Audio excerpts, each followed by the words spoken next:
Chapter 371. You are. Looking at the middle-aged man in front of him, Iron Egg asked with a frown. If you are Iron Egg, then I am your uncle, Du Yanheng. The middle-aged man said with a kind smile. Iron Egg's face immediately showed displeasure. He snorted, I don't have an uncle.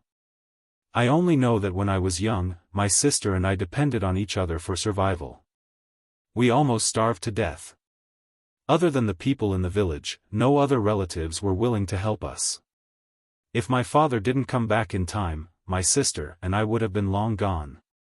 Being scolded by a child like this, Du Yanheng's old face was somewhat embarrassed. But thinking that he came here today to acknowledge his family, not to quarrel and make enemies, he could only patiently explain, Tai Dan, back then, your grandfather strongly opposed the marriage between your mother and your father. He didn't even hesitate to sever their relationship as father and daughter in order to stop the marriage. However, your mother threatened him with her life. She insisted on marrying only your father. In the end, even a vicious tiger won't eat its cubs. With your grandmother's help, your mother finally married your father. But since then, under your grandfather's insistence, the Du family no longer had any contact with your father and mother. Jianghu changed his name and went to live in the countryside with your mother. Later, your family moved several times. After your grandfather passed away, the Du family didn't even know where your father and mother lived. So. Then why didn't my grandfather agree to my mother marrying my father? Iron Egg asked angrily. In his opinion, his father was a hero who had fought on the battlefield. The only person he had met so far who was stronger than his father was Li Zishuan. So when he heard that his father was disliked by the Du family, he was naturally very unhappy. When Du Yanheng heard his nephew's question, he couldn't help but have a headache. He thought to himself, why is it so difficult to deal with children nowadays? Is it because I haven't dealt with children for a long time, or is it because this child in front of me is too monstrous? Iron Egg, there are too many things involved in the past. I'm afraid it's not convenient to talk about it now. If you really want to know, you can ask your uncle after you send your sister's dowry, or you can go back and ask your father. Du Yanheng shook his head and said in a deep voice. Why can't you say it now? If you are really my uncle, then please explain everything clearly now. Otherwise, we don't want the dowry you added. When he asked Hu Hanyun earlier, Hu Hanyun wasn't willing to go into detail. Now that he asked Du Yanheng was also being secretive. Iron Egg couldn't help but ask impatiently. You. When had Du Yanheng ever been humiliated by a child like this? He was so angry that his face turned red. He pointed at the Iron Egg and was about to explode. Cough, cough. Iron Egg, don't make a fuss. Your uncle is here to add to your elder sister's dowry. This is related to Miss Han's happiness for the rest of her life. Don't make a fuss and let others see you as a joke. Let's send the dowry as usual first and talk about other things in private later. When Hu Hanyun saw that his nephew and uncle were about to start fighting, he hurriedly tugged at Bruiser and said earnestly, don't worry about it. Although old Hu was careless, he spoke with a sense of propriety at critical moments. He knew that Iron Egg cared a lot about his elder sister, so he directly brought up Han Yushi and used this to persuade Iron Egg to look at the big picture and not make a fuss that would embarrass both of them. Sure enough, Iron Egg's stubborn face immediately loosened. After a while, he hesitated and said, then we will listen to Uncle Hu and go to Master's house to send the dowry first. After that, he cupped his hands at Du Yanheng and said coldly, thank you, Uncle, for sending my elder sister's dowry. You're welcome. How could Du Yanheng, who had lived half his life, not see the perfunctory expression on Iron Egg's face? He waved his hand expressionlessly and then returned to the Du family's dowry team.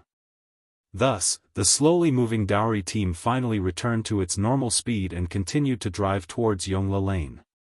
Most of the onlookers had more or less figured out the background of the Du family, as well as the romantic affairs between Father Han and Du Shenyang back then.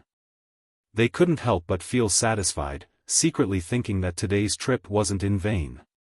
Ha! This Han family is really lucky. More than 10 years ago, Han Tianhu married the Du family's daughter, and now his daughter is married to a young county founding man. This fortune is really amazing. Yes. This Han family's fortune is really heaven-defying. Look, another team has come. Don't tell me they are also here to send the Han family's young miss dowry. The new team had more than 50 carriages and hundreds of gifts. It looked like there were more gifts than the Du family's previous gifts. It's from Duke Yi's mansion. The leading carriage has a symbol on it. Someone with sharp eyes immediately recognized the words on the carriage and quickly shouted. Hey! The leading carriage is also from Strange Interest Pavilion. Don't touch me, how generous. Aren't you talking nonsense? What kind of status does Duke Yi have? How can he not get a carriage? The question is, what does Duke Yi have to do with the Han family? I know this. Do you still remember the bandit suppression a few months ago? Duke of Igua, Duke of Lugua, Duke of Wugua, Great General Niu, and 1,000 Yulin guards all filed out of Yanqing Gate at noon. In the evening, the army escorted several thousand bandits back in triumph. Many people saw it. I also saw it at that time, but what does this have to do with the Han family's young miss? Hey! It has a lot to do with it. Why don't you think about it? What kind of bandits can actually alarm the 3 dukes and the Yulin guards to take action at the same time? Yes. Generally, bandits can be eliminated by the county government. Why did they make such a big scene? It was said that at that time, those bandits kidnapped the adopted daughter of the Duke of Yi. The Duke of Yi was furious and wanted to go out of the city to suppress the bandits. How could His Majesty bear to let him take the risk alone, so he sent 1,000 Yulin guards to help. And this Han family's young miss is precisely Duke Yi's adopted daughter. As if to confirm what he said, a manservant in front of the Qin family's caravan started to beat gongs and drums while shouting, Duke Yi's mansion has added 4 million copper coins, 1,000 mu of fertile land, 5 shops, and 30 carts of silk, satin, gold, silver, and jade. Wow! This Han family's young miss actually has such a big background. Hiss! Duke Yi's mansion actually added so much dowry. 4 million copper coins and 1,000 mu of fertile land.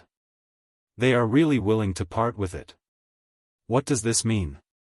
It means that Duke Yi really dotes on his adopted daughter, Han family's young miss. That's right. Who was just saying that the Han family's girl marrying into the Li family was climbing up the social ladder? In my opinion, these two families are well matched. Hey! I heard that the Han family's young miss is a famous peerless beauty in the villages outside the city. She is not inferior to those aristocratic families' young misses. Duke Li really has good luck with women. Hee. Duke Li is also handsome and suave. He looks like a talent. I think that not only are they well matched, they are also a golden boy and jade girl, a match made in heaven. Qin Huaiyu walked at the front of the Qin family's caravan and listened to the discussions around him.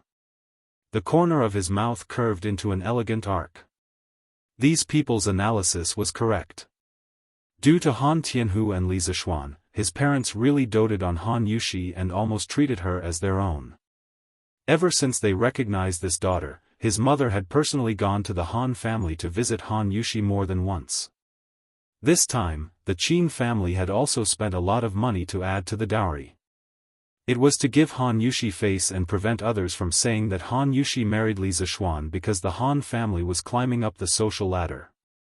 From the looks of it, the effect was pretty good. Chapter 372. Iron Egg. I'm not late, am I? Qin Huaiyu came to the front of the Han family's dowry team and smiled. Of course you're not late. Thank you, Brother Huaiyu, for coming personally to add to my sister's dowry. Han Yushi was Qin Xiong's adopted daughter and could be considered Qin Huaiyu's adopted sister. With this relationship and the fact that Iron Egg was sitting next to Qin Huayu in the mathematics school, they had a very good relationship. Therefore, when he saw Qin Huayu representing the Qin family to support his sister, Iron Egg was naturally happy from the bottom of his heart. We're all family, no need to be polite, no need to be polite. Let's go and send the bride off together. Qin Huayu chuckled as he patted Bruiser's shoulder. Iron Egg nodded, and the two walked side by side. Du Yanheng saw this scene from behind, and his expression changed slightly. His eyes flashed, and then he quickly returned to normal. He continued to follow the Han family's team expressionlessly. After the Qin family's huge dowry team joined in, the atmosphere was pushed to a climax. Just when everyone thought that today's excitement would end here, another small team came from the west side of the street. There were only about 20 carriages, and it looked about the same size as the Du family's dowry team. Why is there another team here? Are they also here to add to the dowry? Oh my God! One family after another. Who exactly is that Miss Han? Which family is this? It doesn't look like there are many gifts. Just when everyone was puzzled, someone in front of the team shouted, Duke Wei's mansion is adding to the dowry of his grandniece, Han Yushi. 1 million copper coins, 500 mu of fertile land, 15 carts of silk, satin, gold, silver, and jade. Pfft! How did Duke Wei become Miss Han's granduncle? Someone vomited blood after hearing this. Yes. I've never heard of it before. Strange things are happening one after another today. Amazing, this Han family probably has an extraordinary background. Uncle Hu, do I have a granduncle? Iron Egg was even more confused than the people around him. Today, he was supposed to deliver his sister's dowry. How did it suddenly become a family reunion? First, there was his uncle. Now, there was an even bigger granduncle. Bruiser had thought that he had become smarter after becoming Li Zishuan's disciple. But now, he felt that his brain wasn't enough to process everything. Hu Hanyun's old face darkened. He really didn't know about this matter. However, if he let the situation freeze at this time, not only would he offend Li Jing for no reason, but he would also make the marriage between the Han and Li families a joke. Therefore, he thought for a moment and said, Ahem, Iron Egg, you should go back and ask your father. Let's go and welcome them first. Duke Wei is a person of high status, so I don't think he would randomly claim kinship with your family. Let's not be impolite. After Hu Hanyun finished speaking, he wiped the cold sweat on his forehead and thought to himself, Old Hu, have been forging iron all my life and farming all my life, but I have never used my brain like today. I have to eat more pig's head for lunch to nourish my brain. Uncle Hu is right. Li. Uncle Li is a righteous person. He would definitely not claim kinship for no reason. The most important thing now is to bring the dowry to the Li residence first. We can talk about the other problems later in private. Although Qin Huayu didn't know why Li Jing became Iron Egg and Han Yushi's granduncle, he still felt that the bigger picture was more important. However, when he habitually called Li Jing Uncle Li, he felt a little awkward. He had just called Iron Egg brothers, and in the blink of an eye, he called Iron Egg's granduncle uncle. Why did it feel like their relationship was a little messy? Okay. Then we will listen to Uncle Hu and Brother Huayu. Iron Egg thought for a moment and felt that it made sense, so he nodded and agreed. The three of them quickly walked over to the group, and they saw a middle-aged man with a pale face and no beard. He looked to be in his 30s, and he was wearing a very ordinary white martial arts suit. Yo! Huayu is here too? The man looked at Qin Huayu and smiled. Brother Dekue? So you came here in person? Hee, what a coincidence. Qin Huayu exclaimed in surprise, then patted Iron Egg's shoulder and introduced, Iron Egg, this is Uncle Li's eldest son, this is Iron Egg, right? I am your uncle. Today, I am here on your granduncle's orders to add to niece Yushi's dowry. Qin Huayu introduced halfway and didn't know how to continue. At this moment, Li Dijian laughed loudly and introduced himself to resolve Qin Huayu's awkwardness. Iron Egg stared at Li Dijian hesitantly for a long time. In the end, he couldn't call him uncle. Ha! Looks like your father didn't make it clear to you. But it's no wonder. Your father left home in a fit of anger, then changed his name and started his own family. He hid it from many people. If it weren't for the Du family coming today to add to your sister's dowry, my father would still be in the dark. Li Dijian saw the hesitation in Iron Egg's eyes. He laughed and took the initiative to explain, but now is not the time to talk about this. Let's not talk about the truth first. Iron Egg, I am already 30 years old. It's not a loss for you to call me uncle, right? Li Jing was 57 years old this year, and his eldest son was 30 years old. It seemed that Li Dijian's words were very reasonable. Li Jing suddenly became a grandfather. In this era where young men and women generally got married at the age of 14 or 15, it was barely acceptable. Ahem. Iron Egg, hurry. Hu Hanyun pulled Iron Egg's arm and urged in a low voice. Uncle, thank you for adding to my sister's dowry. Iron Egg saw that Li Dijian's words were sincere and approachable. He didn't have the arrogance of a son of a high-ranking official. Besides, Li Jing was the Minister of War and a first-rank duke. There was no reason for his son to come all the way here to claim kinship with him, a poor country boy. After thinking it through, he cupped his hands and thanked Li Dijian. You're welcome, you're welcome. I came in a hurry and didn't prepare many gifts. Nephew, I hope you don't mind. Li Dijian patted the back of Iron Egg's head and laughed. Young Master Li, what are you talking about? The Han family is already very happy that you can come. Old Hu hurriedly said politely. Don't be so polite with each other here. Hurry up and go to Yongla Lane to send the dowry.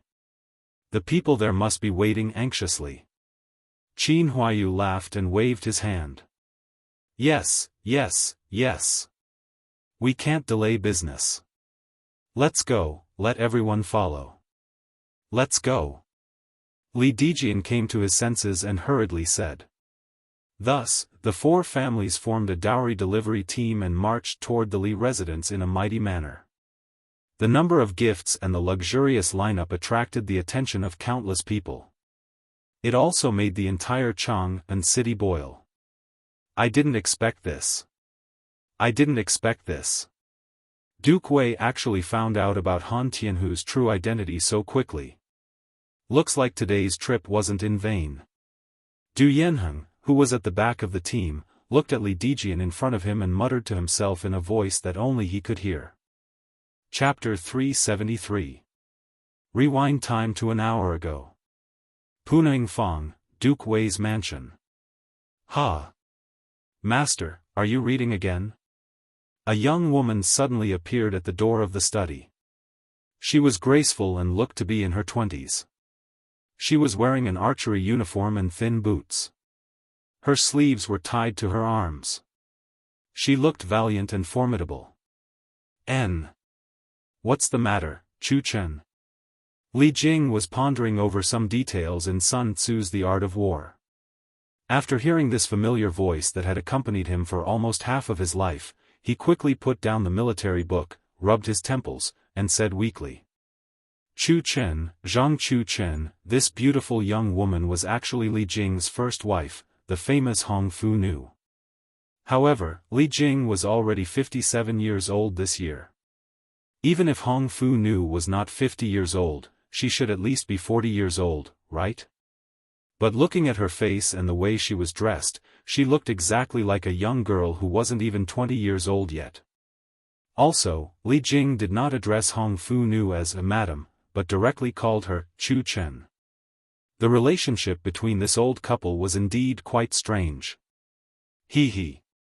Master reads military books at home every day. How boring. It's better to read Datong daily. With her hands behind her back, Hong Fu Nu skipped to the desk like a sunshine girl. She took out a Datong daily from her sleeve and said with a smile. Cough cough, no wonder it was said in history that Hong Fu Nu was still young even though she was 80 years old. Now, it seemed that it was true. It was hard to imagine what it would feel like to face a woman in her 40s or 50s who smiled faintly like a young girl.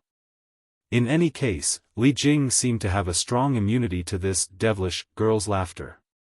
He glanced at the Datong daily on the desk expressionlessly. His lips moved, and he wanted to say something but stopped. Master still doesn't like reading this newspaper? Then why don't we go to the backyard and have a spar? Obviously, Li Jing must have rejected her more than once before. When Hong Fu Nu saw the expression on Li Jing's face, she immediately knew the answer, so she pouted and said angrily. Cough cough. Chu Chen, this newspaper only talks about some old and rotten things. It's not as interesting as the art of war. This old man is indeed not interested in this. Li Jing's face darkened as he spat out blood. Only Hong Fu-nu would dare to make the Tang Empire's war god put down his military book and read Datong daily. He. Since you don't like reading newspapers, then how about I tell you the story of the founder of Datong daily? Hong Fu-nu tugged at Li Jing's arm and blinked. She smiled mischievously. Chu Chen is talking about Li Zishuan, right? This old man knows quite a lot about him. He's a promising young man. Li Jing shook her head and chuckled. Humph. Of course not. Master, I'm sure you've never heard of what I'm about to say. This is something new that Chu Chen encountered at the entrance of the East Market. Hong Fu grunted delicately and spoke with slight displeasure.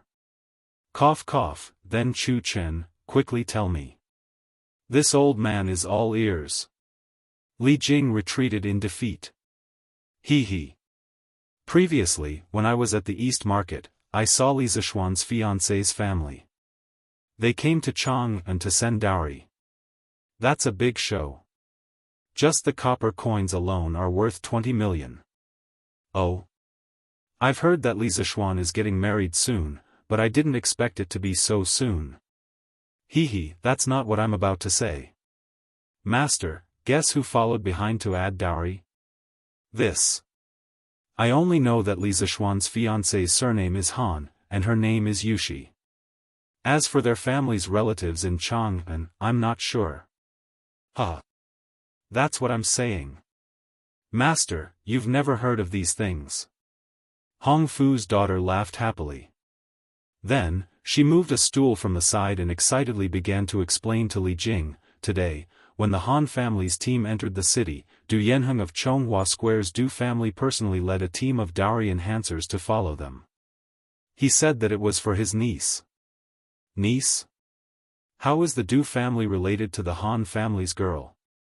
I heard from the people around that Han Yushi's mother is the little wine sage Du Daoling's daughter, Du Shenyang. Moreover, Du Daoling didn't agree to this marriage at first. Du Shenyang threatened him with her life before finally marrying Han Tianhu. Back then, this matter caused an uproar in Chang'an City. Master, didn't you hear about it at that time? Hong Fu-nu played with the hair in front of her chest as she told Li Jing the news she heard. Du Daoling. Du Shenyang. Wait. Li Jing felt that these two names were somewhat familiar. He frowned seriously and pondered for a while. Suddenly, he slammed the table and stood up, shouting, didn't Du Shenyang marry Han Tianlin back then? Could Han Yushi's father be? No. Master, you guessed wrong. Han Yushi's father is called Han Tianhu, not Han Tianlin. Hong Fu-nu waved her hand and said with a look of superiority. Han Tianhu? That's definitely right. Han Yushi's father must be Han Tianlin. Li Jing said with certainty. Master, is it really the Han family's little Linzi? Hong Fu-nu rolled her eyes and suddenly asked excitedly. Yes, it's most likely. In order to live a leisurely life, this kid really concealed his identity and hid it from everyone. Li Jing recalled the past with a look of nostalgia. After a while, he suddenly opened his eyes and said, "Quick! Chu Chen, quickly instruct all the servants in the residence to immediately prepare dozens of carriages of gifts. Go and add to the Han family's girls' dowry now." "Oh. Yes, yes, yes. If it's really little Linzi, then isn't Han Yushi your grandniece? We really should go and add to the dowry." Hong Funu reacted and said happily. Li Jing was speechless. "Isn't she also your grandniece?" "Humph. Of course not. I'm still so young. I don't want to be someone else's grandaunt." "Master, you should be it yourself." Hong Funu snorted and was about to leave. When Li Jing heard that, his face was filled with black lines. Was this something a grandmother should say? Sigh. "Oh right, master. If we want to catch up to the Han family's team, we have to hurry. But this way, we won't have time to prepare many things. What should we do?" Hong Funu had just walked to the door when she came to her senses and turned around to ask. Hee. It's fine.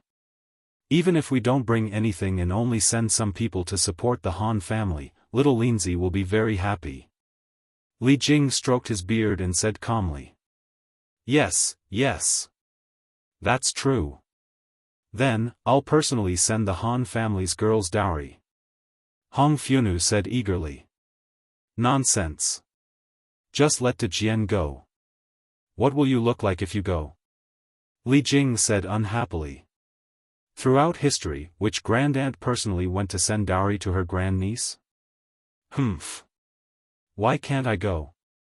Am I unpresentable? Hong Funu said angrily with her hands on her hips, revealing her shrewish and unreasonable side. You. The veins on Li Jing's forehead were throbbing. He wanted to be angry but didn't dare to. After a pause, he could only swallow his anger and coax her nicely. Cough, Chuchen, I definitely didn't mean that.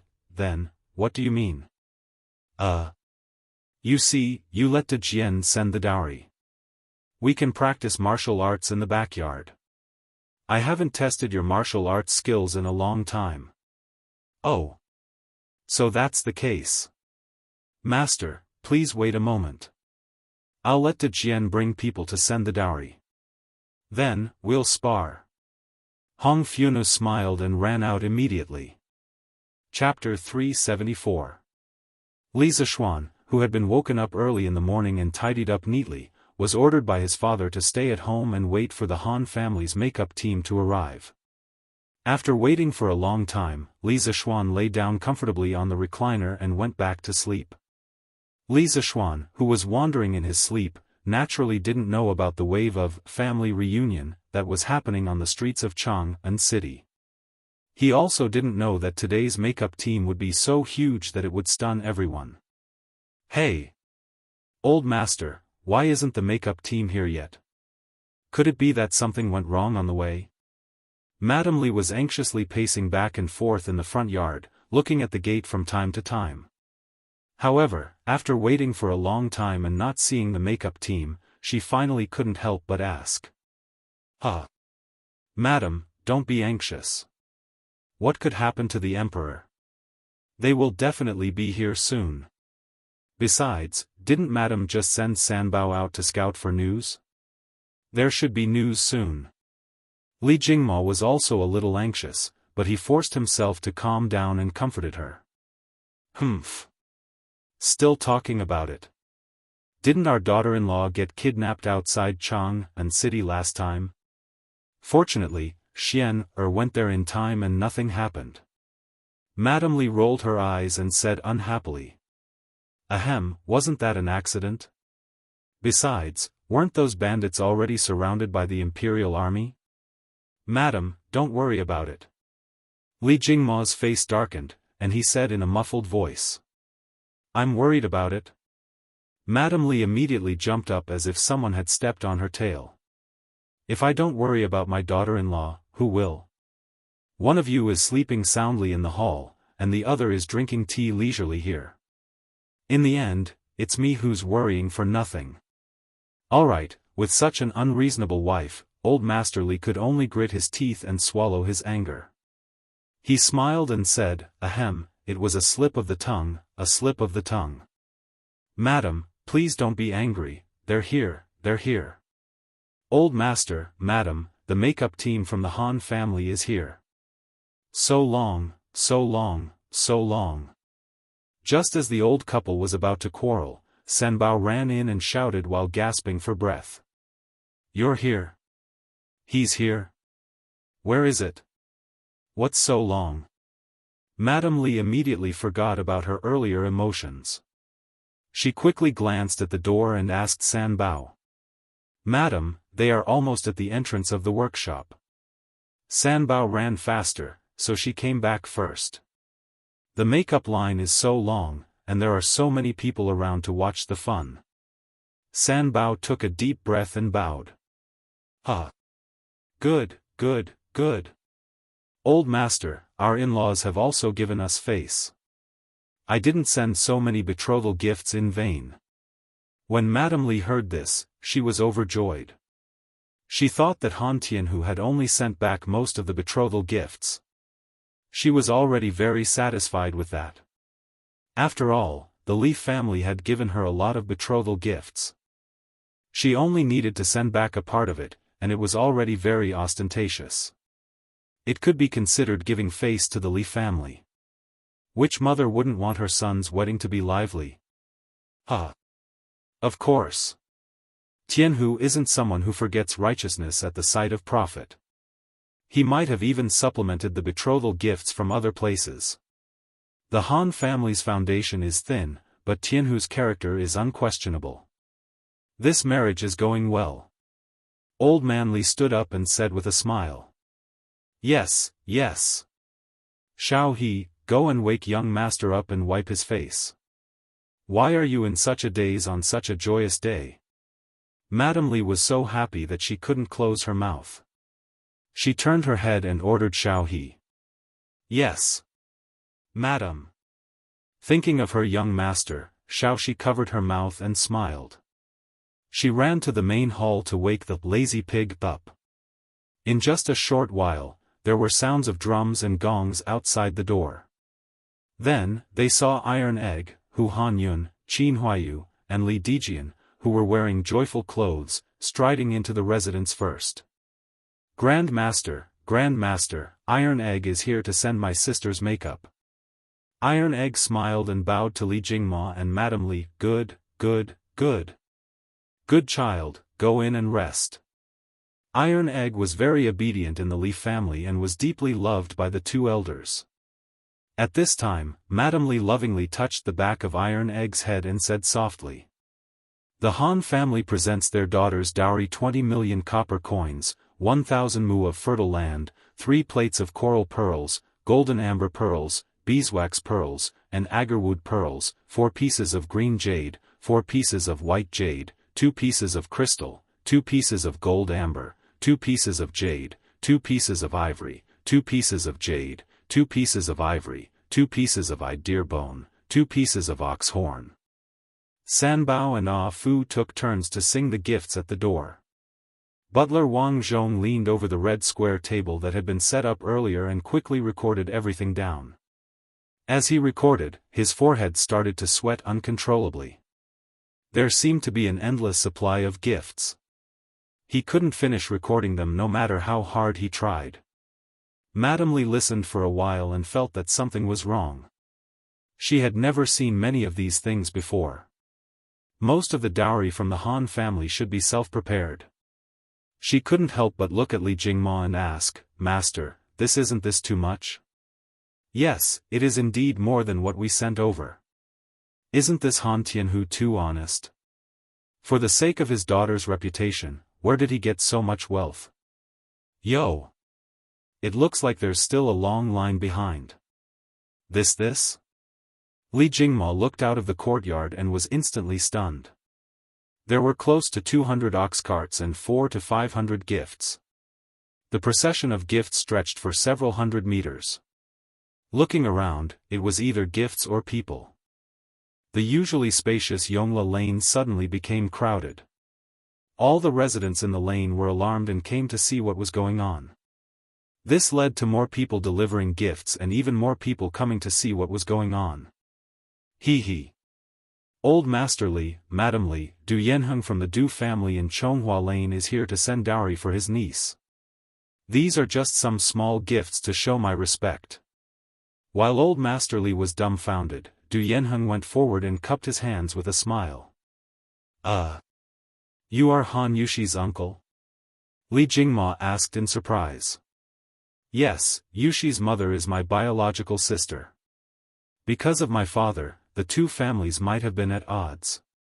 Today, I know that Yushi is getting married, so I came here specially to add dowry for my niece. I see. You are a guest. Brother Du, please come in. Li Jingma looked at the silent iron egg beside him, and his eyes flashed. He knew that there must be something hidden in this, but he knew that now wasn't the time to delve into it, so he smiled calmly. Thank you. Du Yanheng heaved a sigh of relief and walked in. The Du family in Chonghua Lane is sending dowry for my niece 800,000 copper coins. San Bao then sang the Du family's gift list. Uncle Li, Auntie Li, Huayu is here today to add dowry for my adopted sister on behalf of my parents. Thank you. This was an old acquaintance. When Li Jingma and Mrs. Li heard that the Qin family also came to send dowry for Han Yushi, their faces glowed even brighter. They quickly invited Qin Huayu to the side to chat enthusiastically. Coincidentally, Li Zishuan was also cleaned up by Xiao He, so the two brothers stood at the side and chatted about family matters. The Duke of Yi's mansion is sending dowry for his adopted daughter 4 million copper coins, 1,000 mu of fertile land, a pair of pure gold buttons inlaid with jewels, a pair of white jade mandarin duck buttons, 4 pairs of pearls, 2 small knives with jade handles and ivory handles, 4 gold necklaces, 6 silver necklaces, 1 golden phoenix with pearls, and 1 golden hairpin with longevity fruit in the mouth of a pair of phoenixes. When it was time to read the Qin family's gift list, the quick-witted San Bao immediately raised her voice to the maximum. The onlookers outside all heard it clearly, and there was an uproar. Countless exclamations sounded from the crowd. Wow! So the bride is the adopted daughter of the Duke of Yi. Oh my God! The Qin family is here to add dowry. It's not a loss for the Li family's eldest son to marry into this family. It's more than not a loss. It's a huge profit. Did you hear how much dowry the Qin family added? 4 million copper coins, 1,000 mu of fertile land. What the heck? Is the Duke of Yi marrying off his adopted daughter at this time? Or is he marrying off his own daughter? That's right. Such a thick dowry means that Miss Han's status in the Qin family is also very high.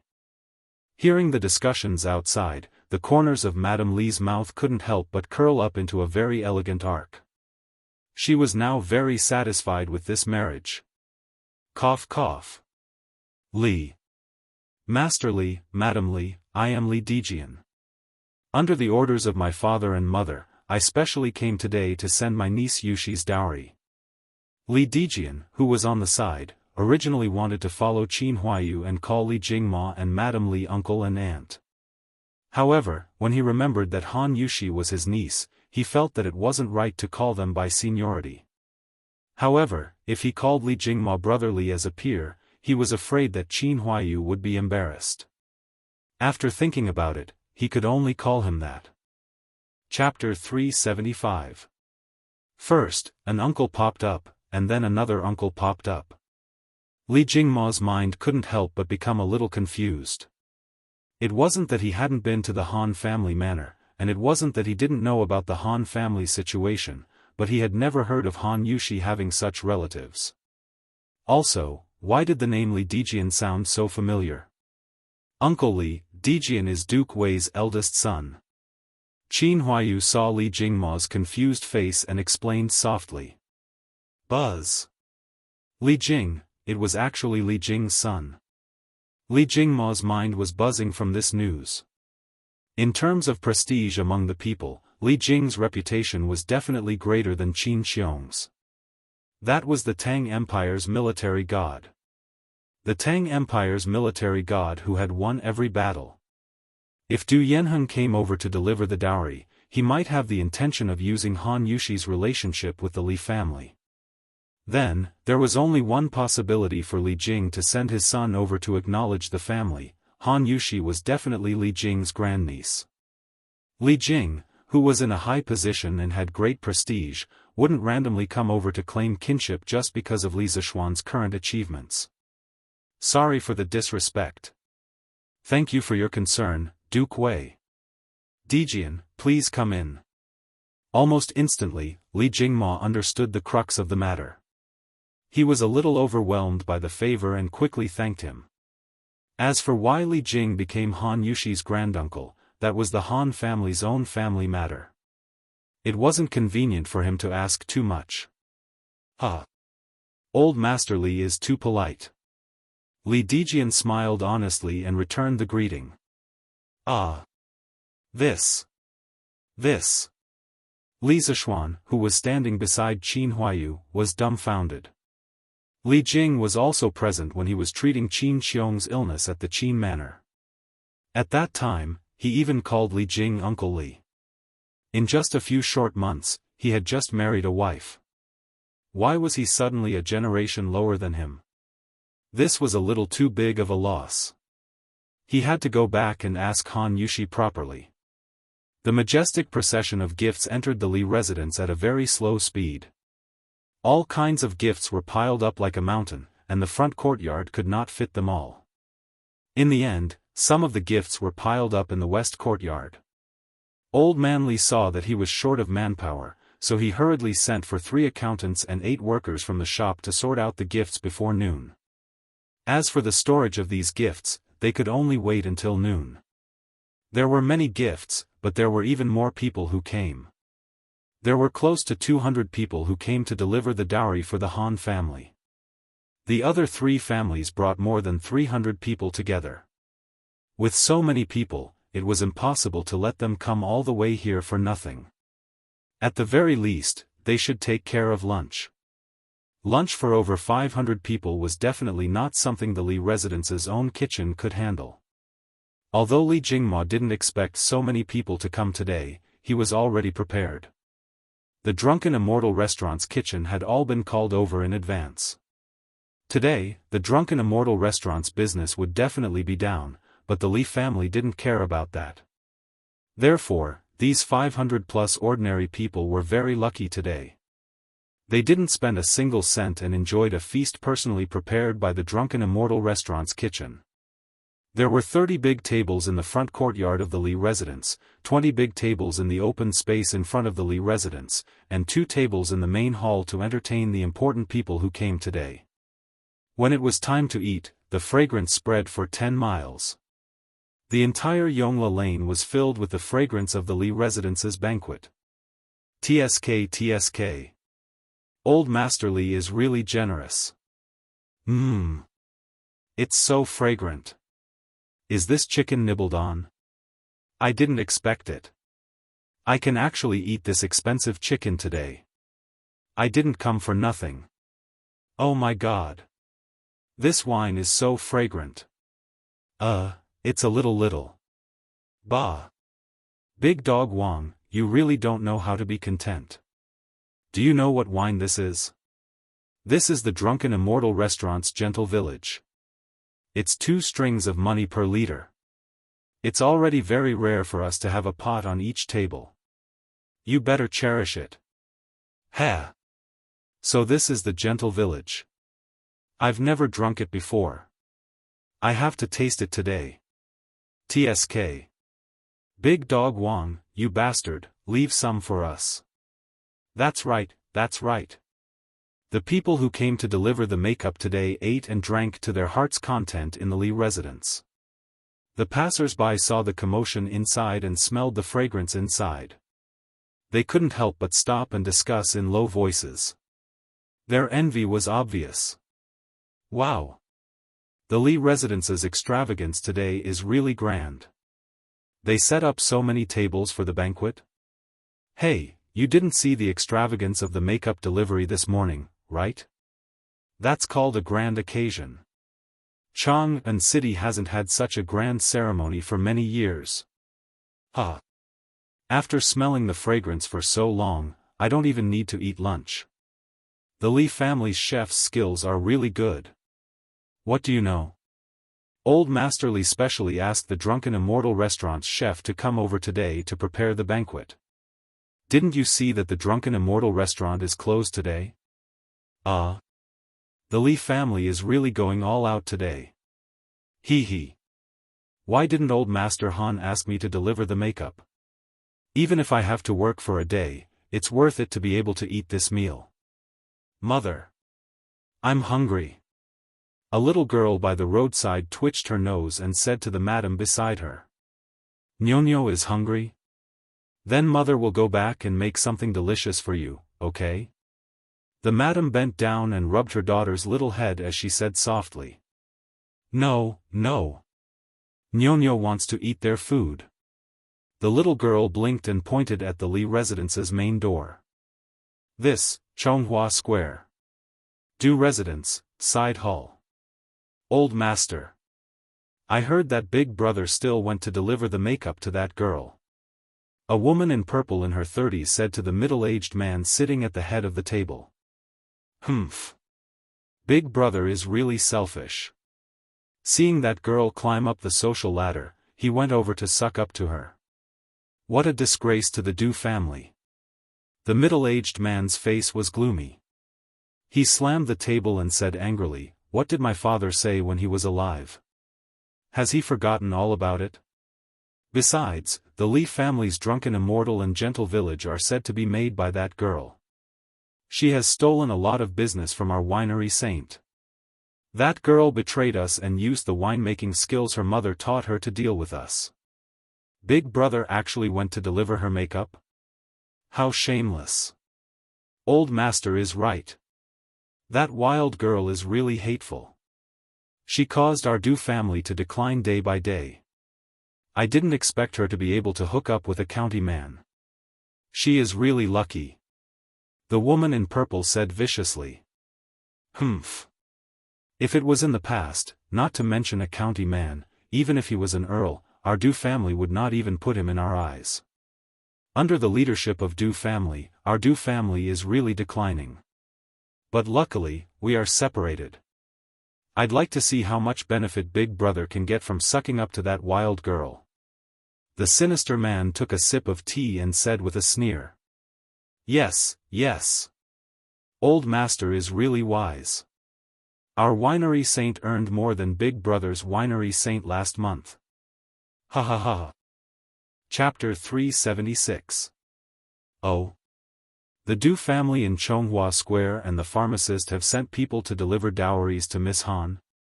In the Sweet Du Hall, Li Er was eating the food that Empress Zhongsun had personally delivered while listening to Zhao Song's report on the interesting things that happened in Chang'an today. Yes, Your Majesty.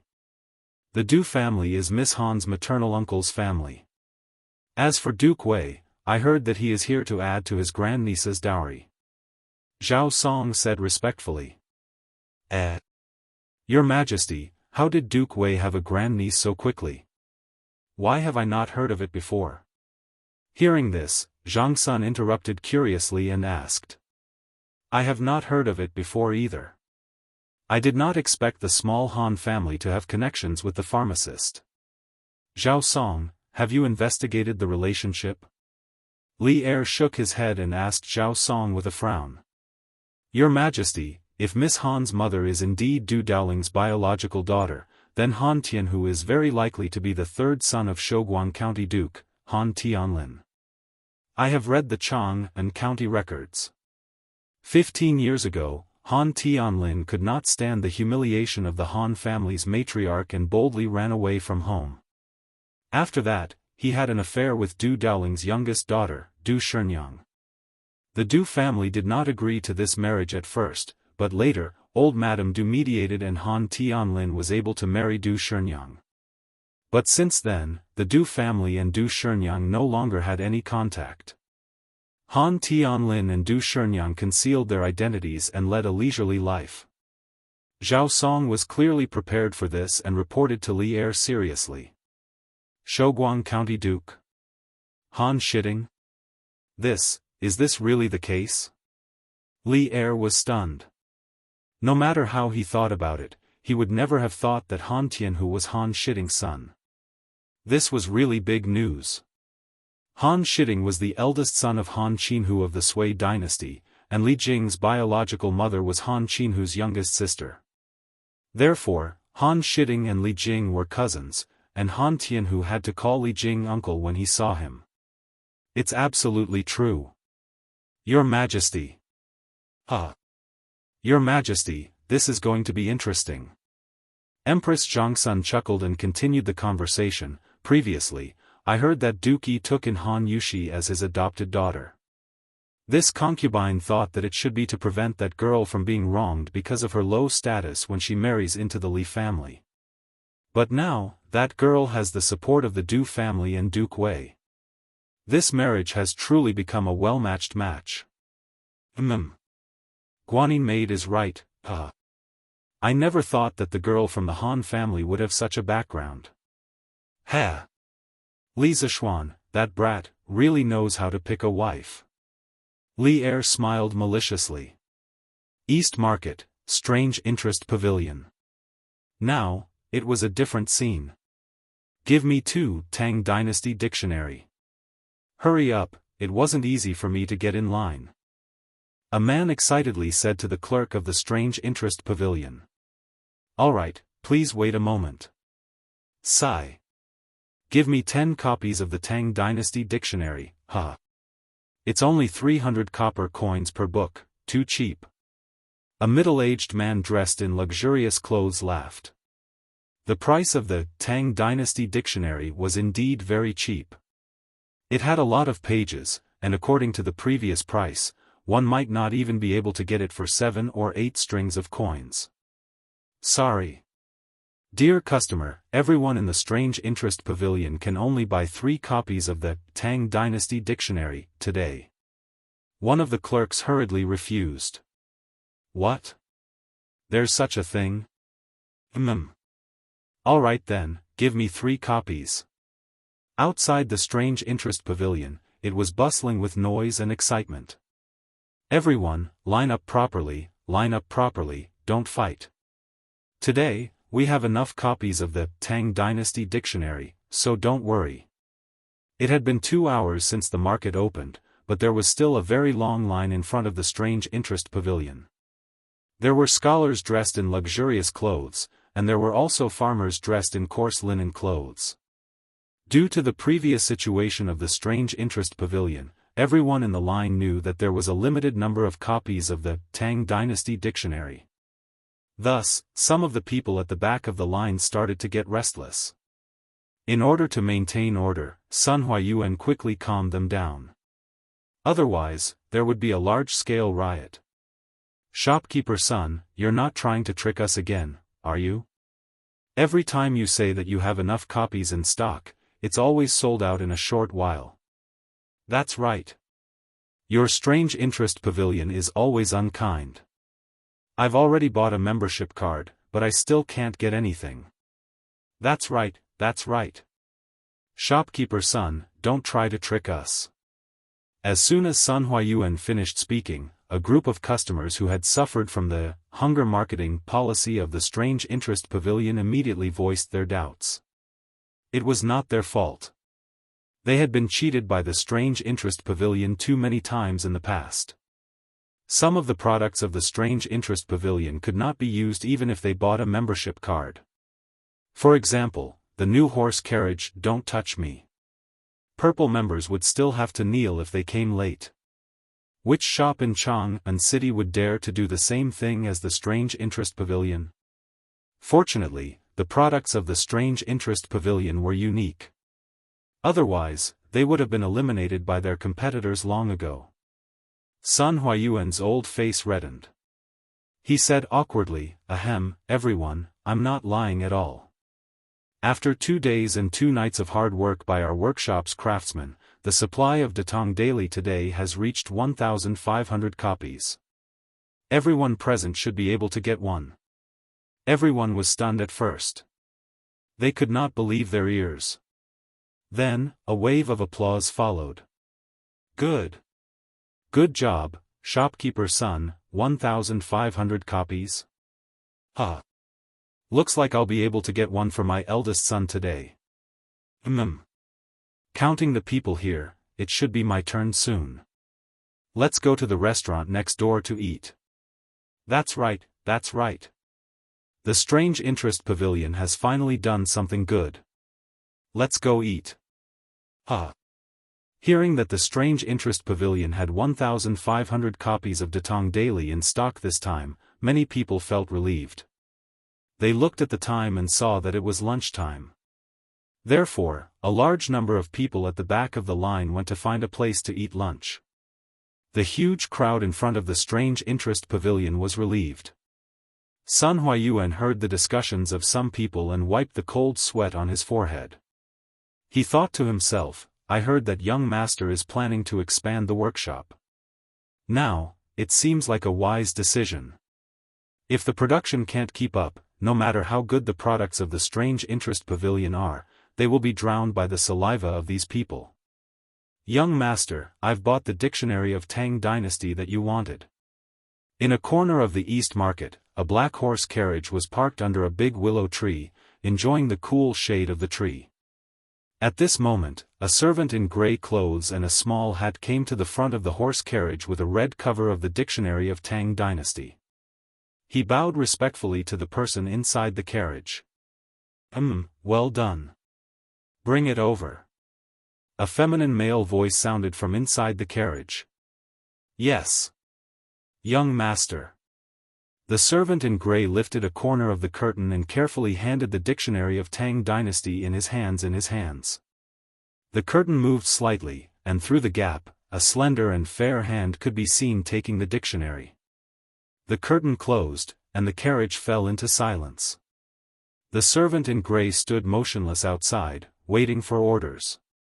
A moment later, a young man's urgent voice came from inside the carriage. Pan Rong, return to the residence immediately. Yes. The servant in grey didn't dare to say anything else and immediately drove the carriage away. Chapter 377. This lunch was dark and gloomy. The people who came to deliver the makeup had grease all over their mouths and were eating happily. There were 50 tables outside, and basically every table was completely implementing the CD policy. This made the stray dogs outside the Li residence, who were waiting to eat the leftovers after the meal, suffer. With such a big lineup today, they were destined to have no food to eat. Wow! Awesome, 2F** King awesome. N. The Li family's food is really F** King good. Fortunately, I came with the master today to deliver the makeup. Zhao Sifang, that little brat, wanted to change shifts with me when he came. Fortunately, I didn't change shifts. A servant who came with Du Yanheng to deliver the makeup said proudly while rubbing his swollen belly. Hey! De Zhuang, if you change shifts, won't you regret it for the rest of your life? That's the truth. Burp. Today is just to entertain us who deliver the makeup. Tomorrow is the official wedding banquet. I don't know how sumptuous the food and wine will be at that time. It's a pity that I'm not qualified to come and participate. Go. You should be satisfied. The meal we ate today is enough for many people to envy for a lifetime. Those who come to attend Lord Li's wedding ceremony tomorrow are all high officials and nobles. How can it be our turn? That's right. I'll be satisfied after this meal. The lively banquet lasted until 1:30 in the afternoon, 1:30 in the afternoon. More than 500 people who delivered the makeup rubbed their swollen bellies and left one after another under the leadership of each family. Of course, many of the gifts on the ox carts didn't have time to be unloaded, so all the ox carts were left at the Li residence. They would be returned after the wedding. Anyway, there was the symbol of each family on it, so there was no need to be afraid of confusion. Besides, when the bride was fetching the bride tomorrow, they could be placed at the back of the convoy to add to the extravagance. The people who delivered the dowry had eaten their fill and returned home, each looking for their mothers. The people of the Li residence, on the other hand, were extremely busy.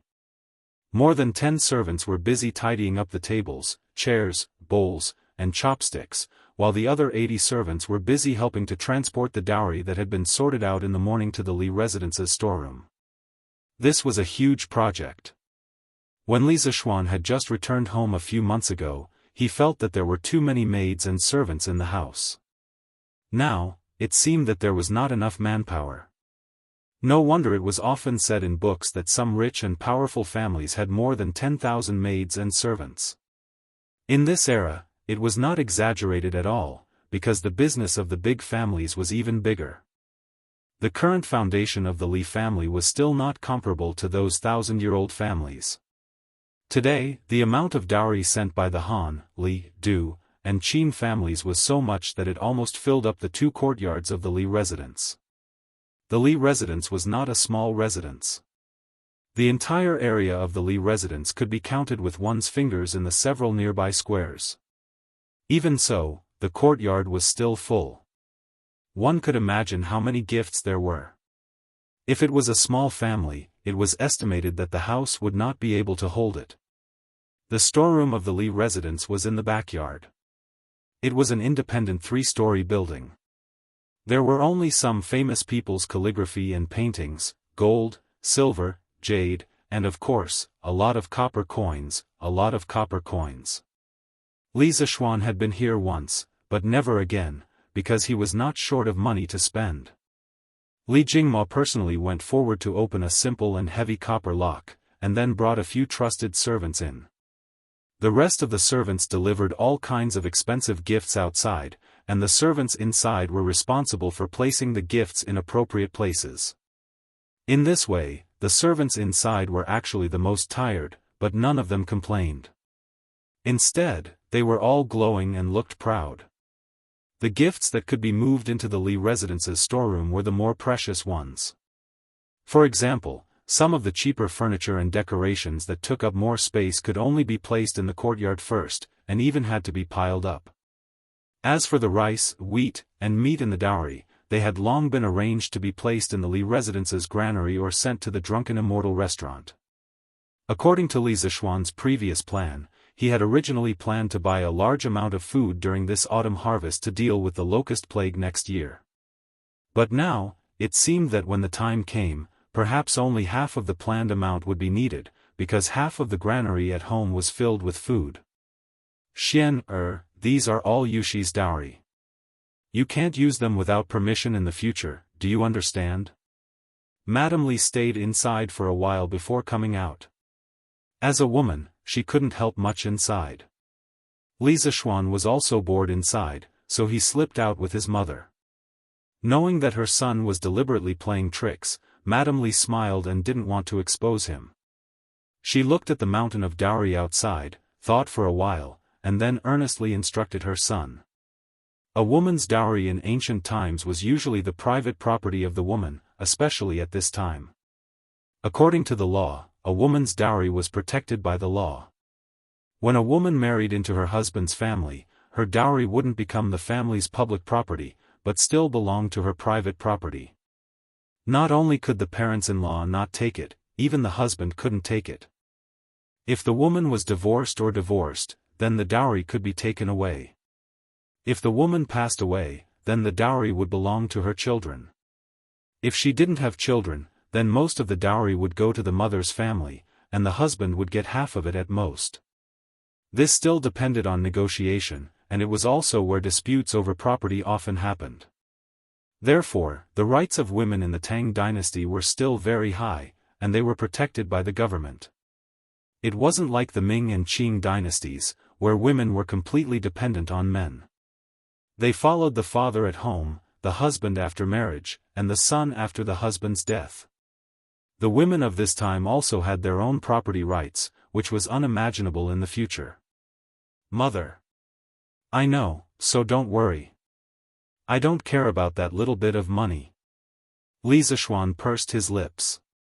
He was an awesome transmigrator, so no matter what, he wouldn't fall to the point where he had to rely on his wife's dowry to survive. If that was really the case, he might as well find a piece of tofu and kill himself. Hee. My son is promising. Madame Li looked at her son's smug face and couldn't help but smile lovingly. Isn't that because I was born good? Glib tongue. Alright, go ahead and be naughty. I'll go and see if there are any oversights. Nothing must go wrong at tomorrow's wedding. Madame Li covered her mouth and smiled, tapping her son's forehead in annoyance. After such a long time of family reunion, she felt that she was getting happier every day. The only flaw was that she hadn't fulfilled her wish of having a house full of children and grandchildren. However, that was soon, so she felt full of motivation when she did things now. Thank you for your hard work, Mother. Li Zishuan said sincerely. People said that having an elder in the family was like having a treasure. This was really true. If it weren't for the two elders, he wouldn't have been able to handle this wedding alone. He didn't even know the most basic wedding procedures, and who knew how much trouble he would have caused. Chapter 378. After leaving the backyard, Li Zishuan started to get busy with his own matters. He couldn't rely on his parents for everything, so he had to help out where he could. Tomorrow was the big day of the wedding. He had his own plans and arrangements to give Han Yushi a grand and special wedding. First, it had to be ostentatious and imposing. He couldn't just let the Han family have 10 miles of wedding procession today and the Li family have a few ox carts to escort the bride tomorrow. Li Zishuan had already prepared for this. Currently, the Li family had 25 of the new, "Don't Touch Me" carriages. Just this alone made them unique in the entire Tang dynasty. In addition, Li Zishuan had temporarily kept 35 carriages from the workshop, so they had 60 carriages in total. Also, he could borrow the few carriages he gave to Li Tai and Cheng Chumo to make up the numbers temporarily. Together with the 3 carriages sent by the Han family today, they had about 70 "Don't Touch Me" carriages in total. That's awesome. It was equivalent to using 70 Maseratis to escort the bride in modern times. Who could be so rich? He transferred over 20 people from his father's side. Li Zishuan arranged for 5 of them to borrow the carriages and 1 to inform Faubert to send the new carriages over. The rest were arranged to prepare materials for decorating the carriages, such as red ribbons, red silk flowers, and so on. Sanbao, come here. Li Zishuan rolled his eyes and suddenly thought of a good idea. Young master. Are you looking for me? Sanbao, go to the workshop now and tell Mazhou that tomorrow. Do you understand? Young master, Sanbao will go now. With that, Sanbao ran out like a wisp of smoke. Guyi Lane. Meng residence. Brother, how do I pronounce this? In the main hall, Yaya was holding a dictionary of the Great Tang and learning pinyin from her brother. She leaned over the table and pointed at a letter. It was worth mentioning that after Li Tai's persuasion that day, Meng Wenhao had already made a decision in his heart. As soon as he got home, he told his mother about his intention to transfer schools. At that time, Mother Meng almost subconsciously wanted to refuse, but when she saw her son's determined expression, her heart softened. In the end, she didn't say anything. She just sighed and went to cook. Meng Wenhao couldn't understand his mother's intentions, and his heart sank. However, when he thought of what Li Tai had said and the countless surprises brought by Li Zishuan after he entered the school, he gritted his teeth and decided to stick to his original intention. Therefore, from that day on, Meng Wenhao didn't go to the school anymore and started his field vacation in advance. For the past few days, he had been helping some shop owners to settle the accounts outside to earn some pocket money. Today, because the Dictionary of the Great Tang was on sale for the first time, he thought of buying a copy for his little sister to learn how to read. As a student of the Imperial College, Meng Wenhao certainly knew the benefits of pinyin. He didn't need to listen to other people's superfluous propaganda. Pronounce this letter, Ji. Come, Yaya, pronounce it with your brother, Ji. Hearing his little sister's question, Meng Wenhao looked at the direction she was pointing at and taught patiently. Ji, is that right? Brother? Yes, Yaya is so smart. Meng Wenhao rubbed Yaya's head and smiled. How, come here. Mother has something to say to you. At this moment, Mother Meng walked in and said to Meng Wenhao after taking a look at the situation in the room. Okay, Mother, I'll be right there. How, do you know what day it is tomorrow? In the side hall, Mother Meng looked at her son and asked softly. Tomorrow? Hearing this, Meng Wenhao frowned and thought for a while. He really couldn't think of what day it was tomorrow. He couldn't help but wonder, Mother, I can't think of what day it is tomorrow. Please tell me, Mother. How, is muddle-headed? Mother Meng frowned and said seriously, How, didn't you see the big wedding ceremony in Jianghu city today? Tomorrow is your husband's wedding ceremony. How can you not remember? So Mother is talking about this? Meng Wenhao scratched his head gloomily. At first, he thought his mother was asking about what important day it was tomorrow. How, you said earlier that you wanted to follow Li Xianji to the Yanhuang Academy. I'm not well educated, and I don't understand the principles behind it. But since this is your decision after careful consideration, I'll support you. Mother Meng sighed, turned around, and continued, besides, Li Xianji is very kind and intelligent. Whatever he does, he won't harm his own student. I believe in my own judgment.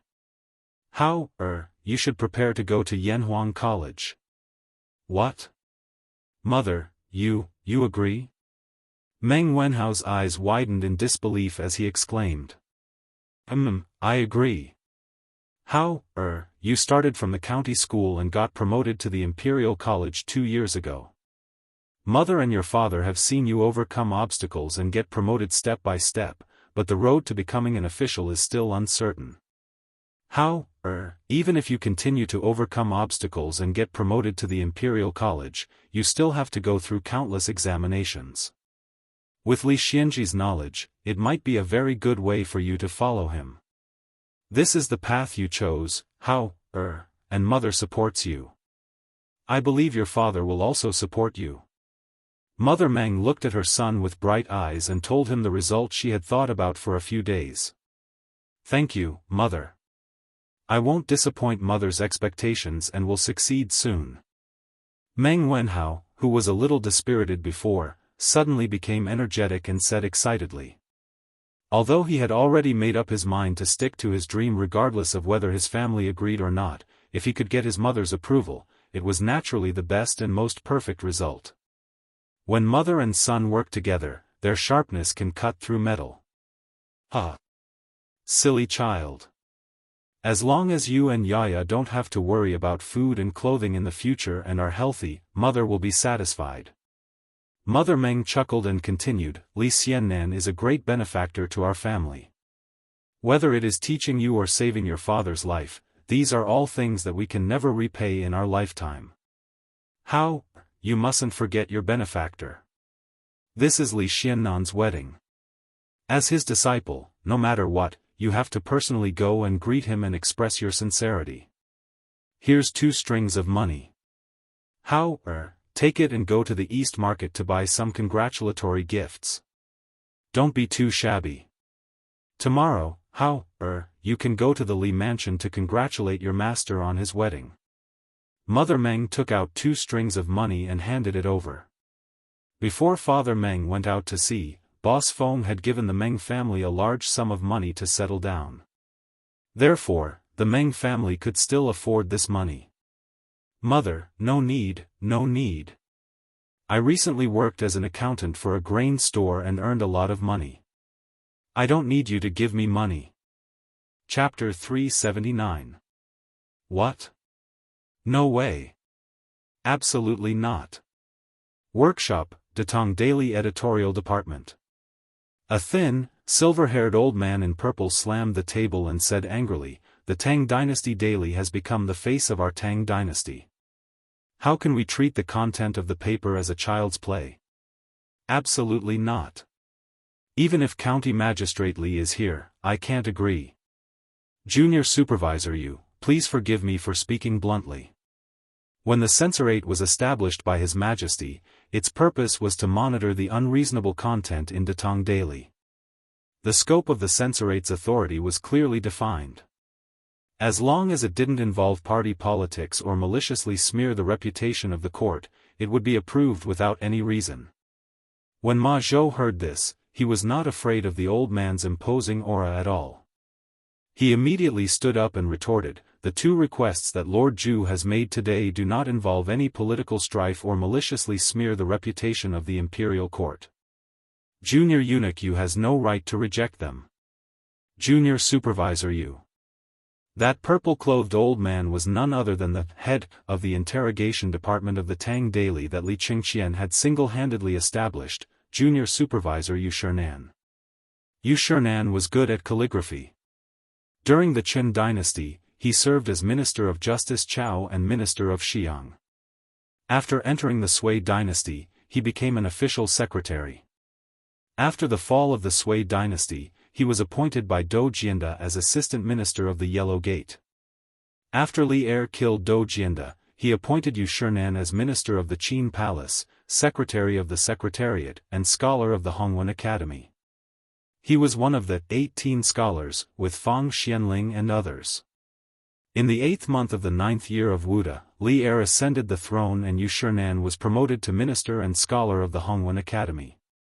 This year, Yu Shernan was already 69 years old, so he submitted a petition to resign. Li Er refused and promoted him to the Crown Prince's right concubine's son. Yu Shernan refused and was promoted to Junior Supervisor. This year, Li Zishuan's Datong Daily came out of nowhere and stirred up a storm. It made some people in the court nervous. The 70-year-old Yu Shernan was once again appointed to the censorate as an army supervisor. Old Yu's enthusiasm for his work would make him a model worker in modern times. He really lived his life for work and for the world. You brat, you're twisting words and forcing logic."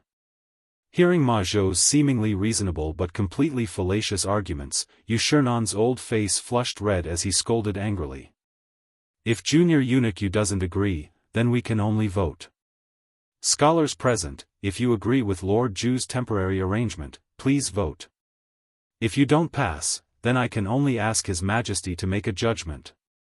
Ma Zhou shook his head and looked at the rest of the people in the field. Today, it was the first time the original staff of Datong Daily had clashed with the newly established Interrogation Division. There were 5 scholars in the Inquisition Division. When there was a disagreement, they could vote on their own. The minority had to obey the majority, so it could be considered quite democratic. Junior Supervisor Yu, what Steward Ma said is reasonable. Although Li Xiannan's temporary arrangement is somewhat absurd, it is not against the rules. Furthermore, in view of the fact that tomorrow is Li Xiannan's big day, this arrangement is understandable. There is no need to bring this small matter to Her Majesty, right? That's why I agree. An old man who was about the same age as Yu Shernan spoke up. This person was called Su Shizhang. He was also one of the 18 scholars in the Hongwen Library. His reputation was not much lower than Yu Shernan's, and he was currently the Interrogation Division's physician. Physician Su's words are reasonable. I agree as well. I agree as well. I agree as well. The rest of the people expressed their agreement. The main reason was that Li Zishuan's side was in the right. Even if they did not agree, it would be useless. Instead, it would cause a lot of trouble in the future. After all, the editorial department had the right to supervise the interrogation division. Humph. Using the country's national weapon for personal use, what nonsense. Seeing that the situation was irreversible, Yu Shernan angrily snorted and left in a huff. Hey, Lord Ju. 35 new carriages are all here for you. In the evening, Pang Feiji led the huge fleet of carriages to the Li residence. Coincidentally, he met Li Zishuan in the front yard, who was instructing the servants. Pang Feiji hurriedly threw down the reins in his hand and walked up to him with a smile. Oh. Not bad, not bad. You came at the right time. San Bao, bring a group of people to decorate these carriages. Hang all of them with red ribbons and red silk flowers. After the 35 carriages squeezed into the residence, the front yard immediately became crowded. As far as the eye could see, there were carriages everywhere. Li Zishuan looked around and ordered. Okay. Young master. San Bao responded and went to bring people to work. Cough. Lord Ju. Why don't I go and help too? Anyway, these brothers have nothing to do. Brother Chicken saw that they were the only ones who had nothing to do and hurriedly tried to curry favor with him. This guy had long integrated himself into the Li group. If it wasn't for Yuchi Jingda calling him back to the Wuhou government for a meeting every once in a while, this guy would have probably forgotten that he was a Wuhou. There was no other reason. It was just that ever since he followed Li Zishuan, his life had been too comfortable. Ha! That's great. Airplane, if you guys have nothing to do now, stay and help. There will be plenty of good wine and food tonight. When Li Zishuan heard this, his eyes lit up. He was still lacking manpower. He didn't expect that someone would send him a pillow when he was about to doze off. He used to call Pang Feiji Pang Sigi, but Pang Feiji felt that it was too distant, so he strongly requested Li Zishuan to call him Feiji. In the end, Li Zishuan called him Airplane. Anyway, outsiders wouldn't be able to tell that there was anything wrong with it. Hee hee. Lord Ju, the brothers below are waiting for you to say that. Pang Feiji chuckled and turned to order, did you all hear that? Go and help. Huh. Yes, boss. The 30 over people brought by Brother Chicken responded excitedly and went to find San Bao to get work. The news of the Li family spending a few thousand strings of coins to host a banquet to entertain the makeup team had long spread. They were lucky enough to have a meal here, so how could they not be willing? All he did was contribute a little bit of strength. Airplane, don't go first. I have something to talk to you about. When Li Zishuan saw that Brother Chicken had rolled up his sleeves and was about to go to work, he couldn't help but feel that it was a little funny. If this guy was in the modern world, he could be considered the director of a local police station. Why was he acting like a henchman now? Ah. Okay, Lord Ju, please give me your orders. It's like this, how many people do you have under you now? Li Zishuan brought Brother Chicken to the main hall and asked. The workshop and strange culture together have a total of 100 brothers. Lord Ju, do you feel that you don't have enough manpower? Then I'll go and call them all over now.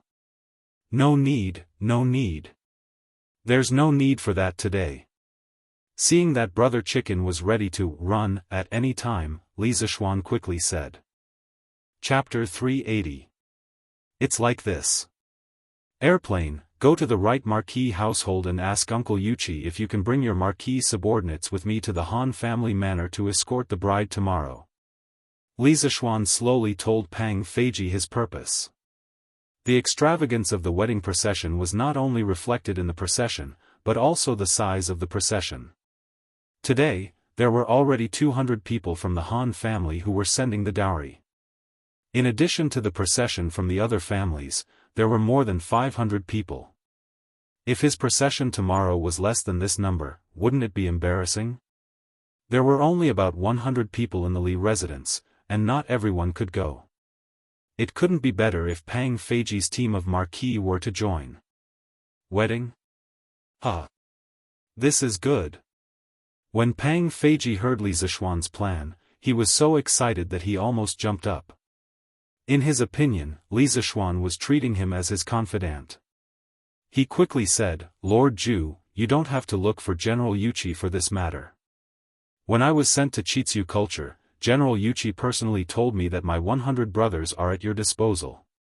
Li Zishuan shook his head and insisted, "No. It's better to go and report, so that people won't talk about it. You can go now. If Uncle Yuqi agrees, you can bring your people here tomorrow morning. Remember to make them clean up before you come, don't embarrass me." "Okay. Lord Zhu, don't worry. I will order them to bathe today. Then I will go and look for General Yuqi now." Pang Feiji laughed and said, "Okay, go."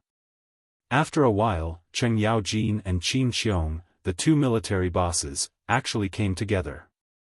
Li Zishuan quickly went to welcome them. "Uncle Cheng, Uncle Qin, why are the two of you here?" After welcoming the two bosses to the main hall to serve tea, Li Zishuan smiled and asked, Today, the whole Chang'an city is talking about the Han family's dowry. You're famous now. Bah! You don't know anything, why serve tea? Bring the wine." There was no need to guess. To be able to say such shameless words, it must be none other than Cheng Yaojin. Li Zishuan's face was full of black lines. He waved his hand and hurriedly asked the servant to bring a pot of wine. Little Xian. This old man didn't expect that there would be so many people giving Yushi her dowry today. What's more, I didn't expect Tianhu to be the son of Shouguang County Magistrate. Back then, the Han family was also a prestigious family. So, this marriage is really well matched. Qin Xiong stroked his beard and said with a rueful smile. "Who is Shouguang County Magistrate?" "Oh, right, Duke Wei's family also came to send makeup today. They even said that Yushi was his grandniece." This kid was still confused. "Can Uncle Qin dispel my doubts?" Li Zishuan said gloomily. The feeling of being drunk while everyone else was awake made him very unhappy. We just received this news. The apothecary is right. Han Yushi is indeed his grandniece. Back then, the sister of Han Qinhu, the pillar of the previous dynasty, was the apothecary's biological mother. And Han Tianhu is Han Qinhu's grandson, Han Tianlin. This kid has been hiding his identity all these years and has filled all of us. Han Qinhu's original name is Han Qinbao. Tianhu was originally Han Shiding and a common woman's illegitimate son.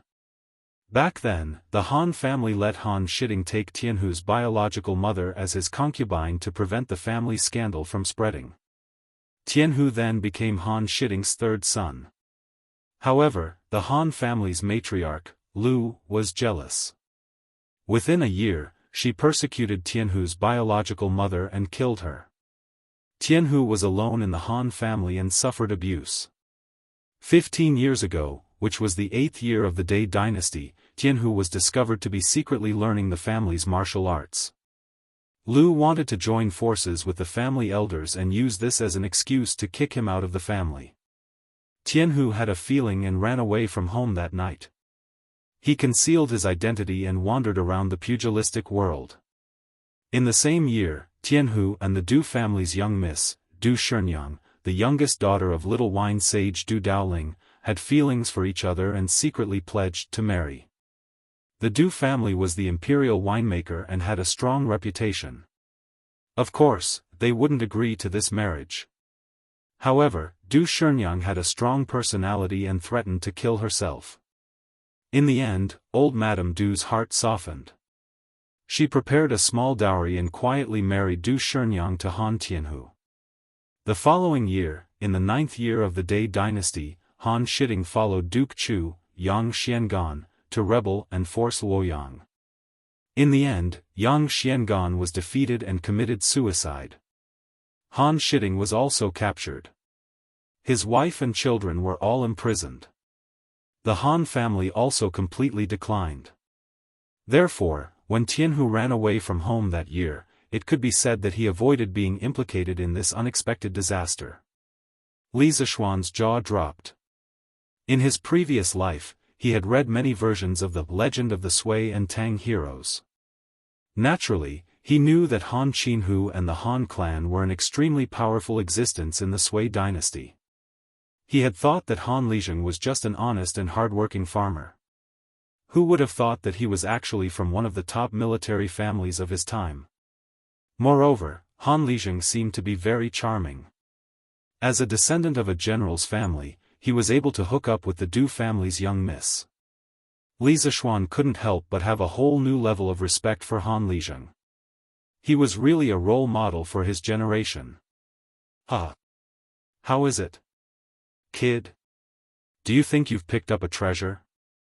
You're marrying Han Qinhu's great-granddaughter. TSK. When Cheng Yaojin saw Li Zishuan's shocked expression, he couldn't help but smile mischievously. Uncle Cheng, what are you talking about? Regardless of whether Yushi is from an ordinary family, or the daughter of a noble family, I treat her with sincerity. The concept of a well-matched family doesn't exist for me. Li Zishuan said seriously. He didn't marry Han Yushi because he coveted anything from the Han family. No matter if Han Yushi's identity was noble or ordinary, she would only have one identity after marrying into the Li family, and that was his wife. Sour, you're really sour. When Cheng Yaojin heard that, he exaggeratedly waved his hand in front of his nose to get rid of the air. Qin Xiong couldn't help but say, Ahem, Jijia, why don't you act like an elder at all? I think that Xiao Xian is right. You're a good kid. I'm not worried about Yushi marrying you, haha. After chatting with the two big shots for a while, Li Zishuan finally understood why they were here. It turned out that they were here to pick up the bride tomorrow and support him. The Qin and Cheng manors had a total of nearly 400 servants. Tomorrow, Qin Xiong and Cheng Yaojin would bring these people to accompany Li Zishuan to the Han family manor to escort the bride. In old Cheng's words, with so many people from the bride's family coming today to deliver her dowry, if there were fewer people going to escort the bride tomorrow, wouldn't that be a loss of face? After understanding the purpose of these two people's visit, Li Zishuan was very touched. He bowed to them and then personally sent the two big shots out. Cheng Yaojin was all smiles and carefree on the surface, but he really treated him as a nephew. Whenever Li Zishuan encountered something, Cheng Yaojin would always be the first to jump out to support him. As for Qin Xiong, after this marriage, the Qin family and the Li family would be even closer. Chapter 381. Young master, it's time to get up. Li Zishuan was excited for a long time last night when he thought about how he was going to marry a wife today. He only fell asleep late at night. When the sky was just beginning to brighten, when he was sleeping soundly, Xiaoxi came to wake him up. Okay. Time to get up. Li Zishuan knew that he could not stay in bed today no matter what. He rubbed his eyes and jumped up.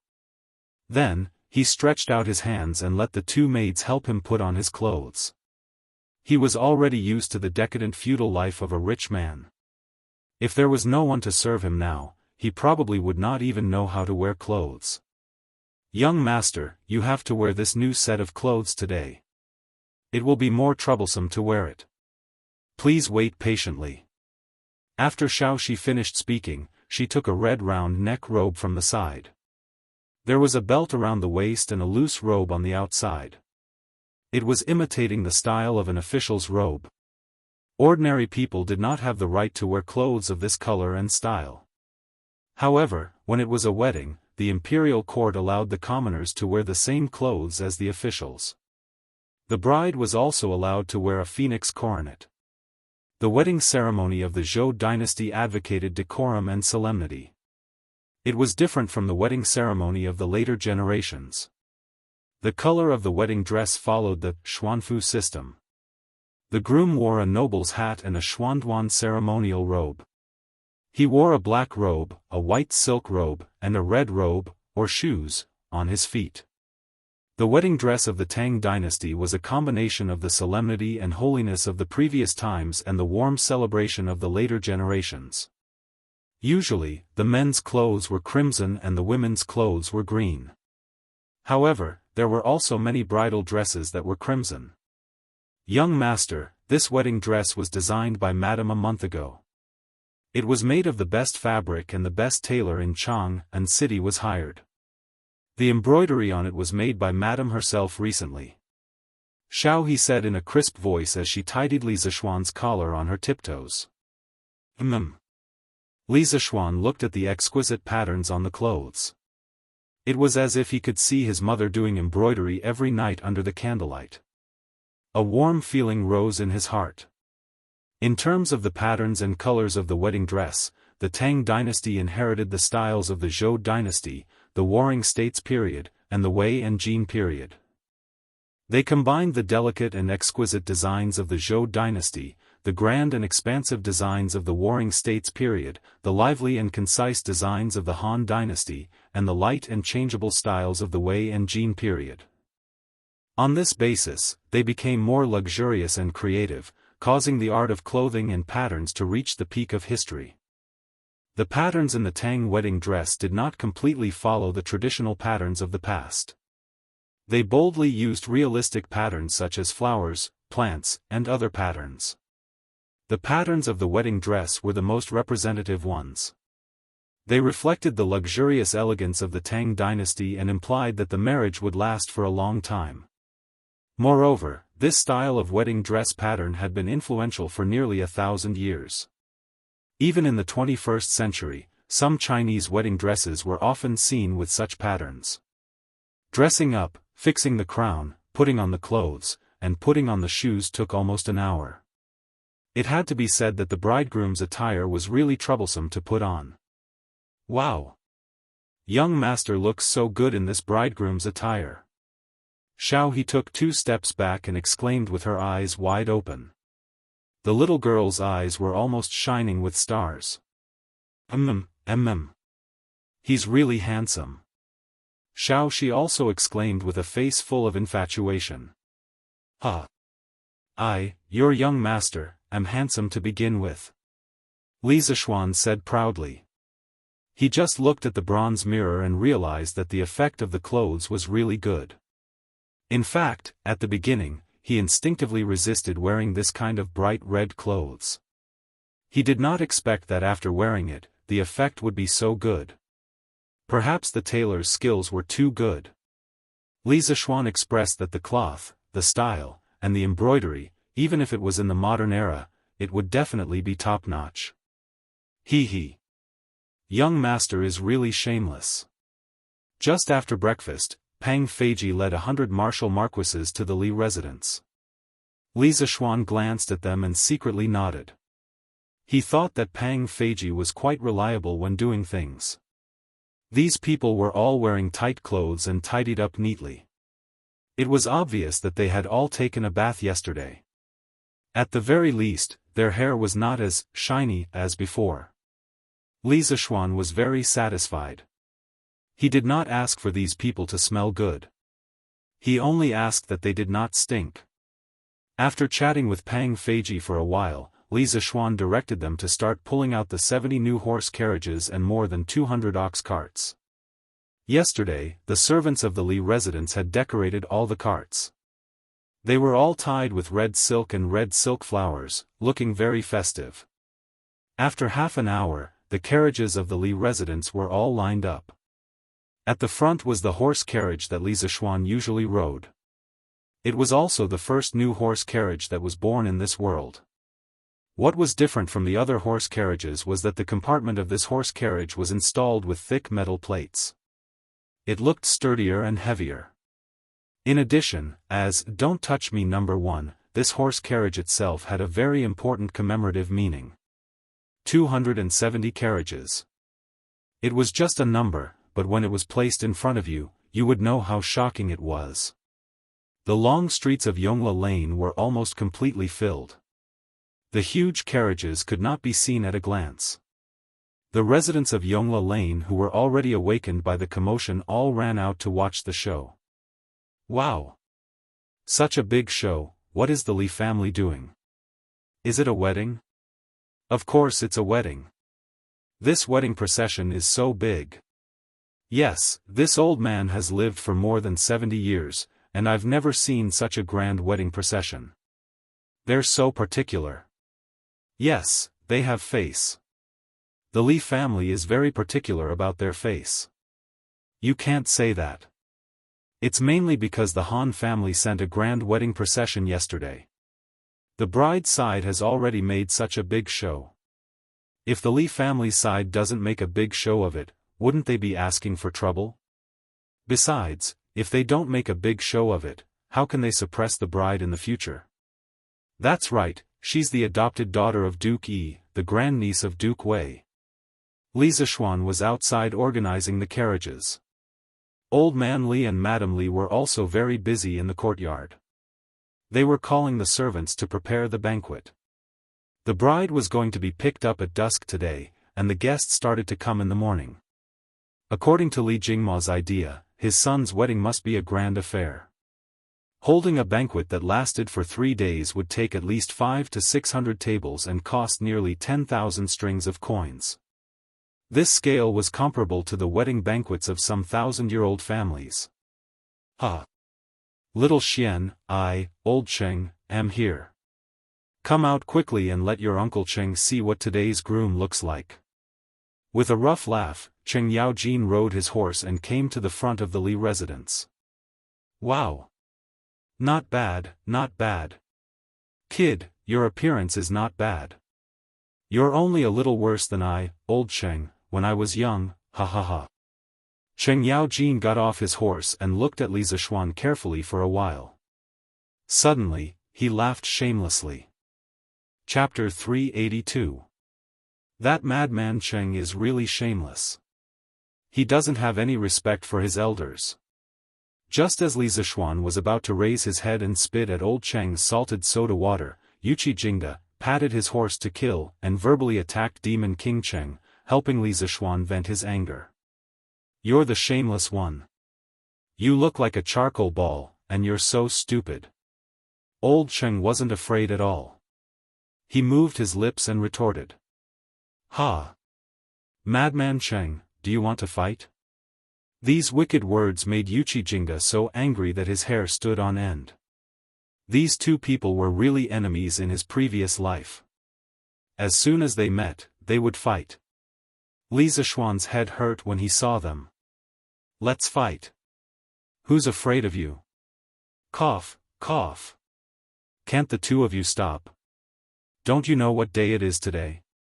Stop fooling around. Qin Xiong and Niu Jindar rode over from behind and said seriously. Uncle Qin, Uncle Niu, Uncle Yuqi, you're all here? Li Zishuan heaved a sigh of relief. In this world, only Qin Xiong, Li Er, and a few others could restrain Cheng Yaojin. Shao Xian, today is your wedding. Of course, we old fellows have to come. Xu Bao and Ji Jia want to send you to the wedding. How can I, old Niu, and your Uncle Yuqi be missing? Niu Jinda got off his horse and patted Li Zishuan's shoulder as he laughed. Thank you, uncles. Li Zishuan thanked them sincerely. He had never thought of troubling these two military big shots to help, but now that they had taken the initiative to come, Li Zishuan was extremely grateful. He had to repay this favor in the future. The few of them chatted in front of the mansion for a while. At this time, the sun was already halfway up the sky. The auspicious hour has arrived. The convoy is setting off. Li Zishuan asked for the opinions of a few old generals and roared in a loud voice. Let's go. Crackle, crackle. With the sound of firecrackers, the huge convoy began to move out. Li Zishuan rode a tall horse and walked at the front. Today, no one would compete with him for the limelight. Not long after, the carriages left Yongla Lane. The Qin, Cheng, Niu, and Yuqi families' carriages were all waiting outside Yongla Lane, because if they all went in, Yongla Lane would probably explode. He wouldn't have known if he didn't look, but when he came out to take a look, he was really shocked. The four families had brought a total of 700 to 800 people and more than 200 carriages. Although these carriages weren't as luxurious as the new carriages, they were still very shocking when placed together. "Ha! Little Xian, you look so energetic today." "Yes, yes. He's indeed handsome." The group outside Yongla Lane was personally led by Cheng Chumo, Yuchi Baolin, and Qin Huayu. When they saw Li Zishuan come out, the three of them hurriedly went up to greet him. "Ha! Chumo, Huayu, Baolin, thank you for coming to help me today." Li Zishuan chuckled and cupped his fists. "Ha! Little Xian, you're treating me like an outsider. We're brothers, let's not be so formal. Just drink a few more cups with your big brother today." "Ha!" Cheng Chumo patted his chest and laughed. Li Zishuan nodded and looked at Qin Xiong. "Uncle Qin, why are there so many carriages?" Qin Xiong laughed and said, "Ha! Our families aren't as capable as you to get so many new carriages. These 230 carriages were all rented from a few carriage companies in Chang'an." Li Zishuan nodded and cupped his hands. "I'm sorry to have let you guys spend so much money." Of course, he couldn't say that he was returning the money. This was a debt of gratitude, and it couldn't be repaid with money. Li Zishuan was sure that if he dared to say, "I'll pay for the rental of the carriages," Cheng Yaojin's hammer would fall on him immediately. "Ha! It's okay, it's okay. Let's go to the Han family village quickly." Qin Xiong nodded with satisfaction and laughed. The 5 families gathered together, and there were more than 300 carriages. Behind them were more than 200 ox carts, and there were close to 1,000 people accompanying them. The ox and horses neighed, and the crowd was noisy. Those who didn't know would think that they were about to start a rebellion. East of Chang'an City. Chunming Gate. Yesterday, the Han family's wedding procession had entered through Chunming Gate. Many people guessed that the Li family's wedding procession would also leave through Chunming Gate. Therefore, many of the Chang'an residents who had seen the drama yesterday did not have anything to do today. They deliberately came to the street near Chunming Gate early to wait. How many people do you think the Li family's wedding procession will be today? There should be at least 300 of them. Yes. Without 300, they won't be able to bring out so many people. Yesterday, the Han family's wedding procession had more than 200 people. At this time, a young man in green came running from the west. He laughed and said, "Haha, let me tell you something. I just came from Yongla Lane." "How is it? How many people did the Li family send?" "I don't know. Yongla Lane is full. There are people and carriages everywhere. There are many people outside Yongla Lane. 3 Grand Dukes and a County Duke are there too." "Oh my, 3 Grand Dukes. Wow, it sounds like the procession is much bigger than yesterday. Today is going to be interesting. Looks like it's going to be more lively today. I'll go buy some pine nuts. I can't miss this show today." Li Zishuan knew that his wedding procession would attract attention, but he didn't expect it to be so eye-catching. Not long after the 5 families merged and left Yongla Lane, they saw countless onlookers on both sides of the road. Some people even brought their whole families along. "Oh my God! Why are there so many new carriages? Oh my, how many are there?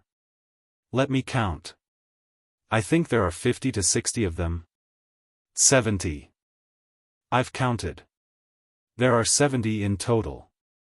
Don't touch me. Wow. 70. How much is that? Someone is willing to pay more than 2,000 strings of cash for each carriage. Hiss. Doesn't that mean that these carriages alone can be sold for more than 100,000 strings of cash? The Li family is really rich." Everyone's focus was still on the 70 very eye-catching, "Don't touch me" carriages in front of the procession. It couldn't be helped. After all, this thing was the hottest in Chang'an recently. Chao Wendong was in a corner of the crowd. When he saw the 70 "Don't Touch Me" carriages, he was instantly hit by 10,000 points of critical damage. Back then, Sun Huayuan said that the workshop left a few in stock for Li Zishuan's wedding. At that time, he believed him. In the end, you're telling me that there's only a few in stock. This is a total of 70 new carriages. Even if the Li family had more than one carriage, there should be at least dozens of them in stock from the workshop, right? What's worse was that the people around him were talking about how he spent more than 2,000 strings of cash to buy a carriage that day. This hurt Chao Wendong a second time. However, when he thought that he might be able to use this incident to show his face in front of Li Zishuan in the future, he felt a little better. Chapter 383. Wow! Li Xiannan is so handsome today. Yes, yes. He's so handsome. If Li Xiannan can bring so many carriages to my house to fetch me, I will definitely marry him. Bah, you slut, why don't you take a look in the mirror? Do you think Li Xiannan will like you? Humph. If he wants to like someone, he will like me first. You're the slut. You're the ugly one. Li Xiannan. Li Xiannan, I want to marry you. Li Zishuan was riding on his horse when he suddenly saw a group of beautiful young ladies in gorgeous clothes gathered in the crowd at the entrance of the East Market. They were excitedly calling out his name. Io, isn't that Miss Yen, the courtesan of 100 Flowers Tower in Peace Lane? It's so hard to see him normally. Without spending a few thousand, you can't even see him. If you want to listen to his song, you have to spend another few thousand. Who would have thought that he would come here today to fetch Xiao Xian? Brother, you're still the most charming one. Ha! Cheng Chumo pointed at a beautiful woman in green and winked at Li Zishuan as he said with a smirk. Li Zishuan glanced at him and said, from what Chonyo said, it seems like he often goes to that 100 Flowers Tower, right? I'll have to talk to Uncle Cheng later. Hey, hey! Xiao Xian, we're brothers. You can't do this. Cheng Chumo said hurriedly as he glanced behind him guiltily. As the son of an official, visiting prostitutes was not a big deal. However, as parents, no one would want their children to spend all their time in brothels. Therefore, even when Cheng Chumo visited brothels, he did it secretly behind his parents' backs. Ha! Chonyo, Xiao Xian is just joking with you. Can't you tell? But you should try not to go to such places in the future. Qin Huayu joked. It was rare for him to be so playful. Ha ha ha. Look, they're here. The Li family's bridegroom is here. On the streets near the Spring Bright Gate, someone saw a huge fleet of carriages slowly approaching from afar and exclaimed excitedly. Wow! It's really here. There are so many people. Yo! The groom is so handsome. No, look at all the new carriages. Oh my God! How much would that cost? The Li family is so generous. Wow! The three dukes really came together. This Li Xianji is really amazing to be able to invite so many dukes. Li Zishuan did not disappoint the crowd who had been waiting for a long time. The grand display made many people cry out in surprise, expressing all kinds of envy, jealousy, and hatred. Humph! Isn't she just a peasant girl? This Li Zishuan is still causing such a big commotion. How stupid! East Market, in a private room on the 4th floor of Yunxi Restaurant. A stunning lady was looking out the window in the direction of Li Zishuan's bridegroom's procession. The lady was about 14 or 15 years old. She was wearing a lake green long dress. Her perfect facial features were so exquisite that they looked like they were carved by humans. Her eyebrows were arched, her nose was arched, and her cherry lips were bright red. She looked at the grand fleet of carriages and snorted unhappily. However, no one noticed that an imperceptible trace of jealousy flashed across her eyes. Hee hee. Ning Er, you said it yourself.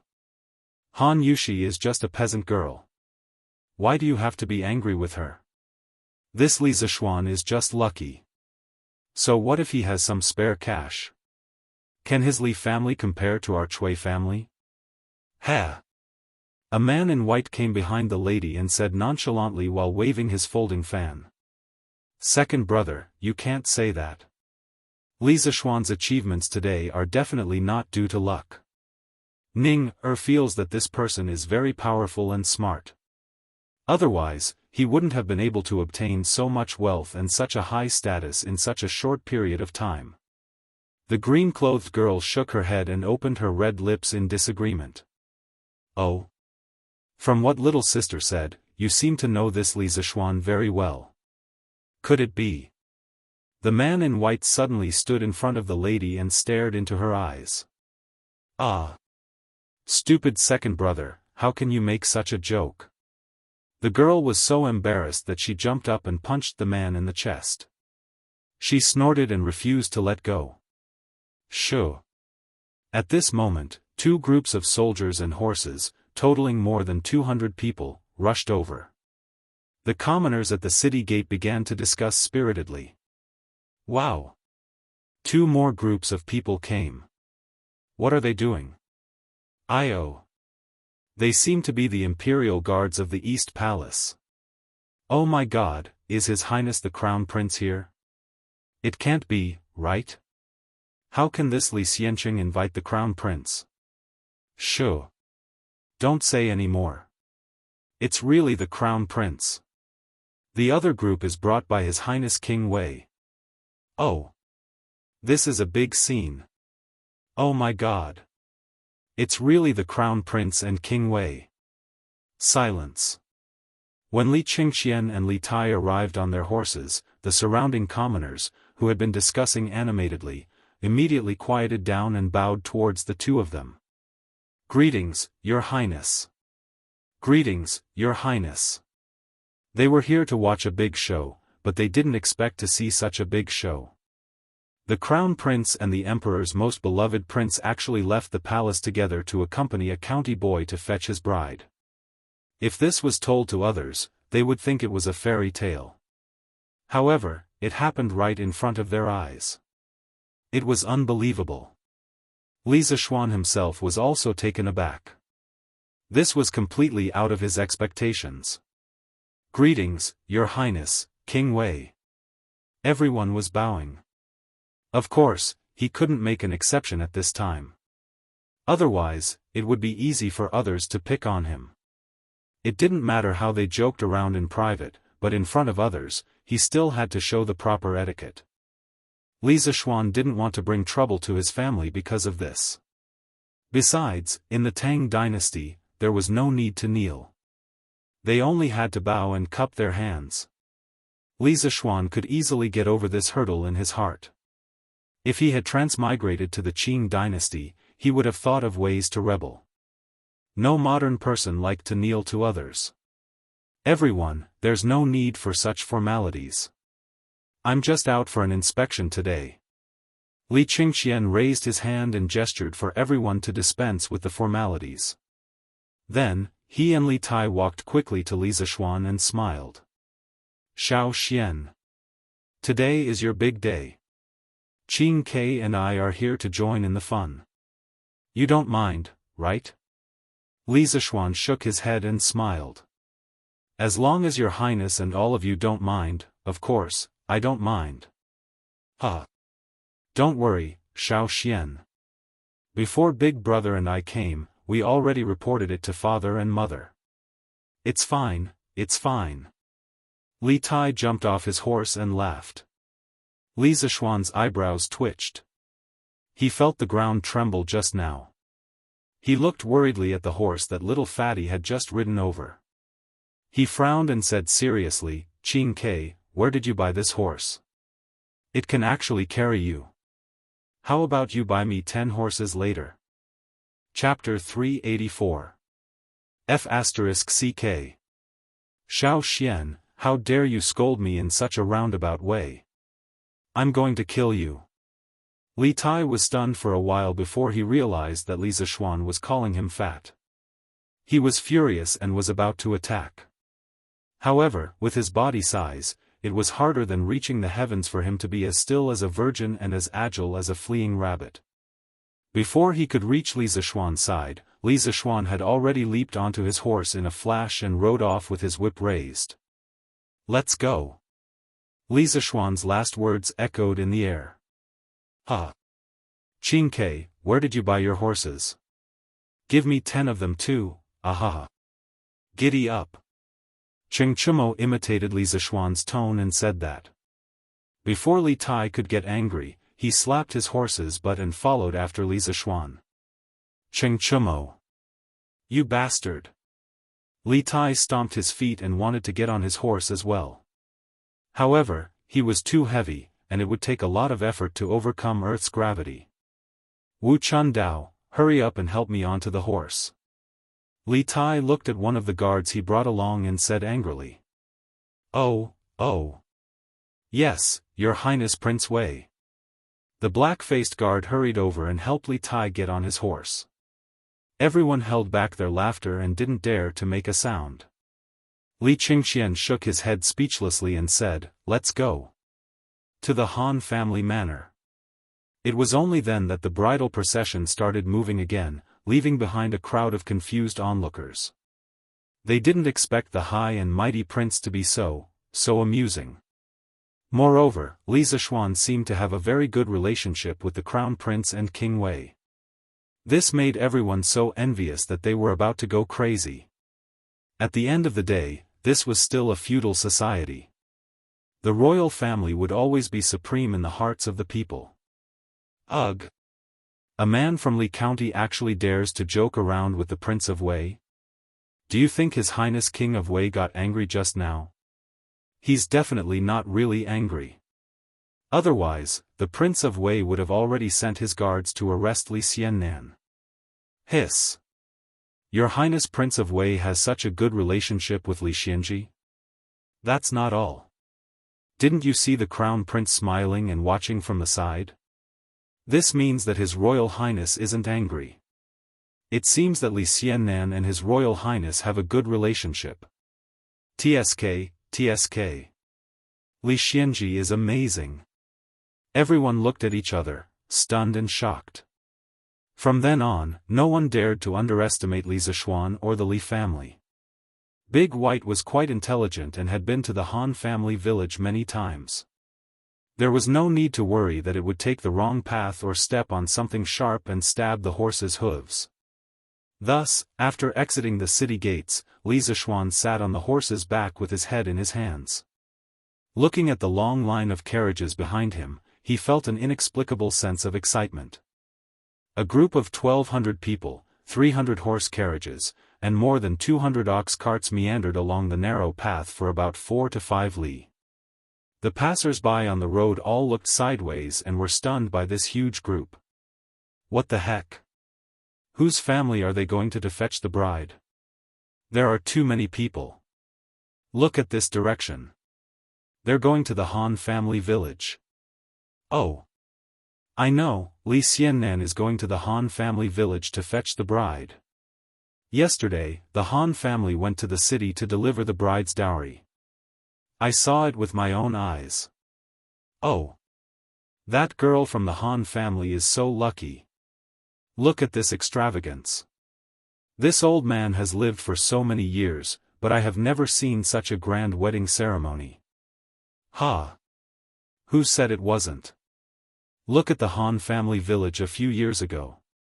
Ever since Lord Li took over the village, not only did he reduce the rent, but he also let the Han family village's villagers harvest fruits to exchange for money. Later on, he provided free chicken seedlings and the like. Now, almost every family in the Han family village can afford to eat meat. Our village can't compare to them. Yeah. Now that Lord Li has married the daughter of Han family village, the Han family village's life will definitely get better and better. Sigh. If we have to blame someone, we can only blame ourselves for not having a beautiful girl like Miss Han. Otherwise, Lord Li would have become our son-in-law. Ha! That's true. I can't be envious. Listening to the discussions around him, Li Zishuan's lips curled up slightly. The vanity in his heart was greatly satisfied. In the modern era, he was just a poor loser who had just graduated from school. Although he had a girlfriend, he did not have the money to buy a house or a car. He also did not have the money to hold a grand wedding for her. He did not expect that by chance, he would come to the ancient era and become a rich second-generation heir. He would soon have a beautiful wife and even hold a grand wedding that would shock the entire capital. Life was really like a dream, unpredictable and unpredictable. However, at this moment, Li Zishuan suddenly missed his girlfriend from his previous life. After all, that was the memory of 5 years of love. Even after more than 1,000 years, it was not easy to let go. The reason he did not think about it usually was because he did not recall the past. That feeling was buried in the deepest part of his heart forever. What's wrong? Xiao Xian, looking at your expression, you don't seem happy. Unknowingly, Li Tai drove the big black horse and caught up. He saw Li Zishuan's listless eyes and expressionless face. He did not look like a man who was about to get married. He could not help but ask curiously. Cough. No. I was just thinking, Qin Ke, why did you and Gao Ming come here today to join in the fun? You two have special identities, and every move you make represents the imperial court. Li Zishuan was good at lying. He had a serious look on his face as he tried to force Li Tai to lie. Li Tai wanted to curse, but he did not know if he should say it. He did not believe that Li Zishuan's thoughtful expression just now was because he was thinking about these boring things. What's wrong? Qin Ke, you don't believe me? I'm really curious why His Majesty asked you two to come with me to escort the bride. Tell me quickly. The highest level of Bulsh * Ting was Bulsh * Ting until you believed it yourself. Li Zishuan was currently in such a state. Originally, these excuses were all Bulsh * Ting, but now he was really curious as to why Li Heir would let these two brothers out of the palace. After all, to let two princes accompany a county man to escort the bride sounded very ridiculous. Li Tai rolled his eyes and said, I'll believe you for now. Actually, my brother and I didn't use the excuse of escorting the bride for you at all. Oh? Then what is it? Qin Ke, did you and Gao Ming make up a lie to deceive His Majesty in order to escort the bride for me? That won't do. Why don't you go back to the palace now? Li Zishuan was shocked. He did not expect these two to be so bold. They were a little too excited. What are you thinking? My brother and I didn't come here to escort the bride for you. How is that deceiving His Majesty? Our main purpose today is to go to the plum village you mentioned earlier. To see if it's really suitable for building an academy. As for going to the Han village, it's just on the way. Li Tai looked at Li Zishuan with disdain and said lightly. He never expected Li Zishuan to be so narcissistic. He was really a narcissistic maniac. Chapter 385. Ugh. Seeing the disdainful look on the little fatty's face, Li Zishuan really wanted to throw a few punches and give him a blessing. But there were too many people around, so he could only think about it in his heart. I'm just passing by. Hee hee. I didn't expect you to be so wise, Qin Ke. Hee hee. Of course. Li Tai raised his head proudly and snorted. Yo. You're so arrogant just because I said you're fat. Why don't I give you another 10 questions, and you can see how many you can answer? Li Zishuan narrowed his eyes and said maliciously. Li Tai was dumbfounded. He shook his head like a rattledrum and said, No, no, no, it's not convenient to compete with this now. Let's talk about it when we get back. The little fatty was already traumatized by Li Zishuan's questions. Even if he was beaten to death, he wouldn't accept this trap. That's right, to Li Tai, once Li Zishuan proposed to take the initiative to set questions, it was definitely a trap. There was no need to think about it. Qin Ke, there's something I forgot to tell you. Look, you've also learned Hanyu Pinyin. To me, the pronunciation of wise and mentally retarded are not too far apart. That's why when I say that someone is wise, it means something else. Huh. Big White, let's go. Hiya. After Li Zishuan finished speaking, he took advantage of the fact that Li Tai hadn't reacted to support himself with one hand on the horse's back. He did a beautiful 180-degree turn in the air and returned to his sitting position with his head facing forward. The entire set of movements was as smooth as flowing water. It was completed in a single breath of time. By the time Li Tai reacted, Li Zishuan had already run far away. F***CK. I fell for your trick again. Xiao Xian, you're the retarded one. Li Tai roared and slapped his horses but, charging forward. Second brother, not only is Xiao Xian close to the crown prince, but he's also close to Prince Wei. What should we do in the future? Cheng Yaojin pulled Qin Xiong and purposely hung at the back of the group. He looked around and hesitated for a while before whispering to Qin Xiong. There was one thing he didn't say, and that was his son, Cheng Chumo. Under the influence of Li Zishuan, the line between him and Li Qingxian and Li Tai was becoming more and more blurred. One had to know that Cheng Chumo had previously always carried out his instructions and kept a distance from all the princes. Jijia, I know what you're worried about, but this old man feels that it's still too early for you to worry about that. Previously, the crown prince and Wei Wang were like fire and water. But ever since Xiao Xian appeared, they were able to coexist peacefully. Just like today. This old man thinks that little Xian is that variable. I believe that the current crown prince will not become the hidden crown prince of the past. The king of Wei will not become the king of Qin of the past. The current emperor will not become the retired emperor of the past.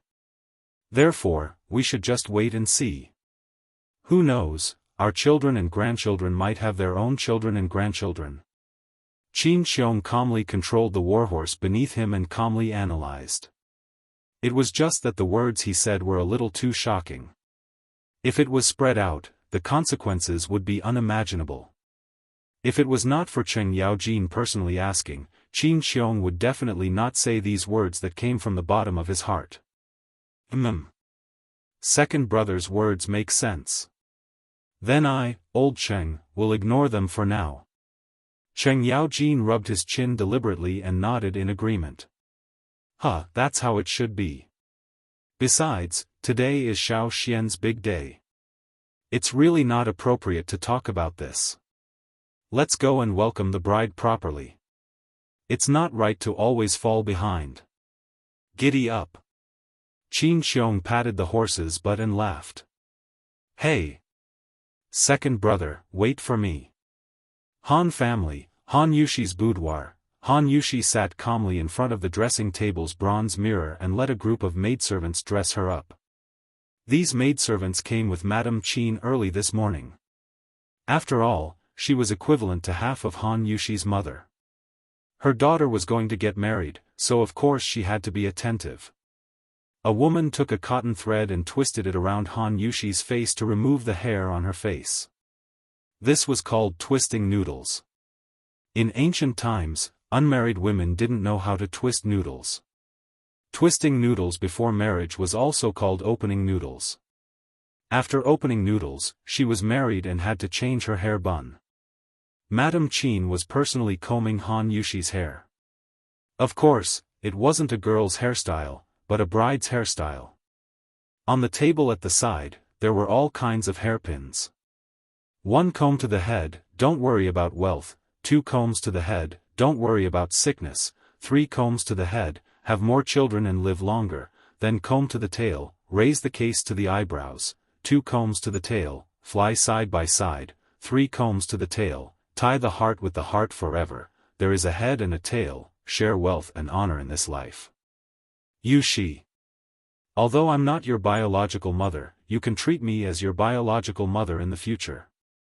Mother hopes that you and Xiao Xian will grow old together and raise the case to the eyebrows. Madame Qin said sadly as she combed her hair. Yes, thank you, mother. Yushi will definitely live well in the future. This long-lost motherly love made Han Yushi's eyes turn red. She suddenly thought of her deceased biological mother and said sadly. Sigh. That's good. That's good. Hee hee. Madame Qin wiped her tears and smiled happily. Then, she continued to help Han Yushi tie her hair. After tying her hair into a bun and putting on her new clothes, Han Yushi immediately looked like a fairy descending to the world, stunning everyone in the room. Sister Yushi, you're so beautiful today. Hong Ling, a girl from the same village who had once brewed wine with Han Yushi, stood at the side and looked at Han Yushi, who had combed her hair and was wearing a phoenix coronet and robe. She couldn't help but praise her infatuatedly. Yes, I'm going to dress up my most beautiful appearance today. A faint smile appeared on Han Yushi's lips as she said softly.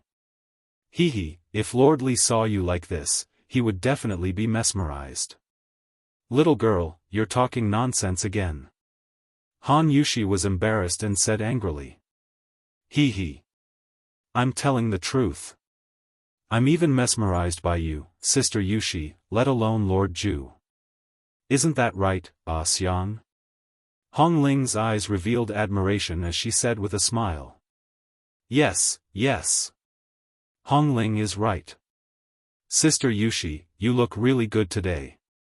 Another girl from the same village, Xiang, also echoed. Alright, alright. Hong Ling, Xiang, don't flatter me anymore. When you put on your wedding clothes in the future, you'll definitely look better than me. Han Yushi couldn't bear the sugar-coated bullet's attack and quickly said. I'm afraid we don't have as good luck as you, Sister Yushi. A trace of loneliness and sadness flashed across Hong Ling's eyes as she thought so in her heart. Grandpa Han. Young Master's wedding convoy is here. We're about to enter the village. At the entrance of the village, Daoist ran over and cheered loudly. Slap. Stupid boy, you have to call him son-in-law in the future. Don't call him young master, do you hear me? What welcomed Daoist was not praise, nor was it a reward, but a big slap. An old man at the entrance of the village said resentfully. Ha! Uncle Han is right. Daoist, you didn't take the slap for nothing. You have to be careful in the future. Our Han family manor will be little girl Han's maiden home in the future. Lord Ju will be the son-in-law of our Han family manor. Everyone, do you hear me? Old Hu laughed and shouted at the crowd. Yes, sir. The villagers at the entrance of the village agreed in unison. Daoist, take a few children and inform the people in the village. Regardless of gender, old or young, come here to welcome the son-in-law. Old Hu instructed. Today, Han Tianhu was busy marrying his daughter. Among the children, his words were the most authoritative. Okay, Uncle Hu. On the other side, Li Zishuan led more than 1,000 people and walked for more than 2 hours before arriving at the Han family manor. There was no choice. There were too many people and cars. Moreover, the road from Chang'an to the Han family manor was not wide and flat. Of course, it took a lot of time to walk.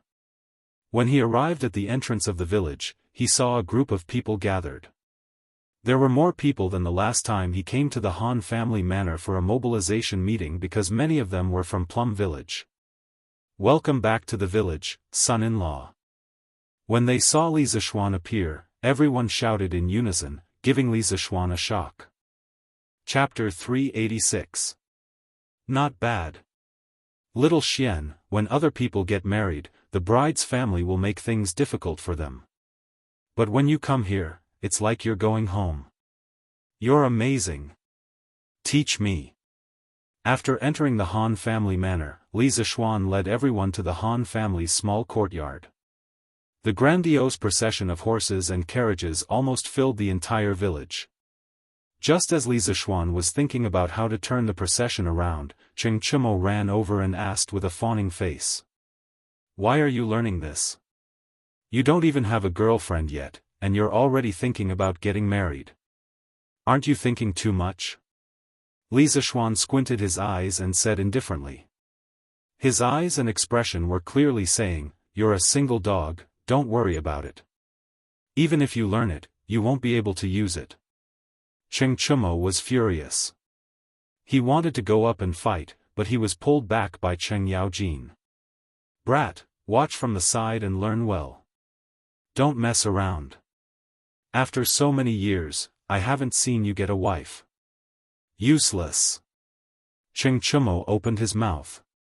Not only was he fed dog food by Li Zishuan, but now he was being fed dog shit by his own father.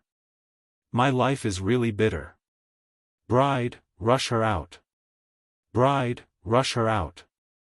Bride, rush her out. Bride, rush her out. Bride, rush her out." When they arrived at the Han Manor's courtyard, today's wedding ceremony had reached the most important part, rushing the bride's makeup. Li Zishuan brought so many carriages, so of course, he couldn't bring all of them to the Han Manor. Only the leading carriage was brought here to pick up the bride. The rest of the carriages were lined up on the small path in the village. Following Li Zishuan was the 1,200 people who came with the bride. With so many people, the small courtyard of the Han clan would definitely not be able to fit all of them. Only a little over 100 people entered the courtyard with Li Zishuan. The rest of the people were in the open space outside the courtyard to bolster Li Zishuan's momentum. More than 1,200 strong men shouted the same sentence in unison. It could only be described as a deafening sound wave. Those who had gone through military training in high school or university would definitely be very familiar with this scene. It was just like more than 1,000 people shouting slogans in unison during military training, each louder than the previous one, and each louder than the previous one. At this moment, the noise had clearly broken through the upper limit. This was especially true for Cheng Chumo and Yuchi Baolin, who were famous for their loud voices. They were shouting and yelling at the same time, trying their best to kick up a fuss. This kind of noise completely broke the atmosphere. Looking at the two of them, it didn't seem like they were here to help Li Zishuan rush the bride, but to make a fool of themselves. In the boudoir, a group of people suddenly covered their mouths and chuckled. Han Yushi could tell that this was Li Zishuan's good brother's mischief. She shook her head in amusement and didn't get angry. She just looked at the dressing table in silence. Madame Qin laughed and scolded, "It must be Chumo and Baolin. Those two kids are just messing around. I'll have to scold them when we get back. Mother, it's okay. Everyone is happy. It's good to be lively." Han Yushi smiled slightly. Madame Qin smiled and nodded. After a while, she called Han Yushi to get ready to go out. "Yushi, that's enough. Let's go out." So, Li Zishuan could finally see his wife, whom he hadn't seen for a long time? Of course not. There were still procedures to be completed. Madame Qin and the maidservant supported and surrounded Han Yushi as they carried her out of the boudoir. Now, even if the bride left the room and went to the hall, the house would hang layers of screens and curtains to block the way. There was a saddle on the ground inside the tent, and Han Yushi was supported to sit on the saddle. She faced the south and back to the north. At this time, no matter how one looked at it, one could only vaguely see a graceful shadow. Next, it was time to prepare for the birthing ceremony. Birthing the wild goose was the core part of the wedding ceremony in the Tang dynasty. Because wild geese were monogamous and loyal, the ancients used wild geese as mascots. They hoped that the newlyweds would live happily ever after and never stop until death. That being said, even though the social status of women in the Tang dynasty was higher than that of women in the later dynasties, it was still normal for men to have multiple wives and concubines. Therefore, this so-called birthing ceremony was just a beautiful fantasy of a married woman for her future husband. Li Zishuan looked at the faintly discernible graceful figure behind the screen, and his heart was filled with joy and excitement. He turned around and picked up the live wild goose he had brought from home. Circulating his jinqi, he accurately threw it over the screen. Behind the screen, the maidservants and young girls from the same village saw the wild goose being thrown over. They swarmed over and grabbed the wild goose, then used some ropes to tie up the wild goose's body and mouth. They didn't let it move or cry and just left it there. After the wedding, the groom's family would come back with something to redeem the wild goose and set it free. Then, there was the melodramatic plot that Li Zixuan often saw in countless time travel novels in his previous life, reciting poems. This had to be recited until the bride was so touched that she asked someone to tear open the curtain. Only then could the couple meet. At this time, the groom was usually very anxious. Because ancient times were not like modern times, many couples would not meet before marriage, let alone know each other. Therefore, the groom was usually eager to know what his future wife looked like. However, Li Zixuan and Han Yushi were different. They were free to fall in love. Although he already knew that Han Yushi was as beautiful as a fairy, Li Zixuan still had to recite a poem. However, he was already prepared for this. Last night's stars and last night's wind, west of the painting tower, east of the Kasha hall, body without the wings of a colorful phoenix, hard as one. Next seat, send Go Chun wine to warm, separate Chow shoot to cover the red wax lantern, Shiyu listen to the drum to respond to the official, walk the horse Lan Tai to turn the canopy. Good. Good. Good. Well done. Once Li Shangyin's untitled poem was released, it would definitely shock everyone, right? Huh. You think too much. Most of the people present were rough men. How many of them were cultured? How many of them knew how to appreciate poems? Cheng Chumo and the others did not care about the poem. As long as it was written by Li Zixuan, they would praise it in unison. However, it was an eternal masterpiece. Among the people present, there were always people who knew what was good, such as Mrs. Qin and Han Yushi. Good, good, good. I didn't expect little Xian's literary talent to be so outstanding. This make-up poem can be considered a rare masterpiece. Mrs. Qin savored it for a moment, then clapped her hands and laughed. She had originally thought that Li Zixuan would use a few works of his predecessors to bluff his way through. After all, Li Zixuan was not known for his talent in poetry. She had never thought that she would be able to hear such a masterpiece handed down from generation to generation today. Body without the wings of a colorful phoenix, hard as one. Han Yushi's eyes bloomed with infinite brilliance. She kept repeating these two lines of the poem. Gradually, her eyes became a little moist. She said softly, "Mother. Let them take down the screen." Ah. Good, good, good. Looks like little Xian is quite capable. He moved Yushi with a poem. Hongling, take down the screen, take down the curtain. Mrs. Qin was stunned, but she did not object. She was only slightly surprised and got someone to do it. Chapter 387. Yo! The bride is out. The bride is out. When they saw Han Yushi, who was wearing a phoenix coronet and a red gown, being escorted out, more than 1,000 people in and outside the courtyard burst into deafening cheers. Cheng Chumo widened his eyes and clapped his hands excitedly. Wow! She's out. She's out. Little Xian is so awesome. A poem was enough to summon the bride. Under normal circumstances, the make-up urging process was not smooth. It would take a long time. Firstly, the bride had to show her modesty.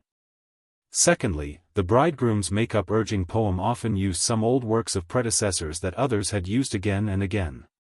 There was nothing new about it, so it was very difficult to move the bride. But today, Li Zixuan's untitled poem made Han Yushi remove the screen and come out to meet him. It was really beyond everyone's expectations. After today, this poem would probably be passed down by everyone. However, it was likely that it would not be long before this poem would be used again and again by many people. In the end, it could not escape the fate of becoming a cliché. Smack! I told you to follow behind little Xian. Watch carefully and learn well, right? You brat, you have to hurry up when you go back. Cheng Yaojin's big hand slapped the back of Cheng Chumo's head as he spoke casually. Cheng Chumo rolled his eyes and secretly wondered if this old man of his was his biological father. At this time, Li Zishuan's attention was no longer on this side. From the moment Han Yushi came out, his eyes were sucked over, and he could no longer look away. He saw Han Yushi wearing a bright red shirt with a long skirt that reached the ground. There was a belt on the skirt that tied the skirt below her chest. She looked slender and luxurious. Of course, this red gown was not one layer, but layered on top of each other. Coupled with her slim figure, it looked even more three-dimensional. Han Yushi wore light makeup as she looked at Li Zishuan affectionately with her big eyes. A hint of shyness appeared on her face. The gorgeous decorations made her look as noble and beautiful as a fairy. A cool and comfortable feeling went straight into Li Zishuan's heart. At this moment, this guy felt like he was in love again. The woman in front of him was the luxurious version of the Han Yushi he had seen in the past. This was because Han Yushi usually looked pure and beautiful without makeup. She also dressed very simply. How should he put it? Although she was also very beautiful, there was still a trace of immaturity. Now that she had put on some light makeup, coupled with the bright and luxurious phoenix coronet, her feminine charm was completely released. This astonishing charm was enough to make 10,000 flowers lose their color and thousands of people become silent. Li Zishuan was the closest, after all, he was the groom. Of course, he had to be the first to see the bride's appearance. The impact he received was also the greatest. A trace of sparkling and translucent liquid appeared at the corner of his mouth. His eyes seemed to be possessed as he stared fixedly at Han Yushi's small face. Han Yushi looked at Li Zishuan's pig-like appearance and knew that her young master was shocked by her beauty. She was extremely happy in her heart, but she was burned by Li Zishuan's naked invasive gaze. After a moment, she saw that Li Zishuan was still standing there and staring at her. Finally, she could not help but say softly, "Young master. It's time to pay respects to father." Li Zishuan was shocked and realized that he had been rude. He quickly wiped the saliva from the corner of his mouth and quickly walked to Han Yushi. He reached out his wolf claws and grabbed Han Yushi's little hand tightly. He had not held hands for a long time.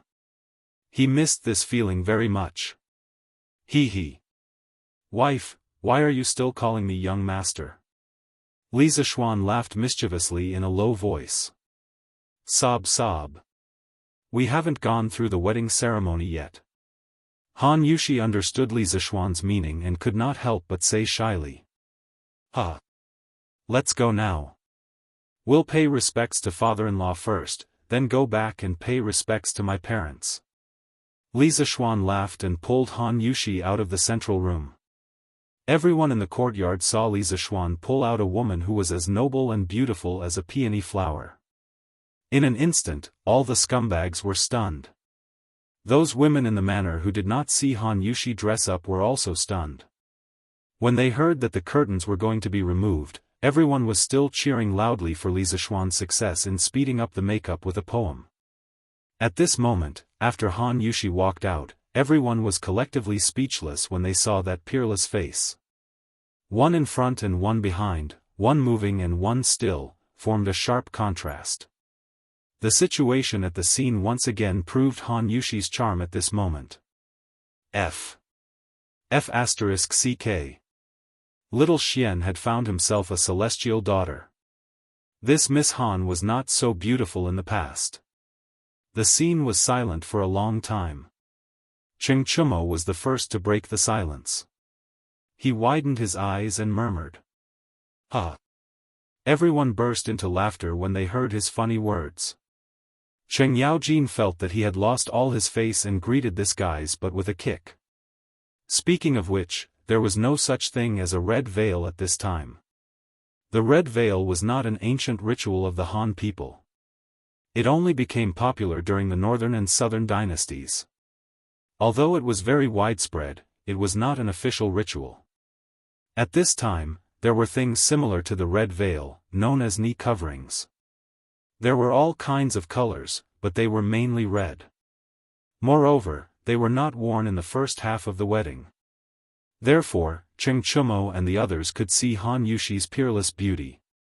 This kind of knee coverings were usually covered after leaving the house so that unrelated passers-by would not see it. The people in the house, regardless of the man's or woman's, were all people who were recognized. Li Zishuan had some understanding of this before, and this guy did not particularly care. Anyway, he just wanted to let everyone see and show off. Ha! A talented man and a beautiful woman. A talented man and a beautiful woman. Tianhu, you gave birth to a good daughter.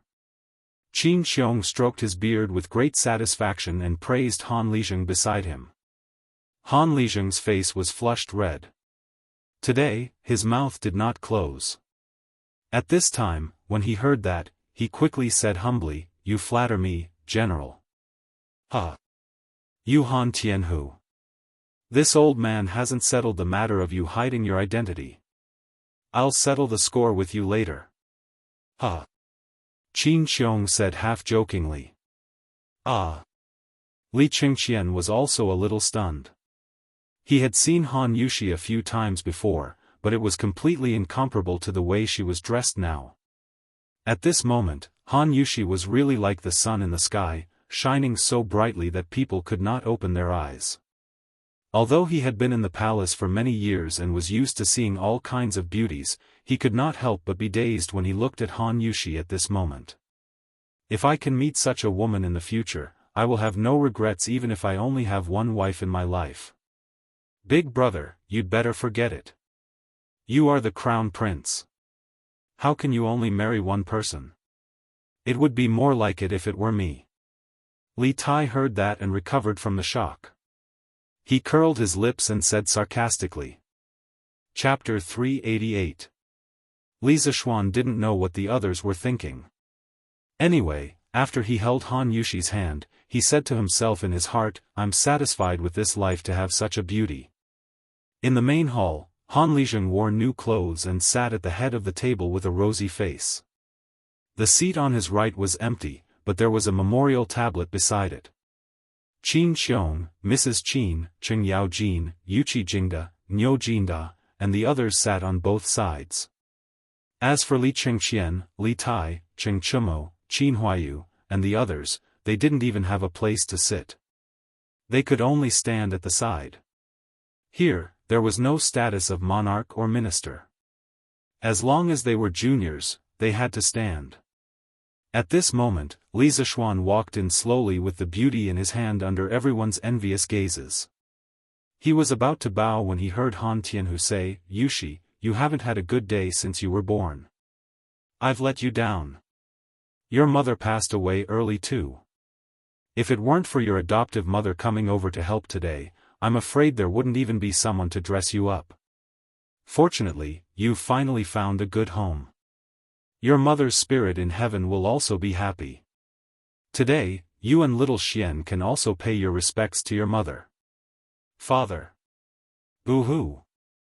She was about to get married, and Han Yushi was already very reluctant to leave her family. When she heard Han Lizheng's emotional words, how could she hold it in? Her knees immediately went weak, and she knelt on the ground, tears flowing like rain. Li Zishuan also quickly knelt down and kowtowed to Han Lizheng and Han Yushi's mother's memorial tablet. Then, he said in a clear voice, "Father-in-law, mother-in-law, please accept a bow from your son-in-law. Today, your son-in-law is fortunate enough to marry your daughter, Han Yushi. I will definitely cherish her. Father-in-law, mother-in-law, please don't worry. From now on, Yushi is your son-in-law's wife. Your son-in-law will definitely dote on her, protect her, and love her. No matter when, where, or what the situation is, no one can hurt her. We're willing to be lovebirds in heaven and even branches on earth. Your son-in-law is willing to be devoted to Yushi and grow old together." Clap, clap, clap. Good. Well said, little Xian.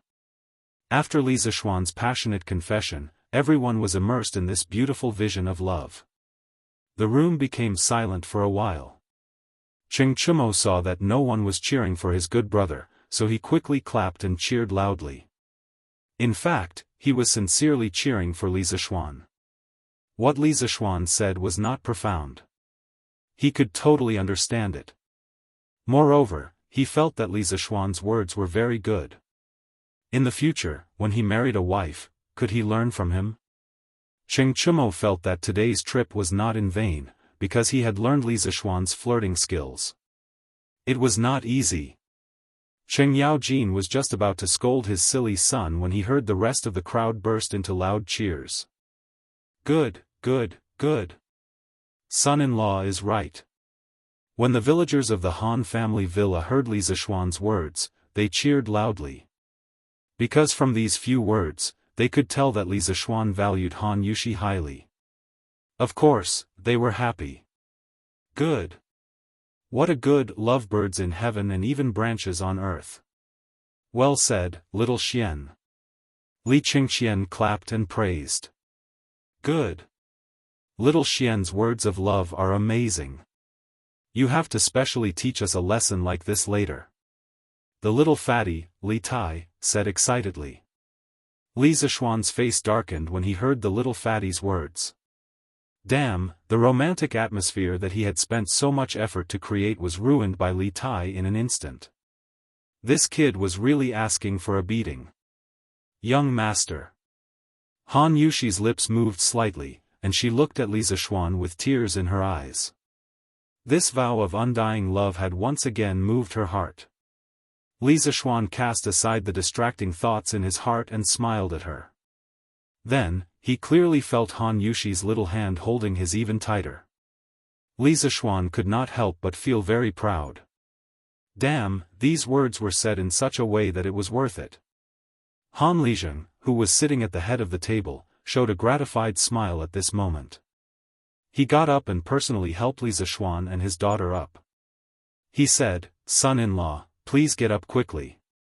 I believe that you will treat my daughter well." Then, he looked at Han Yushi and solemnly said, "Daughter, from now on, you are a member of the Li family. Remember to be filial to your in-laws and thrifty in managing the family.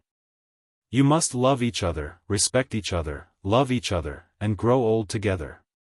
You must be happy, and you must be harmonious and beautiful." Speaking of which, men in ancient times were really happy because when the bride was fetching the bride, the father-in-law would speak up for the son-in-law and warn the bride to be obedient and virtuous. There was a lot of specific content, and the things inside were detailed to a very deep level. If it were today, modern women could not even do 1/10 of it, but ancient women had to obey all of it. Han Lizheng, who had never liked to nag, had obviously done his homework this time. He pulled Han Yushi and talked for nearly half an hour, all of which was to tell his daughter to pay attention to this and that at her in-laws' house. In the end, he saw that it was almost time, so he finally said, "The auspicious time is here. Go quickly." "Father." Han Yushi did not move. Her eyes were full of tears. She could not bear to leave. Han Lizheng forced a smile and said, "Girl, go quickly. Don't miss the time. Yushi, let's go. If you miss home in the future, I can accompany you back at any time." Li Zixuan squeezed her little hand and said gently, "Okay." Han Yushi hesitated for a moment and nodded. However, she did not go out. Instead, she turned to look at Qin Xiong and Mrs. Qin. She bowed and said, "Yushi thanks adoptive father and adoptive mother for your care during this period of time. Yushi will not dare to forget this great kindness." To be honest, Qin Xiong and his wife played a very big role in this marriage, whether it was on the surface or in the dark. If it were not for the two of them, this marriage would definitely not be as smooth as it was now. Han Yushi's heart was like a mirror, so she had to bow this time. Sigh. "Good daughter, get up quickly. That's nothing." Mrs. Qin felt as if she was marrying her daughter today, and her heart had been very uncomfortable. When she saw Han Yushi bow, her eyes turned red, and she quickly went forward to help her up. "Good child, go quickly. Don't miss the time because of us." Qin Xiong waved his hand and forced a smile. "Okay. Father, adoptive mother, I'm leaving." Han Yushi looked at the three people in the room seriously, then handed her palm to Li Zixuan. Li Zixuan also bowed to Qin Xiong and his wife, then pulled Han Yushi out of the door. The people in the courtyard automatically opened up a path. At this time, Hong Ling took a red knee cover and carefully covered Han Yushi with it. Through the red silk, Li Zixuan led Han Yushi to the side of "Don't Touch Me, Number 1, which was hung with red silk. He said softly, "Wife. Get in the car." "Okay." Han Yushi was slightly shy and nodded gently. Chapter 389. Chang'an City. At this time in Chang'an City, other than Yongla Lane, the other streets and corners were also very lively, but it was a different kind of liveliness. Newspaper delivery. Newspaper delivery. The freshly printed Datong Daily to celebrate the wedding of Li County's man. Everyone gets a free copy. You can even earn money after reading it. Pfft. What? Today's newspaper is free? Did I hear wrongly? A diner at a nearby stall almost choked to death when he heard this voice that was obviously different from the past. He dug his ears and said doubtfully, "Well, I'm also wondering if I've heard it wrong." The diner opposite him said, "Let's go and ask. Won't we know?" Yes, yes. The two of them were considered slow. Ever since the paperboy said that sentence, dozens of people had already surrounded them, fighting to be the first to ask, "Hey, doll, you just said that today's newspaper is free. Is that true?" "Yes." "Is it really free? Did you say it wrong, or did we hear it wrong?" Seeing that they were all asking questions at once, the newsboy hurriedly shouted, "Brothers and sisters, uncles and aunties, you didn't hear wrongly. Today, Datong Daily is celebrating the wedding of Li County's man. All the newspapers are free, but each person can only get one copy. In addition, not only is the newspaper free, but you can also earn extra money after reading it and participating in the activities on it." Wow! It's actually true. Give me one copy. Give me one too. I came first. Give it to me first. As soon as the newsboy's voice fell, the surrounding people immediately went crazy and wanted to get a copy. Anyway, it was free. Even if they couldn't read, they could take it back and pretend to be educated people. Moreover, the newsboy just said that they could earn money after reading the newspaper and participating in the activities on it. Where else could they find such a thing that fell from the sky? Give me 2 copies. I can buy the other one with money. Of course, this made it difficult for the servants who bought newspapers for their masters, especially those who bought newspapers for multiple masters. They could only go against the huge flow of people and force people to buy newspapers for free.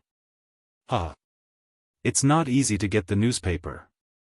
Let's see what's different about today's newspaper. A young man who looked like a scholar excitedly took the newspaper and found a secluded place. Then, he couldn't wait to open the newspaper and start reading. The first thing he did was to look at the novel section, but today's novel section was different. Wow! Today, 10 chapters of The Legend of Immortal's journey had been updated. No wonder today's newspaper was so thick. I've earned enough. Such a thick newspaper today would have been sold for 10 copper coins in the past. Holy sh*t. Zhang Xiaohua's journey to immortality has also been updated by 10 chapters. Crazy. All the novels had been updated by 10 chapters. Oh my god, today is such a good day. First of all, he realized that the number of updates for today's novels was astonishing. Then, he happily started reading novels. The first one he read was, of course, The Legend of Immortal's Journey to Immortality. She saw the words written on it, Chapter 134, Ascension to Immortality Assembly, added to celebrate Lee County's man's wedding. Wow! Men from Lee County are so charming. Even Leather Knight congratulated him on his wedding. After reading the title, the scholar couldn't help but sigh. Although he was poor, he was a true Mortals fan. In the eyes of a fan, they would always think, the person I like is super awesome. Therefore, when he saw that the author of The Legend of a Mortal's Journey to Immortality had specially added an update for Li Zixuan, the scholar naturally thought that the author he supported was giving face to Li Zixuan, and not that the author was purposely licking Li Zixuan's boots. The scholar glanced at the titles of the other 9 chapters. In the end, they all had the sentence added to celebrate Lee County's man's wedding. He sighed in his heart for a while, then began to read the content. In just half an hour, he finished reading all 10 chapters of The Legend of a Mortal. The scholar was still not satisfied, so he continued to read Zhang Xiaohua's Journey to Immortality Assembly. However, after reading the title, he couldn't help but frown. Chapter 50, Storm Ahead, added to celebrate Lee County's man's wedding. Damn, this heavenly beauty is actually sucking up. Lee County's man's wedding is indeed worthy of celebration, but there's no need for this, right? See, this was the difference between an idol and a passerby. The author of Zhang Xiaohua's Journey to Immortality Assembly, Chen Tianhua, would probably cry in the toilet after hearing this sentence. After curling his lips and complaining a little, the scholar continued to read. Why wouldn't he read something that was free? Phew! This is so satisfying. 3 novels, 30 chapters, and I don't even need to spend money. Today is so satisfying. I still have to thank Lee County's man for his wedding. Huh.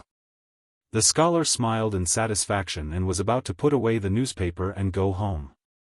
Suddenly, he remembered that the paperboy just said that he could earn money by participating in the activities in the newspaper. The scholar hurriedly flipped to the first half of the newspaper to look for that legendary activity. Actually, he didn't need to spend much effort to find it. On the first page of the newspaper, in the middle, there was a line of the most eye-catching words. It said, "Great luck, free chicken dinner, special activity to celebrate Lee County's man's wedding." Damn, why is today's headline like this? If this fellow was a modern person, he would definitely complain. Isn't it just a rich second-generation heir getting married? Why is it still flooding the front page of the newspaper? The words, "Celebrate Lee County's man's wedding," were everywhere. The scholar couldn't escape even if he wanted to. In order to celebrate Lee County's man's wedding today, Datong Daily is holding a large-scale special activity. Today, anyone who holds a Datong Daily, picks a bouquet of flowers, not white, in the wild, delivers it to the Lee residence in Yongla Lane, and sends a message of blessings to Lee County's man and Miss Han's wedding will be able to receive a free chicken dinner from Drunken Immortal restaurant. There is no limit to the number, but the activity ends at 4:45 p.m. Everyone participating in the activity, please hurry up and line up. After reading this short headline, the scholar's eyes widened and he vomited blood. Damn! There's actually free chicken dinner. Why did I only see it now? It had been 2 hours since he finished reading all 30 chapters of the novel. God knew how many people who saw this news had already picked the flowers and rushed to Yongla Lane. There was no need to say anything. A bouquet of flowers was worth a lot of money. Only a fool wouldn't do it. The scholar stuffed the newspaper into his arms and went straight to the eastern suburbs of the city.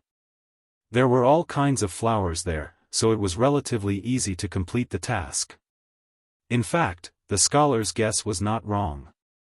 Now, the entire city of Chang'an had gone crazy.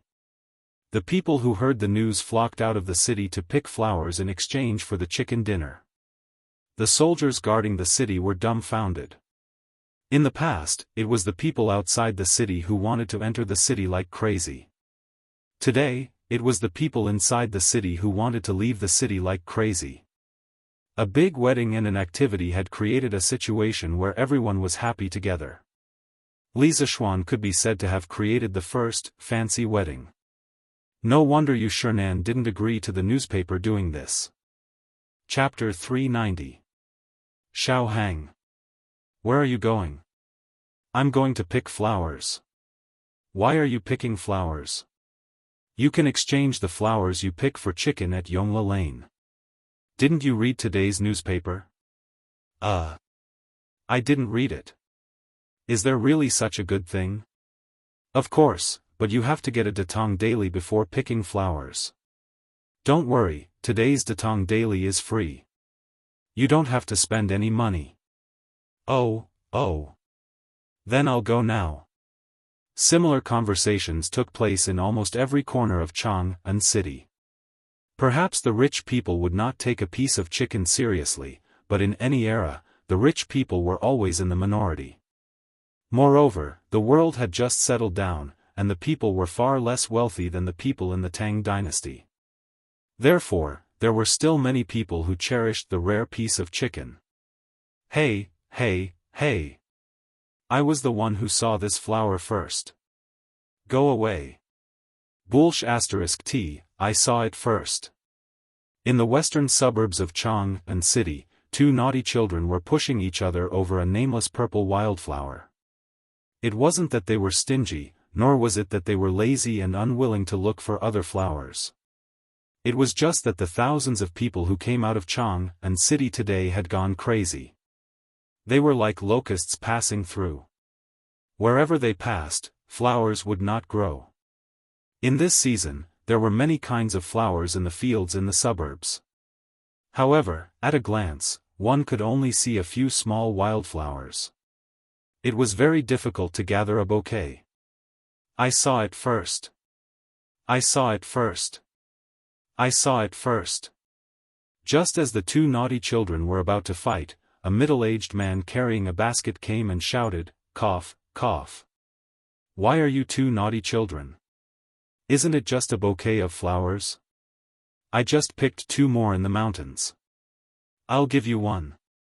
Stop fighting." The two naughty children heard him and stopped immediately. One of them reached out and took the bouquet from the middle-aged man. Then, he thanked him. "Thank you, uncle. Uncle, you're a good person." Yes. Thank you, uncle." The other naughty child echoed. "Huh. That's right. Hurry up and eat the chicken you're eating." The middle-aged man scratched his head and laughed. "Here. Manager, here you go. This is a flower I picked. Do you think it's okay?" Yongla Lane, the back door of the Li residence. 6 long lines had already formed in this alley. It was really impossible to see the end of the line. Even the scorching summer couldn't stop these people's enthusiasm to eat chicken. The person in charge of today's chicken dinner event was none other than Ma Zhou.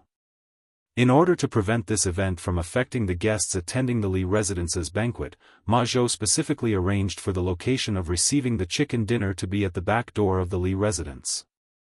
This way, it wouldn't cause congestion at the front door. Yes, sure. Then, you can send our Lord Zhu a blessing and leave your name on it. Then, you can receive a free chicken. The man behind the table took the bouquet, looked at it and said, My name is Wang Depeng. I wish Lord Li a happy marriage. Is that okay?" The person who came to collect the chicken that he had bitten off hummed and hawed for a long time before coming up with such an old-fashioned blessing. Clearly, this guy was uncultured. The person in charge of distributing the chicken didn't laugh at him. He only said, "Yes, this is paper and a pen. Do you want to write it yourself or do you want me to write it?" "You write. You write. My handwriting isn't good." The person hurriedly waved his hand. That's good." The person in charge smiled faintly. It was obvious that he had met many similar people today. He picked up the pen and finished writing in a few strokes. Then, he put the note into the bouquet and handed it to the servant behind him. Then, he took out a piece of chicken wrapped in a paper bag and said, "This is the first time I've met such a person. Okay, this is your chicken dinner. I thank you on behalf of Lord Zhu for your blessing. The person who came to collect the chicken dinner was shocked by the person in charge's polite attitude. He took the chicken dinner and hurriedly bowed and said, "You're welcome. You're welcome. Take care." Next. The person in charge laughed and shouted loudly. Wow! Another person came out with a chicken dinner. How many chickens did the Li family prepare? The crowd behind the line exclaimed. I don't know. The newspaper said that there's an unlimited supply. As long as you come before 4:45 p.m., I think they prepared a lot. TSK. Li Xian's man is so generous. This wedding is known by the whole city. I wonder how much money was spent. What's this? Didn't you see the wedding procession that Lord Zhu brought out this morning? Just the carriage alone cost hundreds of thousands of strings of coins, not to mention the crown prince, Prince Wei, 3 dukes, and a prefectural duke all went to support them. Damn it, Li Xian's man is so awesome. Xiaoxi, quickly bring a dozen people to move the bouquets at the back door to the front yard and place them there. Lord Zhu is coming back with the bride soon. Ma Zhou saw that a large number of bouquets had accumulated at the back door. He hurriedly instructed Song Xiaoxi. Li Zishuan racked his brains to organize a wedding that Han Yushi would never forget. In the end, the one who had to work hard was still Ma Zhou. Okay, Master Ma. I'll go right away. Song Xiaoxi didn't dare to slack off and went to call for people. After a while, when the bouquets at the back door were moved to the front yard, Ma Zhou personally brought a few people to the front yard and started the work of placing the bouquets. Although he didn't know much about garden art, Li Zishuan had roughly taught him how to place the bouquets. The guests who arrived at the Li residence in advance looked curiously at Ma Zhou and the rest as they moved the bouquets around. They didn't know what they were doing. However, as time passed, those who didn't think much of it gradually became shocked. They realized that they were already in a sea of flowers. The colorful flowers trembled in the wind, and the faint floral fragrance lingered at the tip of their nose. This feeling was wonderful. Wow! It's so beautiful. Li Xian's man really knows how to have fun. Wow! It's so beautiful. Master Ma, Boss Chow from Chonghua Square sent 100 pots of Luoyang red. It's outside now. At this moment, Song Xiaoxi trotted over and reported to Ma Zhou in a low voice. Ma Zhou was shocked. Peonies were not cheap, not to mention the famous variety of peonies, Luoyang red. These 100 pots were worth at least thousands of strings of coins. Bring me there quickly. Ma Zhou hurriedly ordered. On the other side, Li Zishuan led the bridal escort team and finally saw the city walls of Chang'an. He breathed a sigh of relief in his heart. He finally brought home the beauty. His hard work for so many days was not in vain. Shao Xian, when we went there, there were so many people at the city gate. Why is there no one now? Cheng Chumo covered his forehead with his hand, blocking the sun, and looked at the city gate. In the end, he found that there weren't many people there. He couldn't help but patted his horse and asked curiously. Maybe those people are eating at home now. Hey! Why are you in front? Go back quickly. Li Zishuan smiled mysteriously and then rudely drove Cheng Chumo away. His position was reserved for the groom, and he could chat with the bride at any time. How could he let Cheng Chumo come over? Chapter 391. Wifey, are you hot? After chasing away Cheng Chumo, the powerful, third wheel, Li Zishuan began to flirt happily. Anyway, there was still a distance between Chunming Gate and Yongla Lane. It was also excellent to find a beautiful wife to chat with. I'm not hot. Young master, you must be very hot outside, right? Han Yushi's gentle voice came from the window. When Li Zishuan heard it, he felt as cool as if he had eaten a popsicle. The only fly in the ointment was that Han Yushi was still unwilling to call him husband. She said that she wanted to wait until after the formal wedding ceremony. Hey! What a stubborn and shy girl. But I like it. Not hot, not hot. Huh. Wifey, you don't have to worry about me. Li Zishuan laughed heartily and said indifferently. Oh right, wifey, if you're thirsty, there's water in the carriage. If you're tired, lie on the sofa and rest for a while. Anyway, no one will see. Don't worry about those details. When Han Yushi heard that, although she was touched, she was also very speechless. How could a groom be like this? However, this carriage was indeed comfortable. It was spacious, not bumpy, and cool. She was worried that she would faint from sitting so far in the carriage on such a hot day with a veil over her head. She didn't expect it to be so easy when it came to it. Young master, Yushi is not thirsty or tired. You don't have to worry. About 1:30 in the afternoon, Li Zishuan led the bridal escort team and finally, triumphantly returned. Cough, cough, finally to the door of the house. Back. Back. The bride is back. Suddenly, dozens of people ran out from the courtyard. At the front was Li Jingma and Mrs. Li. Behind them were Ma Zhou and some guests who were watching the fun. Xian, you're finally back. Where's my daughter-in-law? Mrs. Li said excitedly. Li Zishuan was a little speechless. She was concerned about her daughter-in-law the moment she came. In the carriage. Li Jingma interrupted, all right, now is not the time for idle chatter. Go in and get ready. The wedding ceremony will begin soon. Don't miss the auspicious hour. Li Zishuan nodded and helped Han Yushi out of the carriage. They stepped on the red carpet and walked towards the door. Li Jingma greeted Li Qingxian, Li Tai, Qin Qiong, Cheng Yaojin, and a few other distinguished guests. It was worth mentioning that Li Qingxian and Li Tai, the two fellow sufferers, did not return with them when the bridal escort team returned from the Han family village. This was because they had come out with a mission today. First, they rode light horses to Plum Village. After completing the field inspection, they quickly caught up with Li Zishuan's large group. The two brothers had really put in a lot of effort to help Li Er complete his task. Wife, there's going to be a surprise later. You better be mentally prepared. Although Han Yushi was unwilling to call Li Zishuan husband along the way, this fellow was thick-skinned. He kept calling her wife and couldn't stop at all. This fellow was thinking, if you don't want to call me husband, you can't stop me from calling you wife, right? It was as if, although you don't like me, you can't stop me from liking you. Surprise?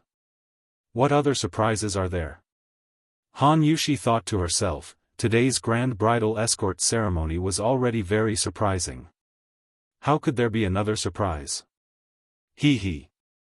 You'll know soon. Li Zishuan laughed softly. As soon as she stepped into the Li residence, Han Yushi understood what Li Zishuan meant by surprise. The knee covering on her head was only a thin layer of silk. Although it could block part of her vision, she could still vaguely see the things outside through it. Han Yushi felt that she would never forget the magnificent scene in front of her for the rest of her life. In the center of the courtyard, there was a step-shaped bonsai that was piled up with peony flowers that were taller than a person.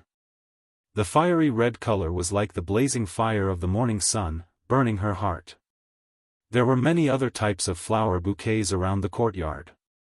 There were orchids, lotus flowers, hibiscus, and so on. However, there were even more unknown wild flowers. The entire courtyard was like a sea of flowers. It was colorful and very beautiful. Wow! Why are there so many flowers in this front courtyard? Cheng Chumo, who was behind him, said in shock after entering the door. Don't tell me little Xian bought this specially for the wedding decoration? Li Tai said with his eyes wide open. It should be like that. Little Xian's thinking is getting more and more strange. Li Qingxian glanced at the flowers in the courtyard and nodded in admiration. The most excited and shocked was Han Yushi. Her shoulders were trembling, and her eyes were a little red. She whispered in disbelief, "Young master, these flowers, they're all prepared for you." These flowers in the courtyard were just picked by the people of Jianghu city today. Every bouquet of flowers has a blessing left by them. Our marriage today is blessed by the people of Jianghu city. The gods and Buddhas in the heavens are worshipped by the people and enjoy the incense of thousands of families. I, Li Zishuan, will also be blessed by thousands of people and enjoy endless flowers when I marry my wife today. Li Zishuan smiled. He didn't wait for Han Yushi to ask and said loudly. In fact, when he saw the peonies in the center of the courtyard, he was also shocked because he had not asked anyone to buy peonies before. However, now was not the time to be puzzled. He could only bury his doubts in the bottom of his heart. After understanding the origin of these flowers, Han Yushi opened her mouth in shock. No one in the Great Tang knew such a romantic way of expressing love, right? At this moment, Han Yushi's heart melted. She no longer had any resistance to Li Zishuan. Husband, for Yushi to be able to marry you, she must have done a lifetime of good deeds in her previous life to cultivate her good fortune. Yushi is so lucky. So happy. Thank you for giving me such an unforgettable wedding. It was the first time he heard Han Yushi say such touching words of love. Li Zishuan could not help but stop and look at her deeply. Then, he said softly, "You and I are husband and wife. From today onwards, we are one. There's no need to say thank you. Being able to give you happiness is my greatest happiness. Husband." Han Yushi was touched. She had thousands of words in her heart, but when they reached her mouth, they only turned into this affectionate call. If it were not for the wrong occasion, she would have already thrown herself into Li Zishuan's arms. No woman could resist such a romantic scene and such touching words of love. Cough, cough. I say, Xiao Xian, if the two of you want to say such loving words, you have plenty of time to do so in the future. Why don't you prepare for the wedding now? Cheng Chumo's words came from behind. Han Yushi quickly turned to look elsewhere to hide her shyness. Li Zishuan glared fiercely and said softly, "Chou Nyo, I will ask you for advice on martial arts every day in the future." Don't. I didn't say anything just now. Cheng Chumo's legs went soft, and he almost knelt down. At the same time, he secretly hated his cheap mouth. Seeing this, Han Yushi could not help but purse her lips and chuckle. Li Zishuan ignored this clown. He held Han Yushi's hand and walked toward the main hall. Chapter 392. Before the formal ceremony, there was a ceremony to show the man's family's connections. As the Li family and the Han family were far apart, it was already afternoon by the time Li Zishuan returned from the wedding. Therefore, some of the guests who were usually busy chose to come in the afternoon. As for those who came in the morning and had already given their gifts, they were left for the ceremony. The Du family of Chang'an's Chonghua Square is here to congratulate. Gift of 80,000 coins, a jade Buddha, and a pair of golden cups. Minister Yen of Chang'an's Eternal Peace Square is here to congratulate. Gift of 400,000 coins, a pair of pure gold buckles, a pair of white jade mandarin duck buckles, 4 sets of pearls, 2 small knives with jade handles and ivory handles, 4 gold necklaces, 6 silver necklaces, a golden phoenix with pearls, and a golden hairpin with a pair of yuan holding longevity fruits. Wow! Even Minister Yen sent someone to give gifts. And these gifts aren't light either. As the Minister of Works, Yen Lide was a well-known figure in the entire imperial court. His actions instantly caused many people to discuss in private. Wei Zhucheng of Chang'an's Yongxing Square is here to congratulate. Gift of 4,000 coins and a piece of calligraphy. Pfft! Even Wei Zhucheng is here. It's just that the gifts are a little too little. Everyone was surprised to hear that even Wei Zheng had come to congratulate Li Zishuan on his wedding. However, when they heard about the gift he had brought, everyone's face darkened. A gift of 5 strings of cash, this was really, Li Zishuan wanted to vomit blood. Was this old man Wei Zheng here to sincerely congratulate him on his wedding, or was he here to get a free meal? How is it just a little too little? This is 100 times less than what Minister Yen gave just now. That's enough. You guys should be content. In the past, Wei Zhucheng never attended these banquets. Ordinary people couldn't even invite him with money. Last time, when the eldest son of Elder Shao married the princess of Xiang City, Wei Zhucheng only gave a gift of 5 strings of coins. At that time, Elder Shao was so angry that his nose was crooked. In that case, the Li family's reputation is really big. That's how it works. The people of Chang'an were always the most well-informed. After a while, Wei Zheng's background was immediately exposed, but he did not feel ashamed at all. He was still tasting his wine, as if he did not hear the discussion outside. Anyway, everyone in Chang'an knows that I'm an honest and clean official. I've already given you a lot of face by giving you 5 strings of cash as a congratulatory gift. Besides, my calligraphy must be worth a lot of money, right? Little Xian, you didn't lose out at all. Since this old man has paid such a big price to attend the wedding, I have to eat more later to recoup my losses. That was what Wei Zheng thought to himself. Duke Wei of Jinning Square has come to offer his congratulations. He's gifted 800,000 taels of silver, a pair of white jade and mandarin duck buttons, 4 pairs of beaded silk, beeswax, and turquoise robes, 2 small knives with jade handles and ivory handles, 4 gold necklaces, 6 silver necklaces. San Bao, who was singing at the door, also felt a little awkward. She quickly read out the gift list for the next family. Whoa! Duke Wei is really extravagant. He just added so much dowry to the Han family yesterday, and he's sending so many congratulatory gifts today. Yeah. This congratulatory gift is more than 200 times more than what Wei Zhucheng gave.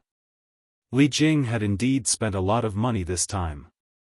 He had basically spent 1/3 of the gold, silver, and goods that he had accumulated from his military exploits over the years because of Li Zishuan's wedding this time. Wei Zheng, who was sitting at the side and tasting his wine, heard some people's discussion and his old face instantly darkened. Why the F***ck are they comparing me again? Li Jing usually gets a lot of money after winning a battle. Last time, I was just an advisor. Where could I get money from? How can they be compared? Thinking of this, Wei Zheng could not help but look at Li Jing and San Bao with hidden bitterness. San Bao, who was singing at the door, had no idea that Wei Zheng had been whipped again. He continued to read. Bu Zhengfang's house of the Duke of Yi has come to congratulate him. They have sent 1 million gold coins, a pair of pure gold buttons, a pair of white jade mandarin duck buttons, 4 pairs of beaded silk, beeswax, and turquoise robes, 2 small knives with jade handles and ivory handles, 4 gold necklaces, 6 silver necklaces. The house of Duke Lu of Huaide Lane has come to congratulate us with 2,400,000 yuan, 4 gold necklaces, 6 silver necklaces, 1 golden phoenix embroidered with pearls, a pair of golden phoenix embroidered with pearls, a pair of golden phoenix embroidered with pearls, a pair of Hetian white jade phoenix embroidered with jade, a pair of phoenix embroidered with emerald, a pair of phoenix embroidered with jade, a pair of phoenix embroidered with emerald, a pair of phoenix embroidered with emerald, a pair of phoenix embroidered with emerald, a pair of phoenix embroidered with emerald, a pair of phoenix embroidered with emerald, a pair of phoenix embroidered with emerald, a pair of phoenix embroidered with emerald, a pair of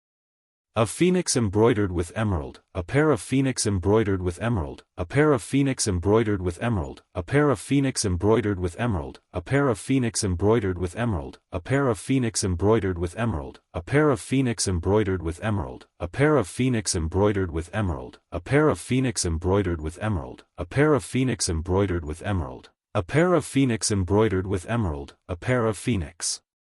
Embroidered with emerald. The congratulatory gifts sent by Cheng Yaojin were even more explosive. It was not an exaggeration to say that they stunned everyone. The reason why there were so many gifts was firstly because when the Han family sent off the bride yesterday, Qin Xiong could go and add to the dowry because of his foster father's identity, but the Cheng family could not. Old Cheng felt that he was one step behind second brother Qin, so he had to make up for it today. Secondly, because of Li Zishuan's immortal drunkenness and gentle village, the Cheng family had also earned a lot of money behind him. As the saying goes, return the favor. When it was time to support Li Zishuan, he had to not be stingy. Hiss. Duke Lu is really generous. 4,003,000 strings of cash. Ha! Ordinary people like us will probably never see so much money in our entire lives. For the banquet held by the Li residence today, the main guests were sitting in the front courtyard. However, outside the courtyard, there were also 50 tables set up in the open space in front of the Li residence. Ordinary people could come and eat as long as they gave some gifts. Hearing that the gifts were getting more and more generous, the people outside were really shocked and dumbfounded. When they thought of the eggs, fish, and other things that they had given, some people who were thin-skinned flashed a trace of embarrassment on their faces. However, these people were thinking too much. Li Zishuan had never expected to make a fortune through the congratulatory gifts. His wedding was mainly for fun. Otherwise, he would not have spent so much money to let thousands of people celebrate. Also, the show had just begun. As the three treasures gradually read out, the congratulatory gifts were more and more explosive. Not only the gifts were explosive, but the identity of the gift giver was even more explosive. 44 supervisors of the Imperial College of Mathematics came together to congratulate us. They gave us 2 million yuan and a book of Teacher Xie's sayings. This special congratulatory gift made everyone look at him in a different light. A teacher was greater than the sky. A successful teacher was very respected in ancient times. The Prince of Hejian's residence came to congratulate us. They gave us 3 million yuan, 4 pairs of top-grade luminous pearls, a golden phoenix with pearls in it, a pair of golden phoenix hairpins with longevity fruits in it, a pair of golden phoenix hairpins with pearls in it, a pair of Hejian's white jade hairpins inlaid with jade, a pair of phoenix hairpins with jade in it, and a pair of phoenix hairpins with jade in it. Before Li Shaogong went out to sea, he had promised that when Li Zishuan got married, the prince's residence would give him a big gift. Now, it had come as promised.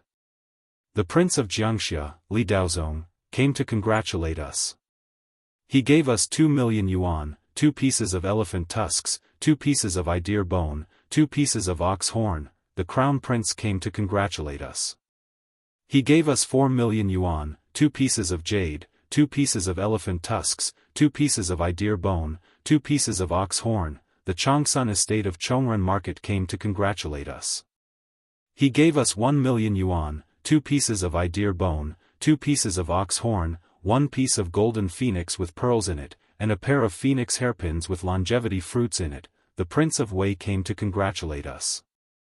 He gave us 4 million yuan, a pair of golden phoenix hairpins with pearls in it, a pair of phoenix hairpins inlaid with jade in it, a pair of phoenix hairpins with jade in it, and a pair of phoenix hairpins with jade in it.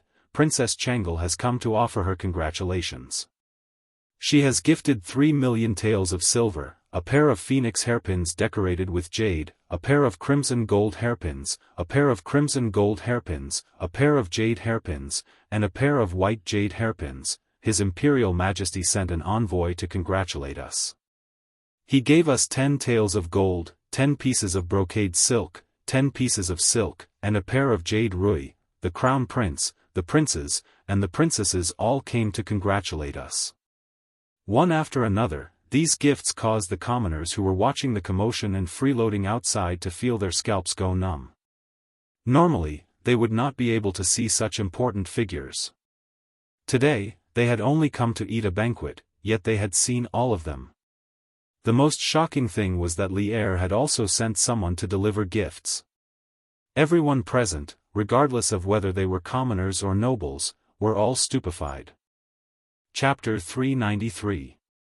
The auspicious hour has arrived.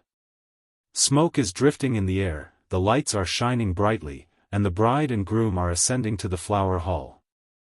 After the ceremony, Wang Zhong, the butler in the main hall, sang loudly. The most important part of the wedding ceremony, had finally arrived. All the guests turned their attention to the two newlyweds in red.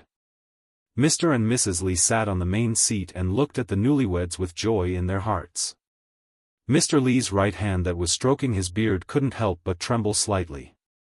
It could be seen that his heart wasn't calm at the moment. In the main hall, of course, there were many people of noble status who were closely related to the Li family. They sat on the side and watched the ceremony, such as Li Qingqian, Li Tai, Li Daozong, Princess Hejian, Qin Qiong, Cheng Yaojin, and so on. Let's welcome the newlyweds, the first bow to heaven and earth. After getting a nod from Mr. and Mrs. Li, Wang Zhong sang at the top of his voice solemnly. As early as the northern and southern dynasties, it was a fixed ceremony for couples to bow to each other. In the northern areas before the Tang dynasty, couples bowed to each other as a ceremony, and it was held in special houses decorated with green curtains. After the Tang dynasty was founded, the term bow to heaven and earth officially appeared. The three bows in the ceremony were inseparable from the ancient idea of the unity of man and nature in China. During the spring and autumn period, Laozi summarized the things in the world into three categories: heaven, earth, and man. He thought that although man was the master of all things, heaven and earth were the carrier of production and life. Therefore, when getting married, they should first bow to heaven and earth to express their gratitude to heaven and earth. At the same time, they prayed that heaven and earth could ensure that the newlyweds' children would be safe and healthy. In addition to heaven and earth, parents were also important factors in one's life. Therefore, the ceremony was also an important part of the ceremony. Li Zishuan felt excited and refreshed as this was the first time he got married. He held Han Yushi's hand and solemnly bowed to the outside of the house. He came to the Tang dynasty for no reason. Maybe it was heaven's fault that he came to the Tang dynasty. After going through such a strange thing, Li Zishuan still had a certain level of respect for heaven and earth. Second, bow to the parents. There was no need to say anything more. He had to sincerely bow, not only for the previous owner of this body, but also for himself. Husband and wife, bow to each other. Li Zishuan looked at Han Yushi with an expression. Through the thin knee cover, he could still see the outline of her flower-like face. He was looking at Han Yushi. How could Han Yushi not be looking at him? This handsome man in front of her had given her too much happiness and too much romance. To be able to marry such a man, Han Yushi truly felt that she was the happiest and luckiest woman in the world. After looking at each other for a moment, the two of them seemed to have some kind of tacit understanding and bowed to each other. The ceremony is complete. Send the bride to the bridal chamber. Wang Zhong heaved a sigh of relief. Thankfully, nothing went wrong. As the MC of the wedding, he had practiced these few lines in private for a long time. He was so nervous just now, but fortunately, he managed to hold on. Li Zishuan pursed his lips and looked at Xiao He and Xiao Shi holding his wife as they walked out of the hall to the new room in the west courtyard. Today is my son's wedding. Thank you for coming. We will start the banquet now. Everyone, please eat and drink well. Li Jingma stood up with a smile and cupped his hands to the guests in the room. As mentioned earlier, the Li family was quite far from the Han family. Li Zishuan definitely wouldn't be able to make it back before noon with such a huge entourage. Therefore, the formal banquet was arranged in the afternoon. As for the guests who arrived in the morning, naturally, they wouldn't be starved. At noon, fruits and snacks were provided. Old Master Li is too polite. We will definitely eat and drink well. Your family's delicacies are famous in Chang'an City. I, Old Cheng, am here today, and I won't be polite. To be honest, I, Old Cheng, haven't eaten since last night. Ha! Madman Cheng, you are so shameless. Ha ha ha. Wherever the father and son of the Cheng family were, there would be joy. These two clowns, old and young, could liven up the atmosphere wherever they were.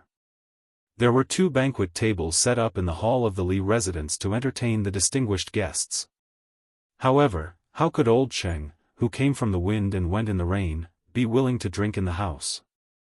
Under his organization, a group of generals found a table in the courtyard and sat down, starting a drinking contest. The sound of finger-guessing, laughter, and scolding resounded throughout the venue. Old Cheng pushed the atmosphere of the wedding banquet to its climax. When the others saw that the dukes and princes didn't care about their image and ate and drank to their heart's content, they had nothing to worry about. Therefore, the wedding banquet became more and more lively. The entire Li residence became lively. Laughter and finger-guessing could even be vaguely heard outside Yongla Lane. As the groom, of course, he had to be dragged around to toast. However, Li Zishuan had cushions. They were Cheng Chumo, Qin Huayu, Yuqi Baolin, and Li Huiran. The 4 of them were Li Zishuan's groomsmen today, also known as groomsmen in modern times. They needed to accompany Li Zishuan to toast with him. Cho Ox, you're the one with the highest alcohol tolerance among us. Remember to stand in front later. If you do well today, we'll call it even. Otherwise, hee, you know what I'm going to say. Li Zishuan put his arm around Cheng Chumo's shoulder and chuckled. Everyone could hear the threat in his words. On the wedding night, every moment of the night was worth 1,000 gold. Li Zishuan didn't want to be drunk. How could good wine be more important than beautiful women? Cheng Chumo looked at Li Zishuan's fists and thought about how Li Zishuan was able to tie with his father in a martial arts competition. Cheng Chumo instantly made a decision. No problem. We are brothers. There's nothing to talk about. Besides, I, Old Cheng, love to drink the most. Thus, the 5-man team started to fight in the jungle. Qin Huayu was in charge of making the first move, pouring wine. Cheng Chumo, Yuqi Baolin, and Li Huiran were in charge of crazily attacking, drinking wine. Li Zishuan was in charge of stealing the beam and swapping it for the guests and killing them, serving mixed wine to the guests. In an instant, their efficiency exploded. From the group of civil officials in the main hall to the group of military generals outside, these guys ran through all of them. Next was the group of ordinary guests. Li Zishuan and his 4 teammates also ran through all of them. Finally, he came to the most special guest table of the day. It was the 44 students of the Imperial College. It should be 38 now. Li Tai, Li Huiran, Qin Huayu, Cheng Chumo, Yuqi Baolin, and Iron Egg weren't there. The 38 students sat together. Li Zishuan, dressed in his wedding attire, came to the front, raised his wine glass, and laughed. I'm very happy that you guys could come. I like the thank you teacher book that you guys gave me. No matter where you guys go in the future, let's drink to this first today. Cheers to all of you. This glass of wine wasn't mixed with water, but it was genuine drunken immortal. In fact, when he was toasting just now, he didn't mix any water in the wine for the guests who were especially close to the Li family. With his current skills, drinking 1 or 2 liters of drunken immortal was no problem. Students toast to Sir. I wish Sir a happy marriage. Meng Wenhao stood up and led the rest of the students in a toast. Meng Wenhao was actually the one who organized the group gift today. Chapter 394. They bowed to heaven and earth at dusk and drank until the lights were lit. When the banquet ended, it was almost midnight. Many people were drunk. Li Zishuan pretended to be dead drunk and lay on the table in the corner of the courtyard, refusing to move no matter what. The groomsmen couldn't pull him away, so they could only leave this knucklehead guy and go drink alone elsewhere. Li Zishuan laid on the table and saw that no one was paying attention to him. Then, he took advantage of the dim lighting and used the orchid butterfly steps to enter the west courtyard. His speed was so fast that no one could match him. Ah! Young master! Have you finished drinking? At the door of the bedroom, Xiaoxi saw a black shadow sneaking towards them. She was so scared that she wanted to shout to catch the thief. However, the black shadow was already in front of her in a blink of an eye. Xiaoxi took a closer look and recognized that it was Li Zishuan. She patted her chest, let out a sigh of relief, and asked. Yes, yes. I've finished drinking. The banquet has ended. How is it? Is Yushi asleep? Li Zishuan looked into the room and answered absent-mindedly. He did not notice how alluring Xiaoxi was when she patted her chest. Otherwise, he would definitely look around. Not yet. Young mistress has been waiting for you. Young master, I'll make you a bowl of hangover soup. Xiaoxi said considerately. No need, no need. I'm not drunk. Ask the kitchen to bring me some bath water. Li Zishuan sniffed and realized that his body was full of the smell of alcohol and sweat. He could not help but frown. Regardless of whether other grooms would take a bath before the wedding, he had to take a bath. This was because he was slightly obsessed with cleanliness and had a bit of obsessive-compulsive disorder. That's right, he was a virgin in his previous life. Oh. Young master, please wait for a moment. Xiaoxi knew her young master's personality and did not refute. She agreed and went to arrange it. Sigh. Xiaohe, you go with him. Also, get some food from the kitchen. Yushi has waited for so long, she must be hungry. Oh. Got it, young master. Xiaohe stuck out her tongue and also ran away. Hee hee. Li Zishuan laughed proudly and then opened the door gently and entered the room. Han Yushi was dressed in red and sitting in front of the bed. When she heard the movement, she quickly looked at the door. Through the knee cover, she could see the outline of a familiar man. Moreover, when Li Zishuan was talking to the two maidservants outside the door, Han Yushi had vaguely heard it. Husband. Hee hee. Wife, don't move, I'll help you. Li Zishuan chuckled and scurried to the front of the bed. Then, he picked up the jade rui and carefully removed the cloth covering Han Yushi's head. Even though he had already seen Han Yushi's peerless appearance in her wedding dress, Li Zishuan was still stunned when he lifted the cloth covering her knees. Her hair was tied up high, revealing her long neck that was as white and delicate as a swan's. A pair of simple teardrop-shaped earrings flashed with a silver light. Her eyelashes opened outwards, like a young girl in Jiangnan's rain town slowly opening up an umbrella, arching in a moving arc. Her face was lightly powdered, maintaining her natural beauty, but adding a touch of charm. The red button-down shirt, coupled with the high-waisted skirt, outlined two perfect arcs of Han Yushi's figure, especially the full, soft, breasts, above. From Li Zishuan's vantage point, he could even clearly see a white ravine. Beautiful, she was simply too beautiful. Li Zishuan was once again mesmerized by Han Yushi. Husband, haven't you seen enough after so long? Han Yushi blushed and pouted coquettishly. Not enough, not even for a lifetime. Ouch. Li Zishuan said infatuatedly. Suddenly, he felt something warm in his nose. Something flowed out. He reached out and wiped it, only to find that he had a nosebleed. He couldn't help but feel embarrassed. In his previous life, he also had a nosebleed when he kissed his girlfriend for the first time. After that, his girlfriend often teased him about it.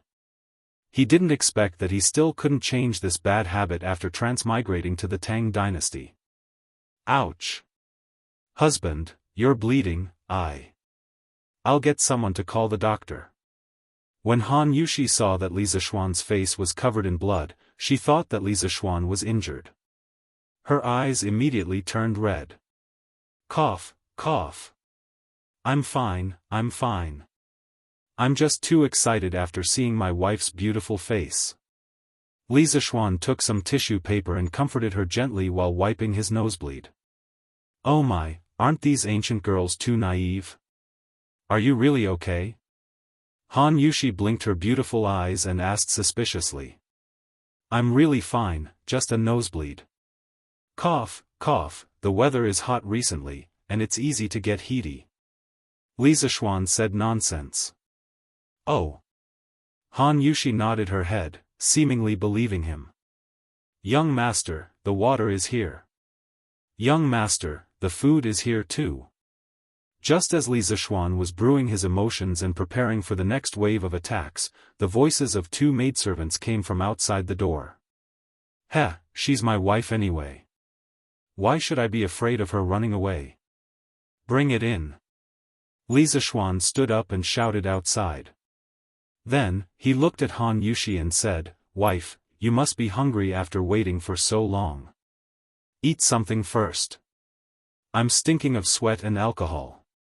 I need to take a bath.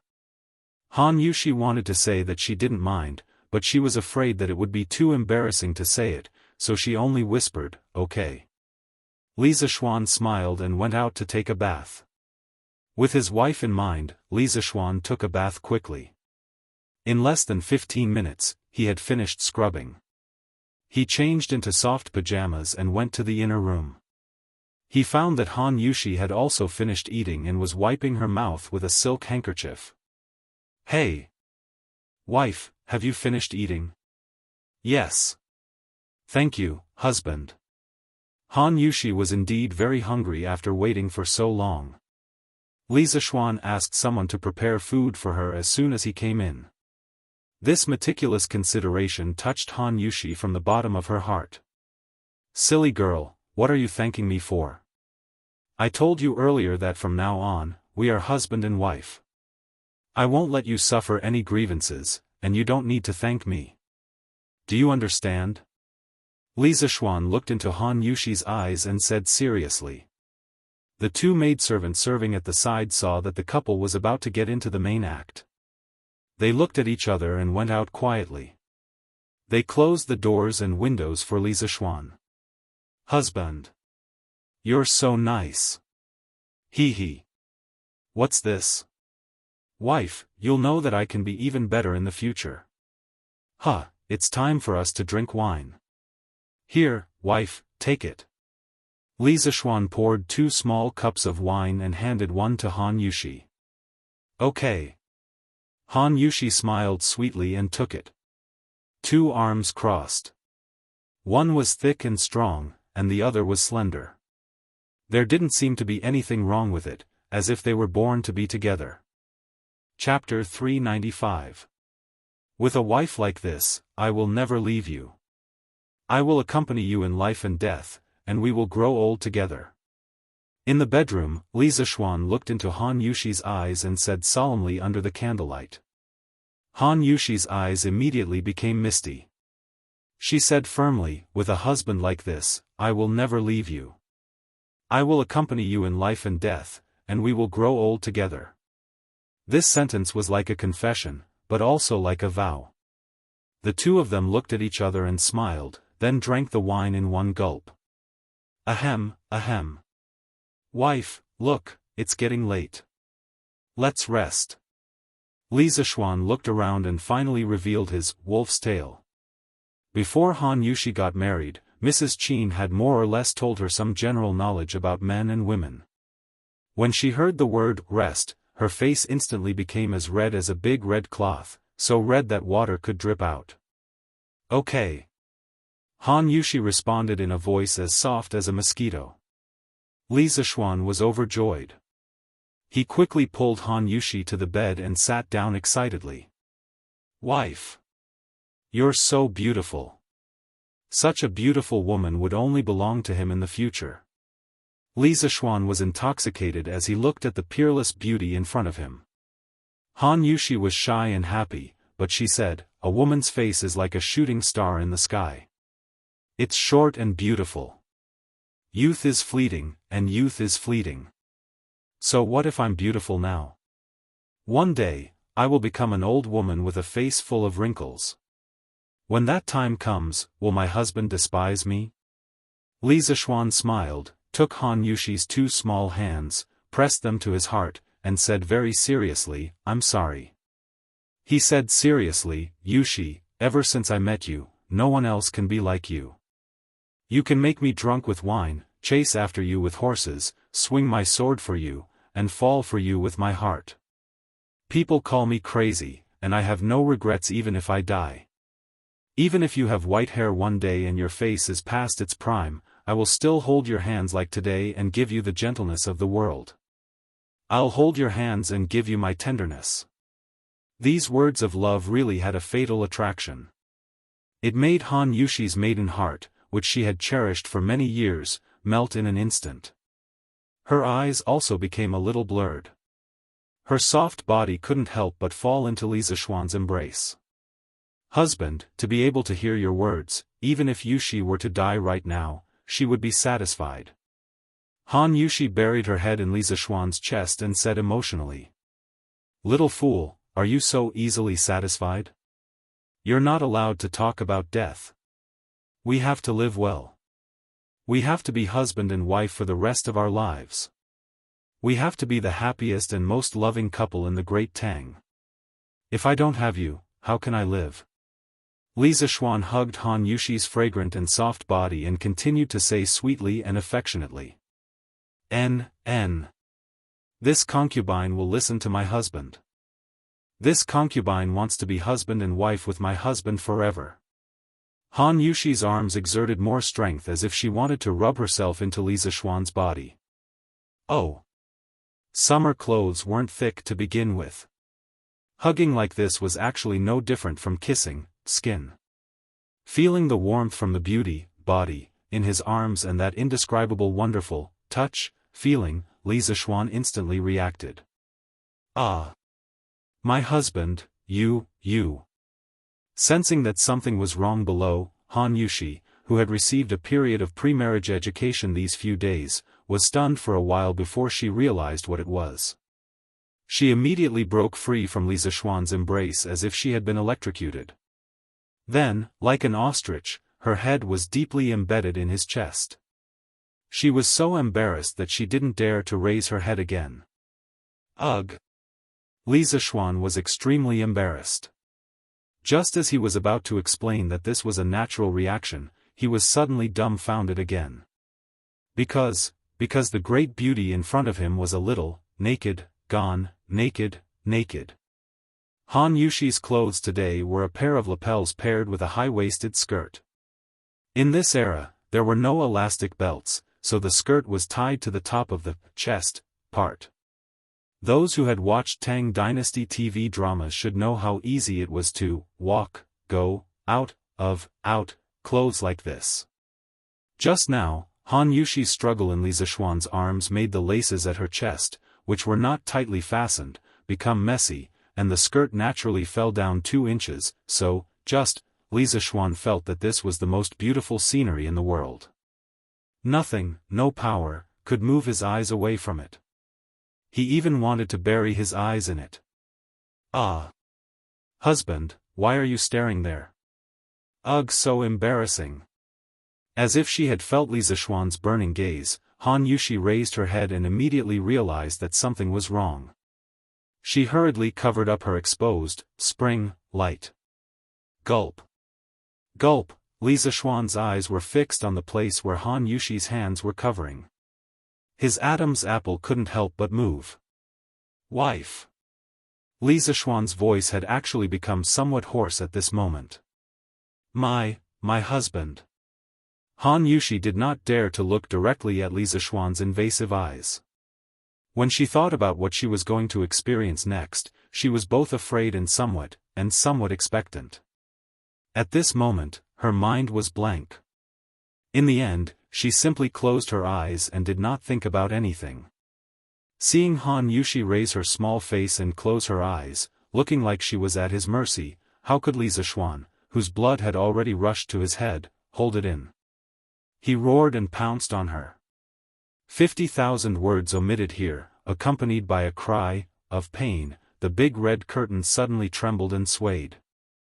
Shadows rose and fell, but one could hear a burst of, rough, gasping, mixed with several almost inaudible, gasping, breaths. After a long, long time, the room returned to tranquility, leaving only the flickering candlelight. In the outer room, the two little servant girls who were asleep had long been woken up. Their faces were flushed red. Outside the room, the moon in the sky seemed to feel shy and hid behind the dark clouds. Chapter 396. Early morning. The first ray of sunlight shone across the horizon and began to spread its enthusiasm and brilliance to the vast land. Those who were truly working hard for their livelihood had actually woken up early, and those who did not have to worry about food and clothing would also be awakened by the light at this moment. The windows in ancient times were all covered with very strong oiled paper, but this thing did not block the light. At this time, there were no curtains, so once the sun rose every day, the room would become bright. Even if you wanted to continue sleeping, you would be shaken awake by the strong sunlight. Comfortable. Li Zishuan was also awakened by the sunlight. He rubbed his eyes and felt a weight on his right shoulder. He lowered his head and saw a fair beauty with her head resting on his shoulder. She was still in a deep sleep. Sleeping Beauty, this was the real Sleeping Beauty. Han Yushi's brows were slightly furrowed, probably because she was hurt last night. Her hair was messy, and coupled with her exquisite facial features and peerless appearance, Li Zishuan could not help but have an illusion. This was probably a fairy in the sky who fell asleep beside him after playing in the mortal world, right? Moreover, this fairy was not wearing clothes. His right hand touched the fairy's smooth, jade back, and his eyes secretly glanced down at the peaks, ridges, under the quilt. A certain part of Li Zishuan's body had the most common, physical, natural, reaction, that most men would have in the morning. Han Yushi seemed to have sensed something. She twisted her body and snorted. Li Zishuan had a guilty conscience and was so scared that he immediately did not dare to move. A moment later, it seemed that the Han Yushi in her dream could not bear the dazzling sunlight outside. She stretched lazily, then rubbed her eyes with her right hand and opened her beautiful eyes. Suddenly, their eyes met, and there was infinite flirtatiousness. Ah! Hubby, why are you looking around again? After a while, Han Yushi realized that Li Zishuan's eyes were always looking under the quilt. She quickly pressed down the brocade quilt with her hand and said coquettishly. Cough, you can't blame me for this. It's mainly because my wife is too beautiful. Li Zishuan's body stiffened. He tried his best not to let the crime tool touch Han Yushi because he realized that he wanted it again. This was not good. Han Yushi would not be able to take it. Husband, why are you so good at sweet-talking? Isn't that right? Han Yushi rolled her eyes coquettishly and said playfully. My dear wife, you're wrong to say that. What I'm saying is not words of love, but the truth. Li Zishuan said seriously. I won't listen. Han Yushi saw that Li Zishuan's mushy words of love came out of his mouth, and each one was more powerful than the other. She quickly covered her ears and didn't dare to listen anymore. She was afraid that if she heard too much, her body would go soft and she would throw herself into his arms. After tormenting for so long last night, she couldn't even muster the strength in her body now. Li Zishuan looked at her cute appearance and couldn't help but laugh. Young master. Young madam. Do you want to wash up now? At this moment, Xiaohe's voice came from outside. The little maidservant also went to fetch water after hearing the movements inside. She didn't expect that the two inside had not woken up yet when she came back from fetching water, so she couldn't help but urge.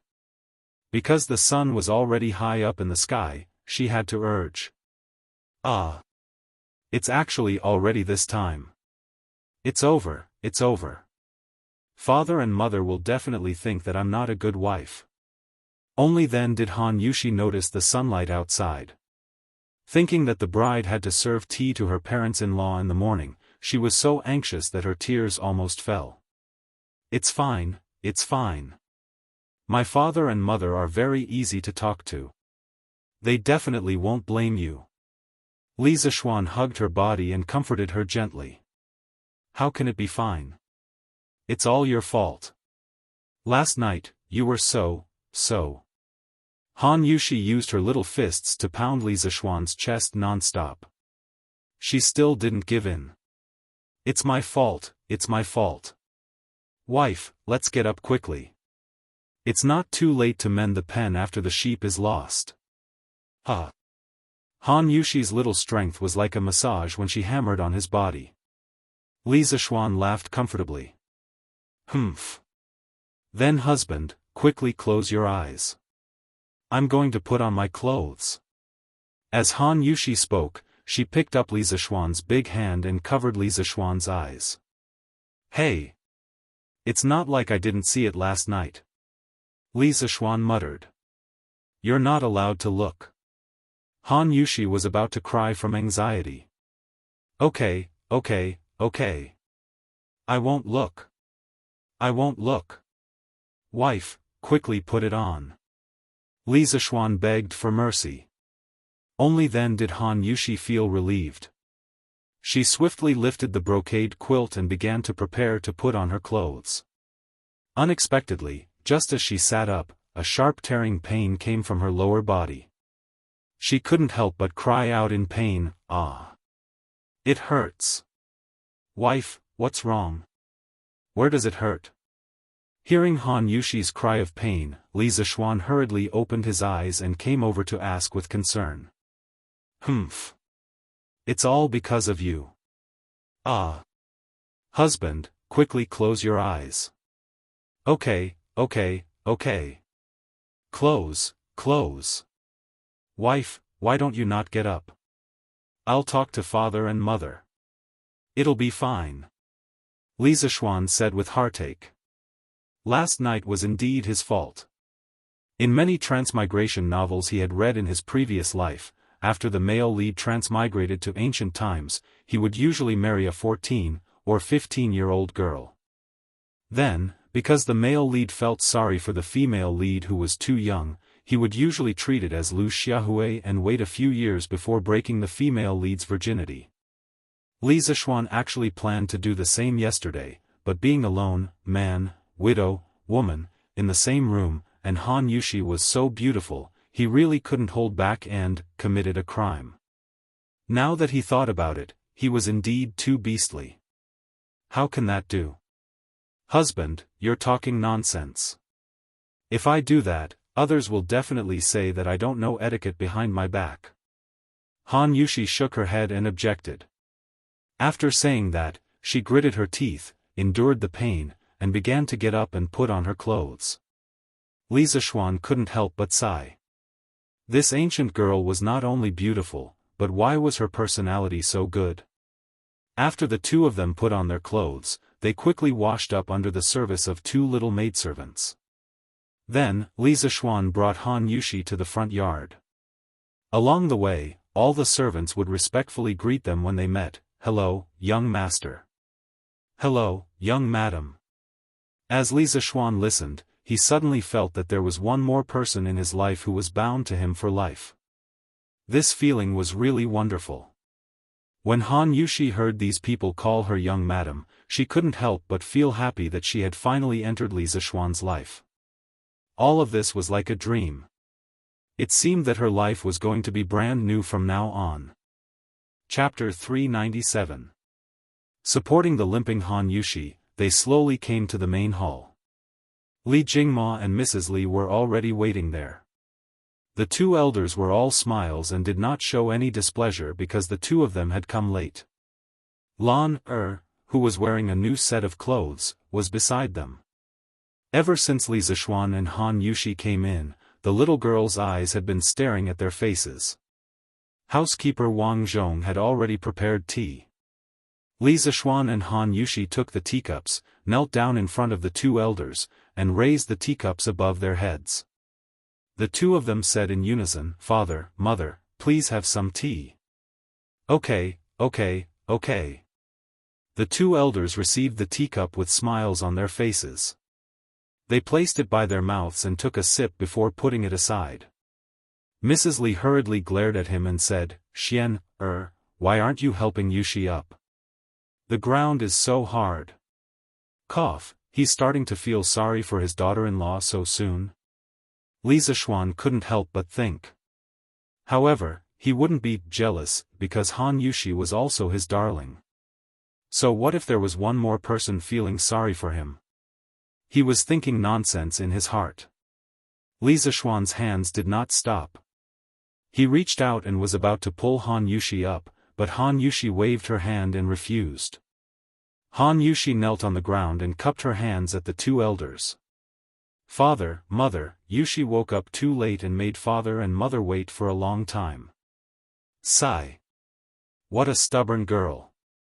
When Li Zishuan heard the reason, he couldn't help but feel sorry for his good wife who always took the blame for herself. In the end, it was because he was too mischievous yesterday that caused Han Yushi to wake up late. Silly child. What are you talking about? Hurry up and get up. Mother will tell you in detail. Before Li Zishuan could plead, Mrs. Li had already stepped forward and pulled Han Yushi up. She held Han Yushi's hand and said seriously, Son, in ancient times, son didn't just refer to a son. It could also be used to refer to a daughter. We don't have so many rules in our family. You can get up whenever you want. No one will say anything about you. Before you married into our family, Xian would only wake up in the afternoon. In any case, we don't have to worry about food or water, so it's fine even if you guys wake up a little later. Isn't that right, Master? In fact, Madame Li could not wait for the two of them to wake up later.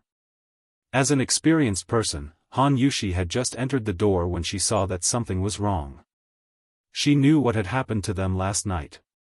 Madame Li, who wanted to hug her fat grandson, naturally hoped that her son and daughter-in-law would communicate feelings more in the room.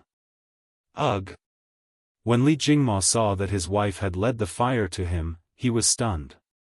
Then, he felt a dangerous gaze from the side. He quickly said, Ahem, Yushi. Your mother is right.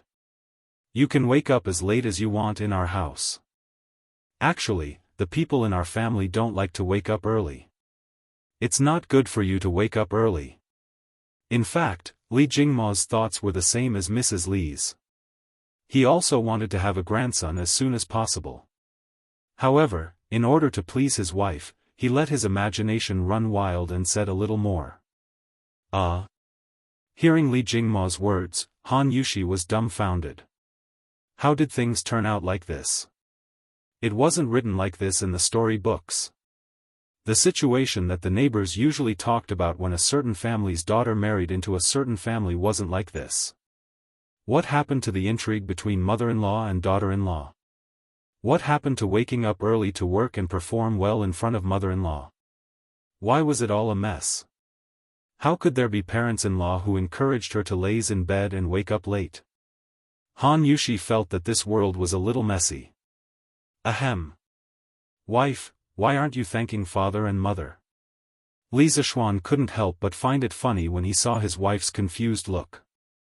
Previously, he was also doted on by his parents.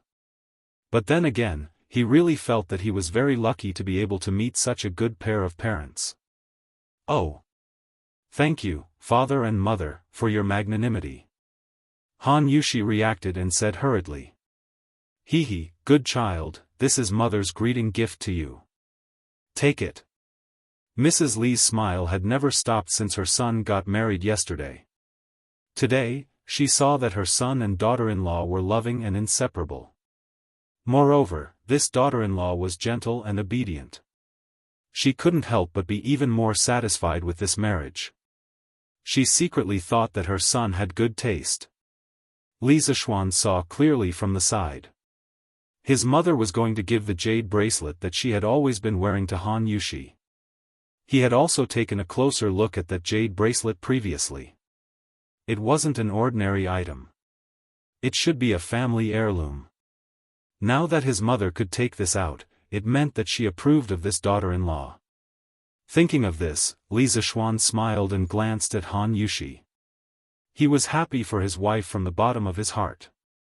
Han Yushi still understood that she didn't dare to reject an elder's gift. She was overwhelmed by the unexpected favor and took the jade bracelet. She bowed and said, "Thank you, mother. Yushi will definitely take good care of this jade bracelet. Hee. It's fine as long as my son likes it." Mrs. Li waved her hand and smiled. Then, she looked at her husband. Her meaning was self-evident. Father Li trembled and quickly took out a key from his sleeve. He went forward and handed it to Han Yushi. "Yushi, this is the key to the first floor of our family's warehouse. It's all your dowry. Take good care of it in the future." Li Jingma's move was very generous. Although the bride's dowry in this era was all the bride's private property, under normal circumstances, when a woman just married the man, a portion of the dowry brought by the woman would first be put under the man's name for business purposes. Who would hand over all the dowry brought by the woman to his daughter-in-law the next day? This. Han Yushi was shocked. One had to know that the dowry she brought was a total of 50,000 to 60,000 strings of cash. Faced with such a large sum of money, she couldn't help but be at a loss. Li Zishuan touched her arm and gestured for her to quickly take it. Han Yushi quickly took it and said solemnly, "Thank you, father." Hee. You're welcome. You're welcome. After the tea ceremony, Li Zishuan gathered all the servants in the residence and planned to introduce them to Han Yushi. After all, she would be the mistress of the house in the future. How could she not recognize all the servants? "Come, my wife, let your husband introduce you to his family." Thank you, husband." Li Zishuan pulled his wife to the front yard and looked at the more than 100 servants in front of him.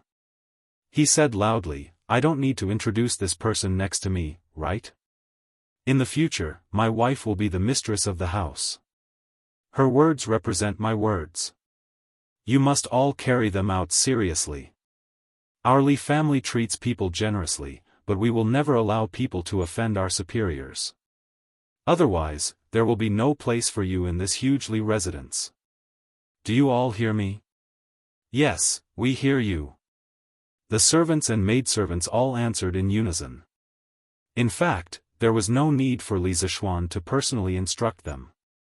They were so comfortable in the Li family that they were not willing to leave. They would not offend their superiors.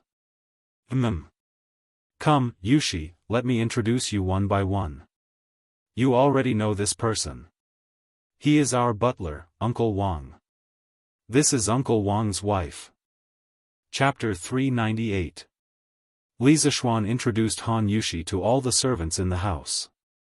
Han Yushi was very generous.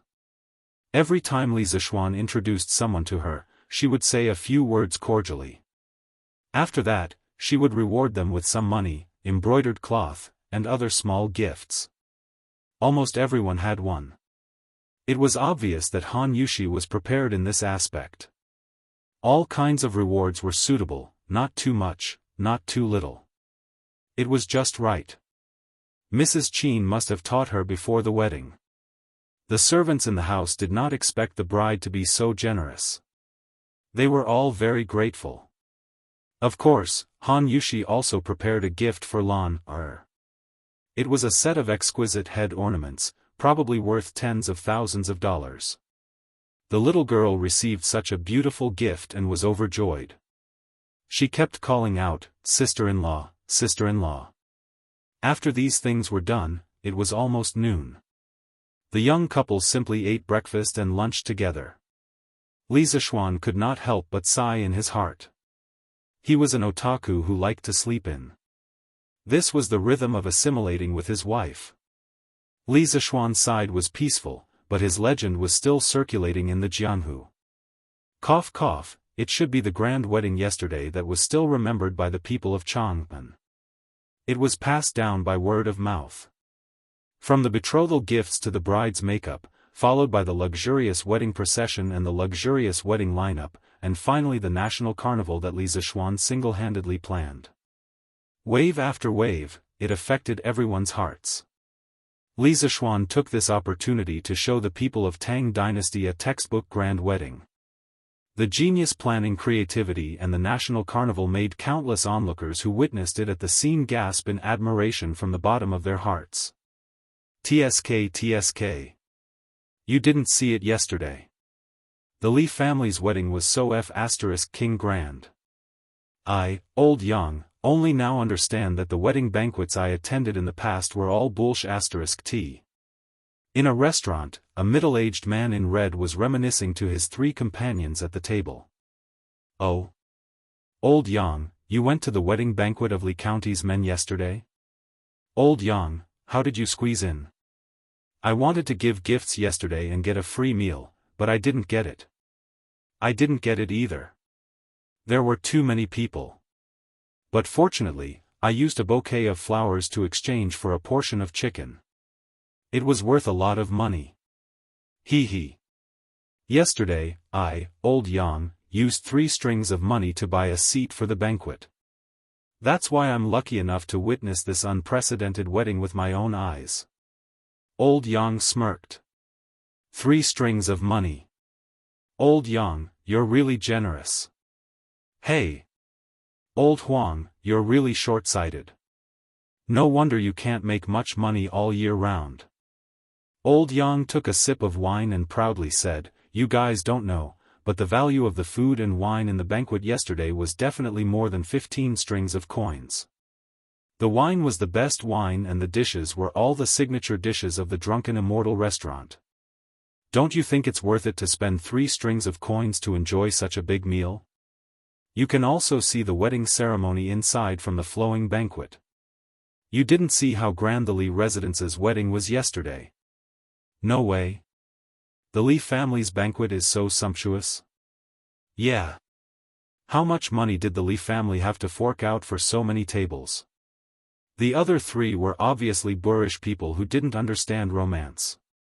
They weren't interested in the grand wedding ceremony that old Yang mentioned at all. They only cared about the food. Therefore, old Yang's blabbering was destined to be like playing the lute to a cow. Seeing this, old Yang said resentfully, what can I say about you guys? The Li family doesn't care about money at all when they hold such a grand wedding, do you know that? They're just looking for fun. Do you know what fun is? Whether it's the betrothal gifts or the bride escort, do you see how much money the Li family spent? Why would they care about this little bit of money? If they really cared, they wouldn't have given out newspapers and chickens for free. Hey, you guys don't believe me when I say you're stupid. The Li residence's wedding banquet yesterday was really lively. In a luxurious restaurant, a few rich businessmen chatted as they ate. As they talked, they couldn't help but talk about yesterday's legendary wedding. Yeah. I heard that it wasn't just the crown prince. The king of Wei and the princess went personally. Even the emperor sent someone to send congratulatory gifts. Wow. This means that Li Xiannan not only has a wide circle of friends, but he's also favored by the emperor. Yeah. This Li Xiannan not only knows how to do business, but he's also good at being an official. I heard that the students of the Imperial College went to send him congratulatory gifts yesterday.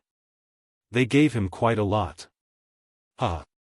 Li Xiannan is really competent as an official of the Imperial College. Pingkong Room, Baihua Building. Although we don't have the wings of a colorful phoenix, our hearts are as one. Dote on her, love her, protect her, love her. We're willing to be 2 birds in the sky and 2 branches on earth.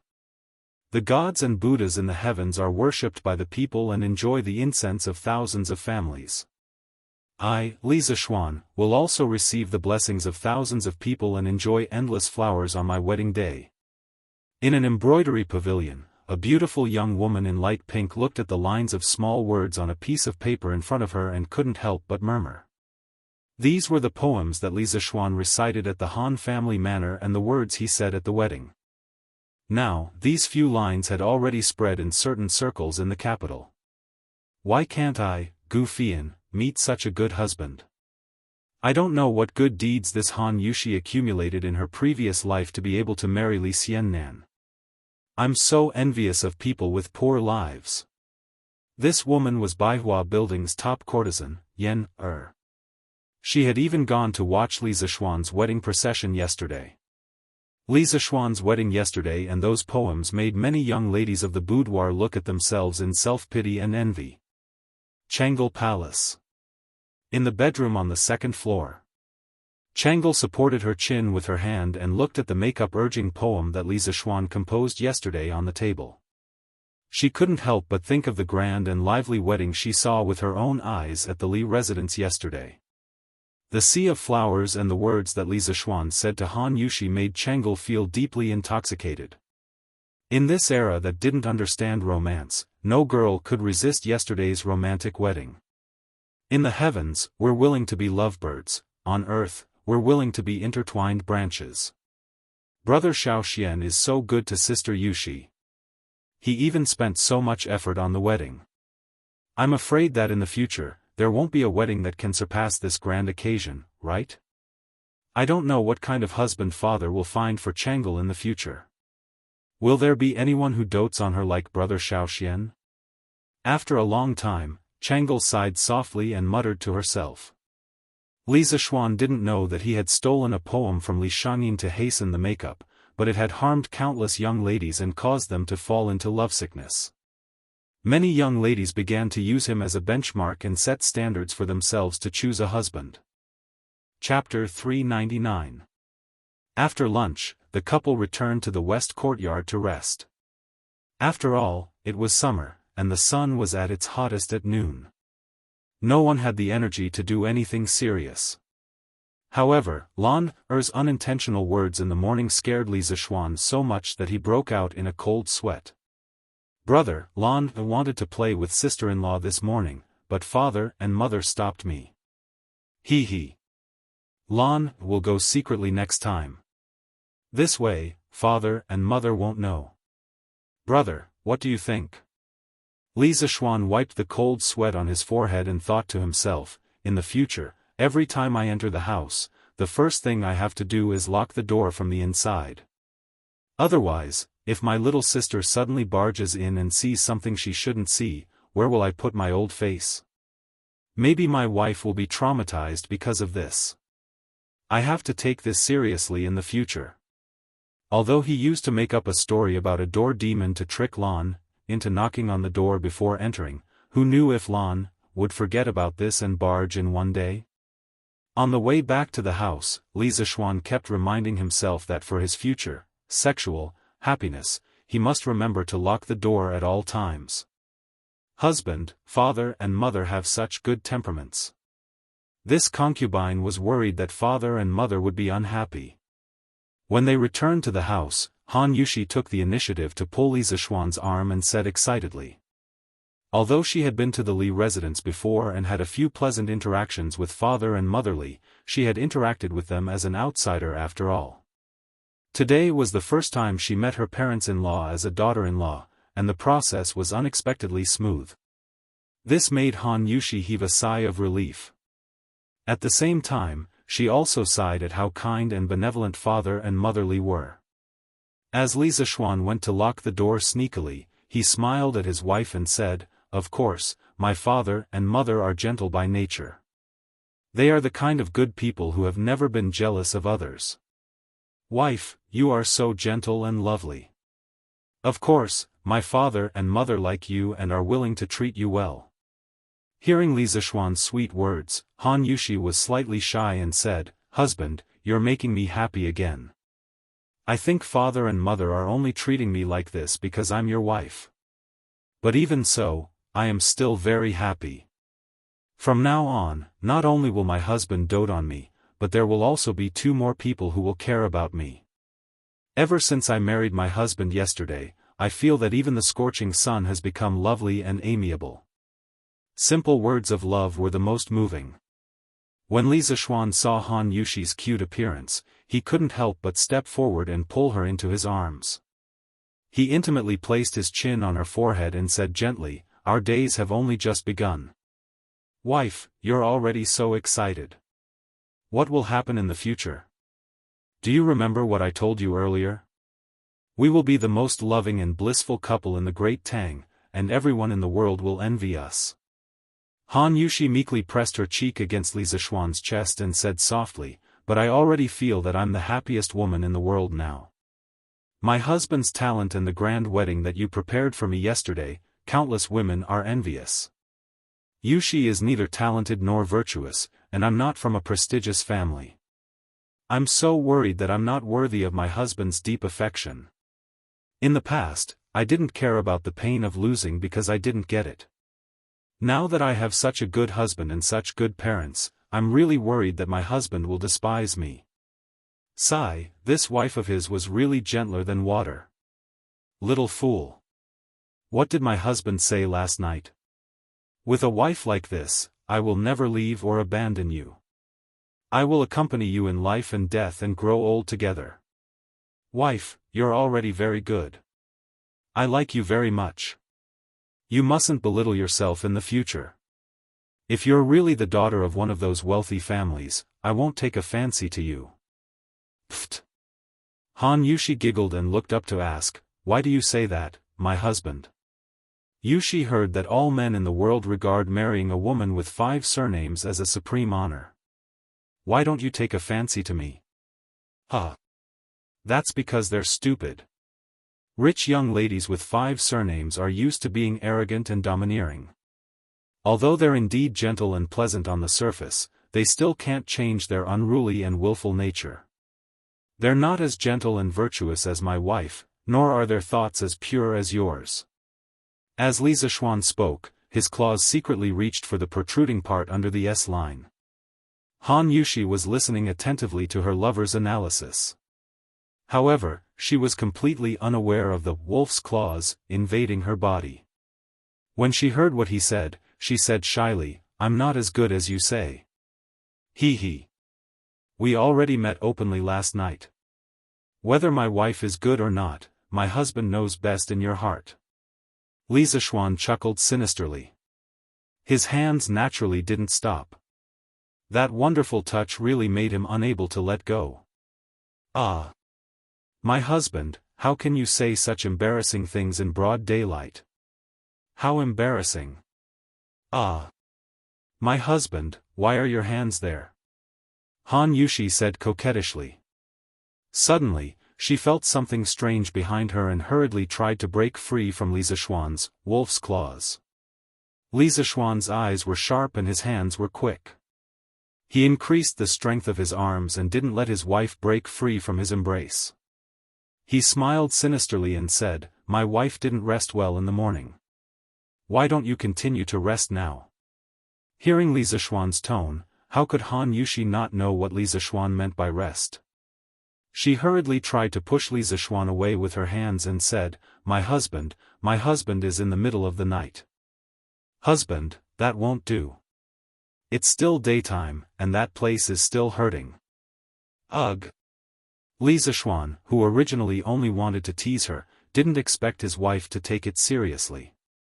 When he heard Han Yushi's slightly sobbing pleading voice, Li Zishuan blamed himself slightly and hurriedly said, "Huh. My wife, what are you thinking about? This rest is not that kind of rest. I'm afraid that you're tired. I really want you to rest for a while." "Really?" "Of course, it's more real than real gold." My husband is so good." "Huh. My wife, go and take a nap."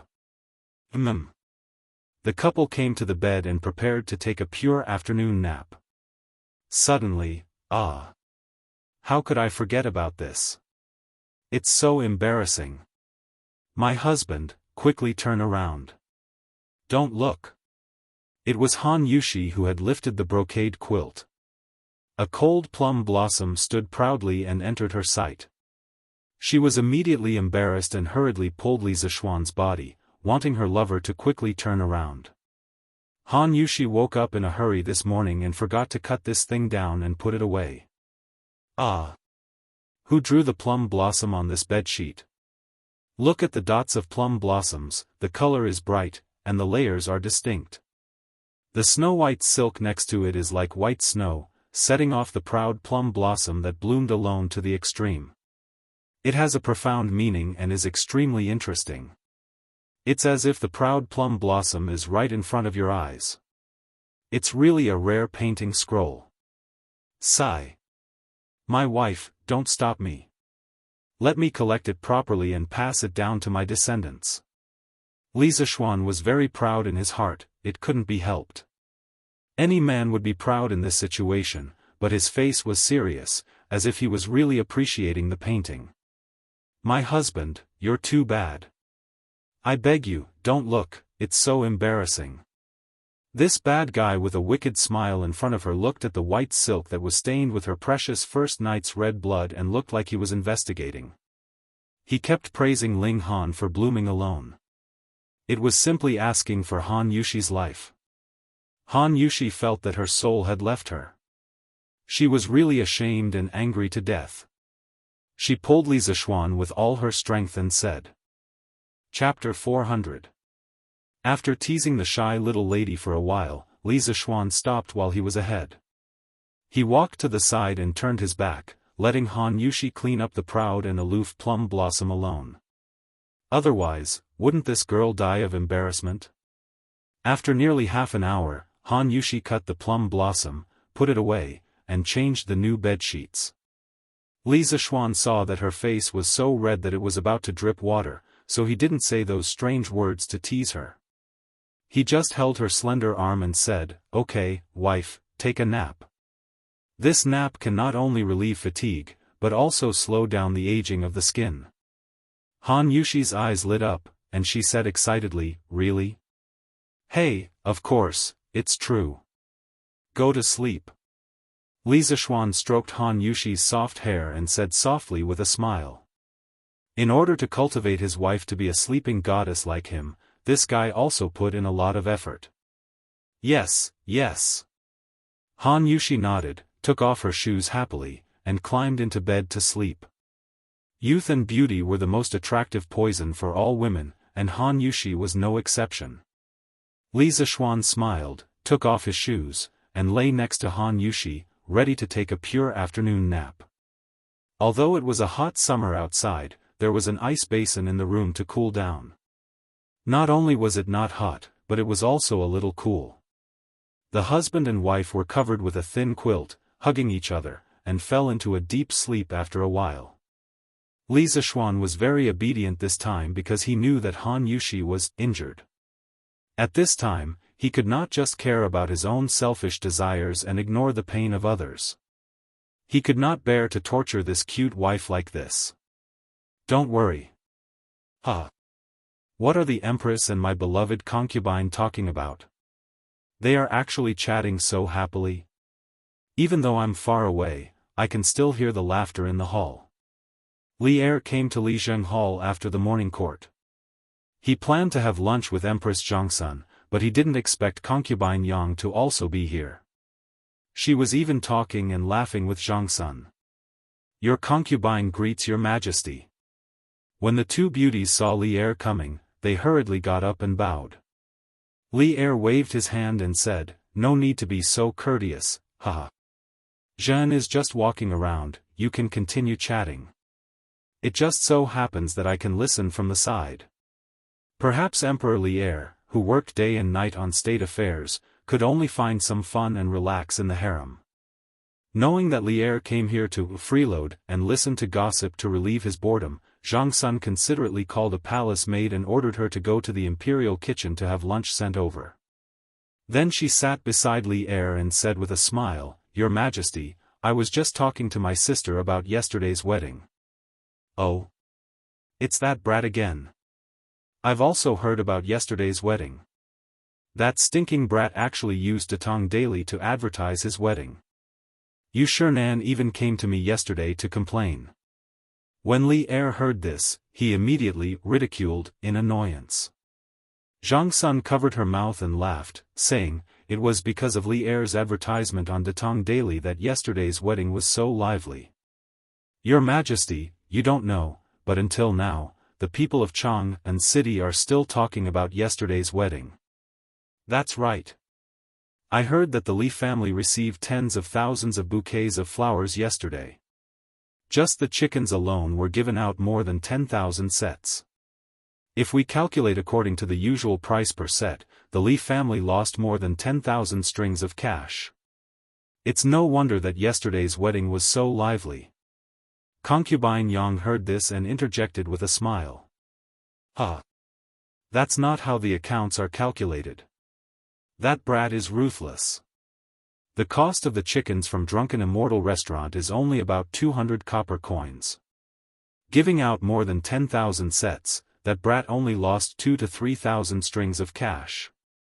Li Er had more information than Concubine Yang, who had lived in the palace for a long time. He shook his head and analyzed. Concubine Yang covered her mouth and laughed. After hearing what Your Majesty said, it's true. That Li Er is really cunning.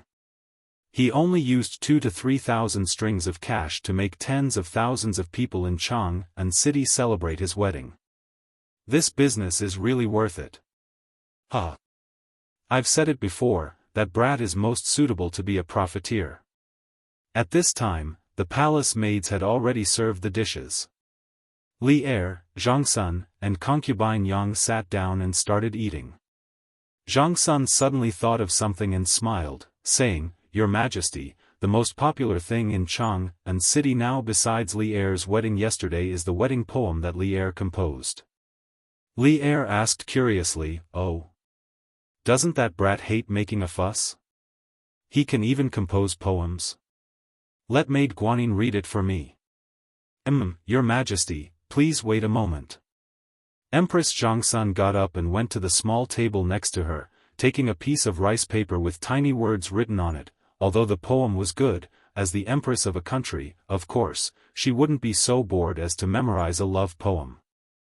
Then, she softly read Last Night's Stars and Last Night's Wind, on the west side of the painting building, on the east side of the Kasha Hall. I don't have the wings of the colorful phoenix, but our hearts are as one.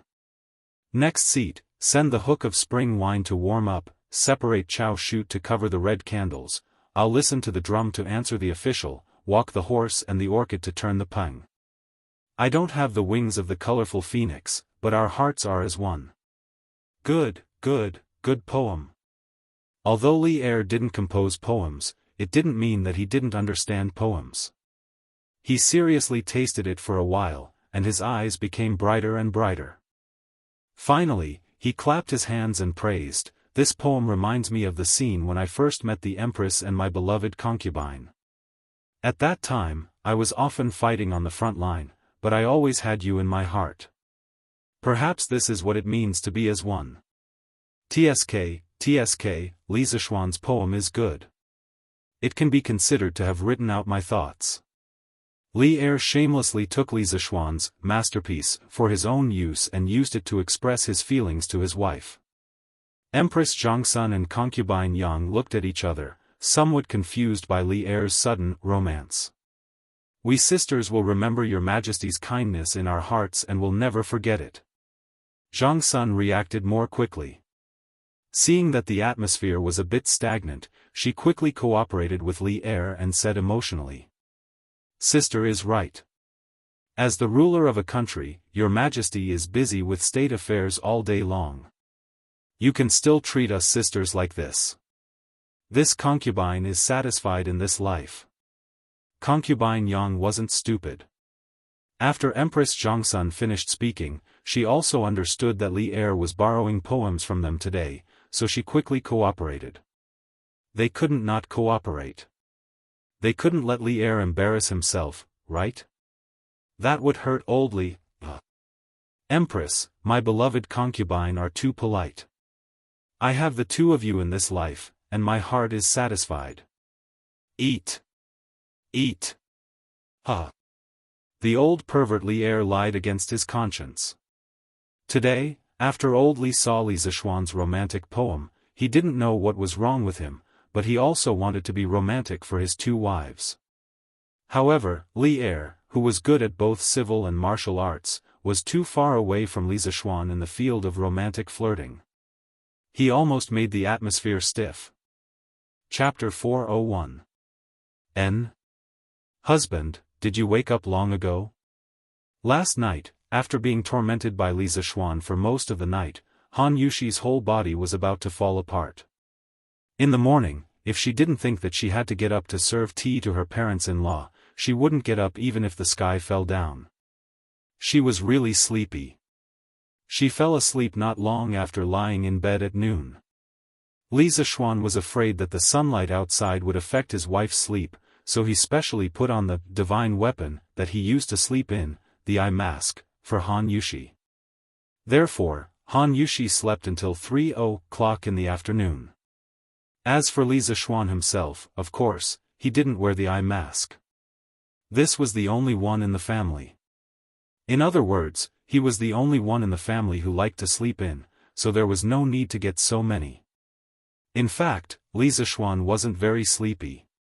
Although he was tormented until the second half of the night last night, this guy was the type who became more and more energetic. If it wasn't for his wife's first time, this beast, might have tormented until even later. There were 4 great joys in life: sweet dew after a long drought, meeting an old friend in a foreign land, the wedding night, and the time to pass the imperial examination. Li Zixuan, who had just experienced one of the 4 great joys of life, was only excited in his heart. How could he be sleepy? So he only slept for an hour before waking up. The reason why he didn't wake Han Yushi up was because a beauty looked really good when she slept. Although he couldn't eat it now, he could secretly kiss his wife when she was asleep, take advantage of her mouth, and gently touch her with his claws. It was also a different kind of fun to take advantage of her hand.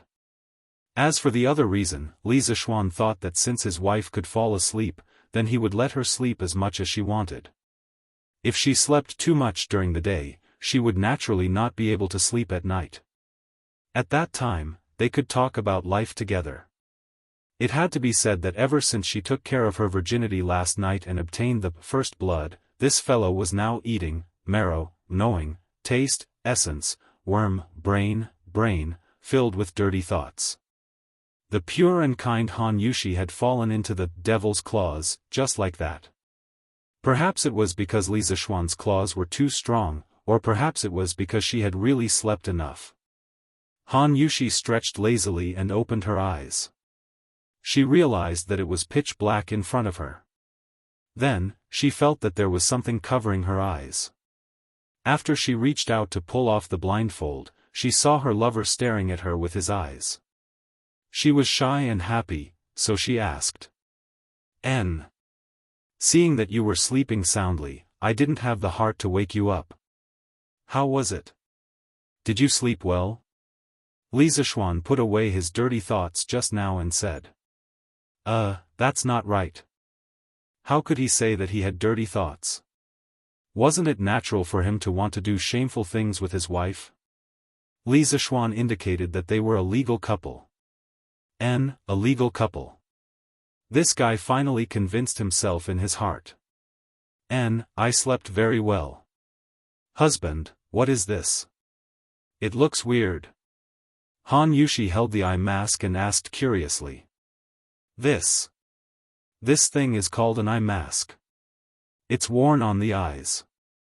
This is a good thing. If I hadn't helped you put this on just now, you might have been woken up by the sunlight outside. Li Zixuan said proudly. Han Yushi heard this and widened her eyes. She said speechlessly, Husband, did you specially make this thing to sleep during the day? That's right. Wife, what's with your expression? Han Yushi looked at the eye mask, then looked at her lover and said hesitantly, Husband, I know that you have great wisdom.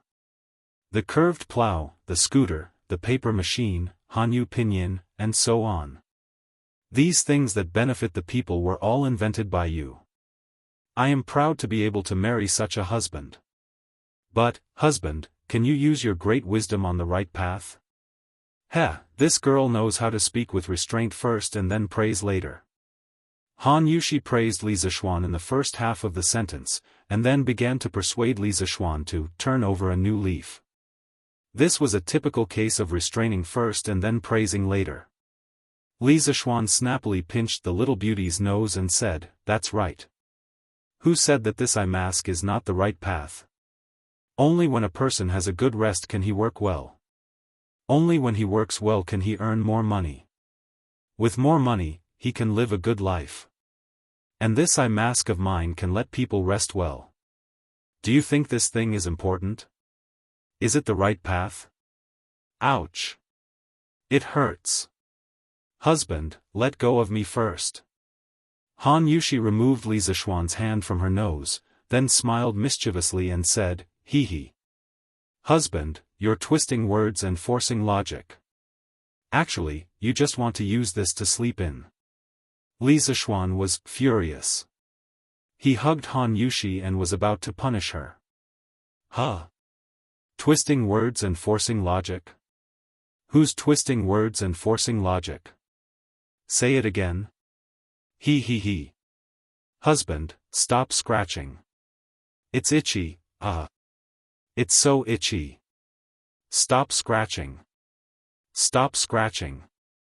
Do you know your mistake? Huh? I know my mistake, I know my mistake. Huh? Husband, let go of me. Han Yushi was scratched all over. Her long hair was scattered everywhere, and the front of her chest was also open. What a picture of a lazy beauty. Gulp. You can't let go even if you know your mistake. Li Zixuan glared and shouted. Before Han Yushi could react, his mouth had already moved closer. 50,000 words omitted here, ugh. Husband, why are you doing this in broad daylight? After a round of hugging, kissing, cough, of course, it was just a kiss. Li Zixuan couldn't bear to let his wife get hurt even more. Han Yushi's hair was messy, and her cheeks were red. She rolled her eyes at her lover and said coquettishly. In just 2 days of intimate interaction, she understood that Li Zixuan, who had always been sunny and upright, was actually so lecherous. It was just that she liked this kind of lecherousness very much. Wife, you mean that your husband can play tricks at night? Li Zixuan teased. No. Husband, you're bullying me on purpose. Han Yushi pouted and said aggrievedly. Wife, don't cry, kiss. No kiss. After Li Zixuan instilled a whole night of messy knowledge, how could Han Yushi not know what kiss meant? She hurriedly turned her face to the side, not daring to look at Li Zixuan again. In fact, she really didn't dare to kiss again. She was afraid that she would be unable to control herself and let Li Zixuan have his way again. Cough. Since you don't want to kiss, then we'll kiss in the future. It was getting harder and harder to coax his wife. Li Zixuan could only say gloomily. By the way, wife, turn around. I have something very important to ask you. Chapter 402. I won't listen. My husband must be lying to me again. Han Yushi covered her ears and shook her head with her back facing Li Zixuan. She had learned to be smart now and was always on guard against Li Zixuan setting a trap for her. Stop fooling around, I'm really not lying to you. Wife, quickly turn around, I really have something serious to tell you. Li Zixuan was speechless. Why didn't anyone believe him when he told the truth? He turned sideways and forced Han Yushi to turn around. Han Yushi said in disbelief, Husband, you really didn't lie to me? Mua. I didn't lie to you at first. I really wanted to tell you something serious, but since you don't believe your husband so much, then how can I disappoint you? He. Li Zixuan kissed Han Yushi's rosy little lips angrily and then smiled proudly. Oh. Bad husband, I knew you were lying. Han Yushi slapped Li Zixuan's chest in embarrassment and anger, trying to push him away. He. Wife, you still don't believe me? Li Zishuan pressed against Han Yushi's forehead and said with a smile. "Oh. I believe. I believe. Husband, quickly say it." Looking at Li Zishuan's posture, how could Han Yushi not know what would happen if she said that she didn't believe him, so she quickly nodded. He. That's more like it. Li Zishuan chuckled and took the opportunity to touch Han Yushi's perky butt. Naturally, it caused the beauty to be coquettish, angry, again. Okay, I won't tease you anymore. Let's talk about serious matters. Li Zishuan sat up and leaned on the bed. Han Yushi saw that her lover really had something to say to her, so she quickly tidied her hair and leaned on Li Zishuan's shoulder and said, "Husband, say it." Li Zishuan said seriously, "Yushi, when did your last period come?" Your menstruation?" Han Yushi, who was waiting for Li Zishuan to get down to business, almost broke down when she heard this. Her first reaction was that Li Zishuan was deliberately teasing her again. Moreover, he was teasing her with such an embarrassing matter. This was too much. "Husband. You lied to me again. How can this kind of shameful thing be considered proper business?" Han Yushi was so angry that her eyes were a little red, and there was a trace of anger in her voice. Cough. "Wife, don't misunderstand. I really didn't mean to make fun of you. Hurry up and tell me, this is really important to me." Li Zishuan had long expected that Han Yushi would misunderstand. After all, ancient girls were not as open as modern girls. This kind of thing was very embarrassing for them.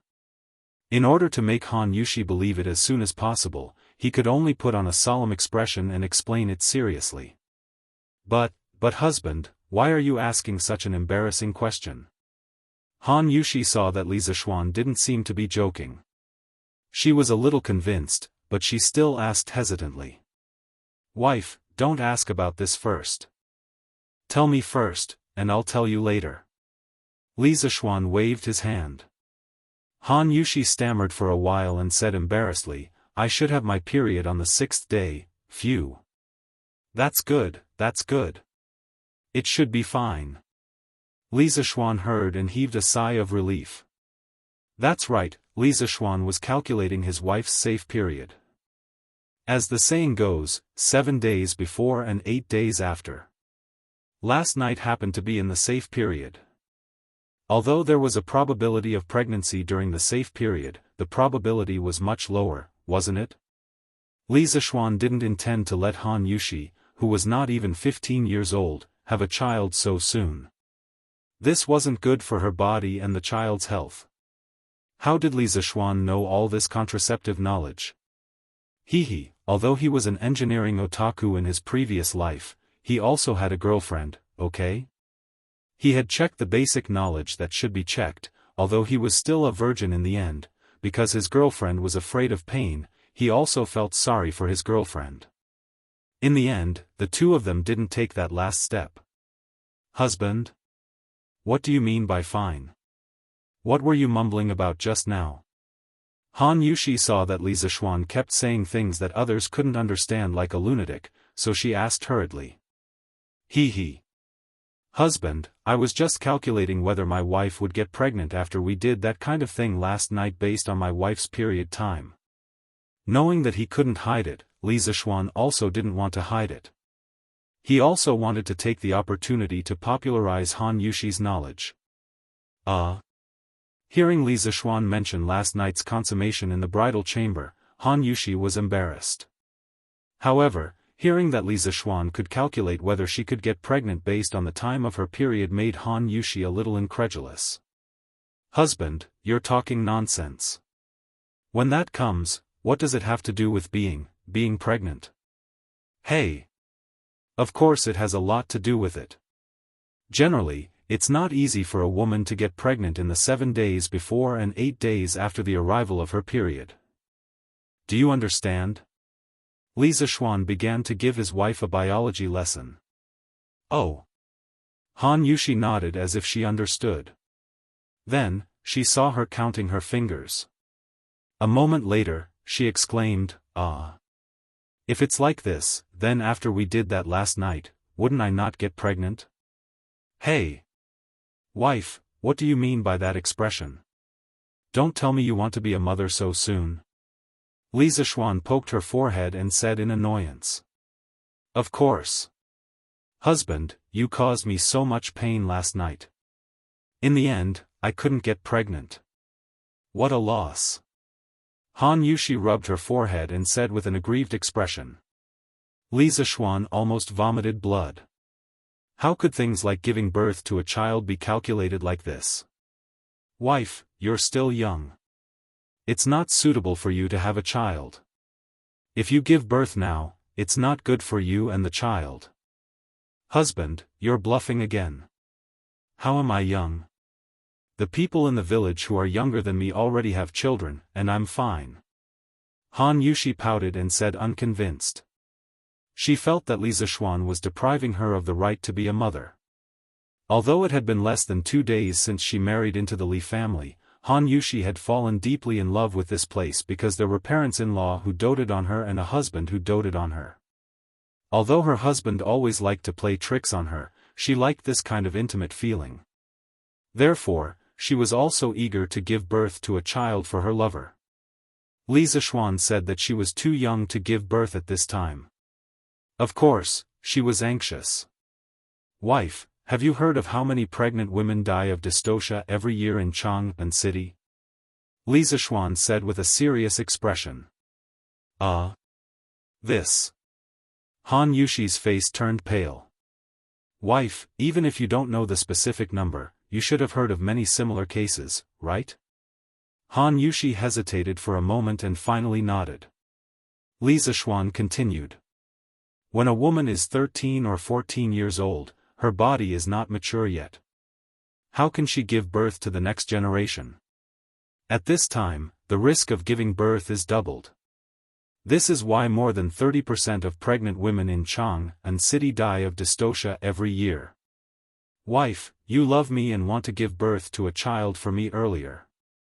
I understand and am very grateful. But I, Li Zishuan, married Han Yushi because I like this person, not to marry a birth tool. No matter what, your safety is the most important. We can give birth to a child later. You and I still have a long way to go. Have you forgotten? We still have to be the happiest couple in the Tang dynasty." In ancient times, the death rate of pregnant women in dystocia had always been high.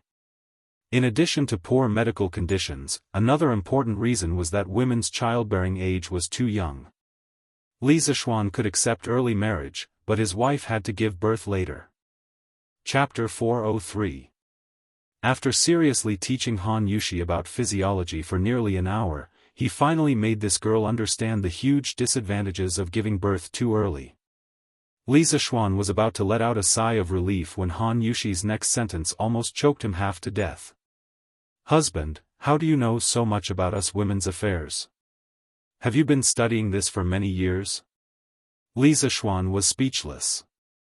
How could a man like him study women giving birth to babies every day?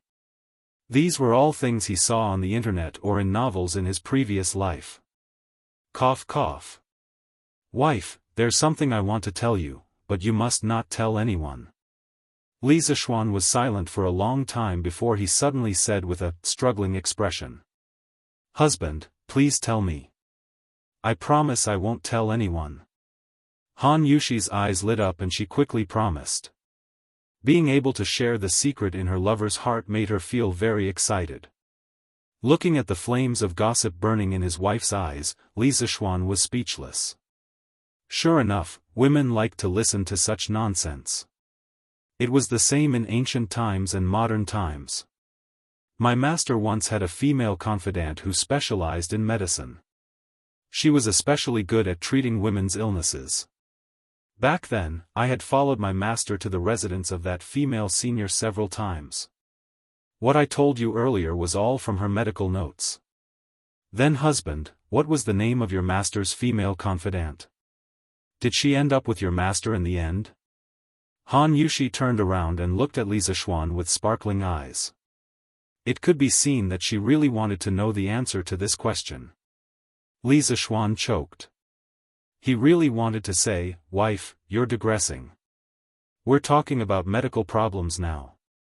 Why are we suddenly talking about emotional problems? A female confidant is ultimately just a female confidant. My master pursued the heavenly Tao all his life and had no interest in romantic relationships. Every time he met up with that female senior, it was only purely for medical discussions. In the end, it was a love lost, but heartless flowing water. That female senior was called Hong Luan. She was an expert in medicine and her attainments in medicine were not below my master's. How could this be? Why can't lovers be together? Senior Hong Luan is so pitiful. Han Yushi tearfully grabbed Li Zishuan's hand and said sadly. Li Zishuan looked at the beautiful woman's pitiful appearance and regretted that he had been too free just now. Asterisk cough cough asterisk that's right, what he said was all made up by this fellow. The main thing was that this fellow got a little carried away while chatting, and the topic got further and further away. Now that it was like this, it was a little difficult to clean up the mess. Cough cough. Although Senior Hong Luan has a favorable impression of my master, she has never thought of marrying him. Why is that? If you like someone, shouldn't you marry him? Han Yushi frowned and asked in confusion. What she didn't know was that in Li Zishuan's eyes, her expression was very cute and moving. Li Zishuan resisted the urge to kiss her and continued to talk nonsense with a serious face. Wife, not all the infatuated people in this world can be like you and me, having a smooth sailing life and finally getting married. Senior Hong Luan's original name was Gu Ziyuan. It was said that when she was young, she was extremely beautiful. However, because she was born with a red Luan aura, no one within 100 miles dared to marry her.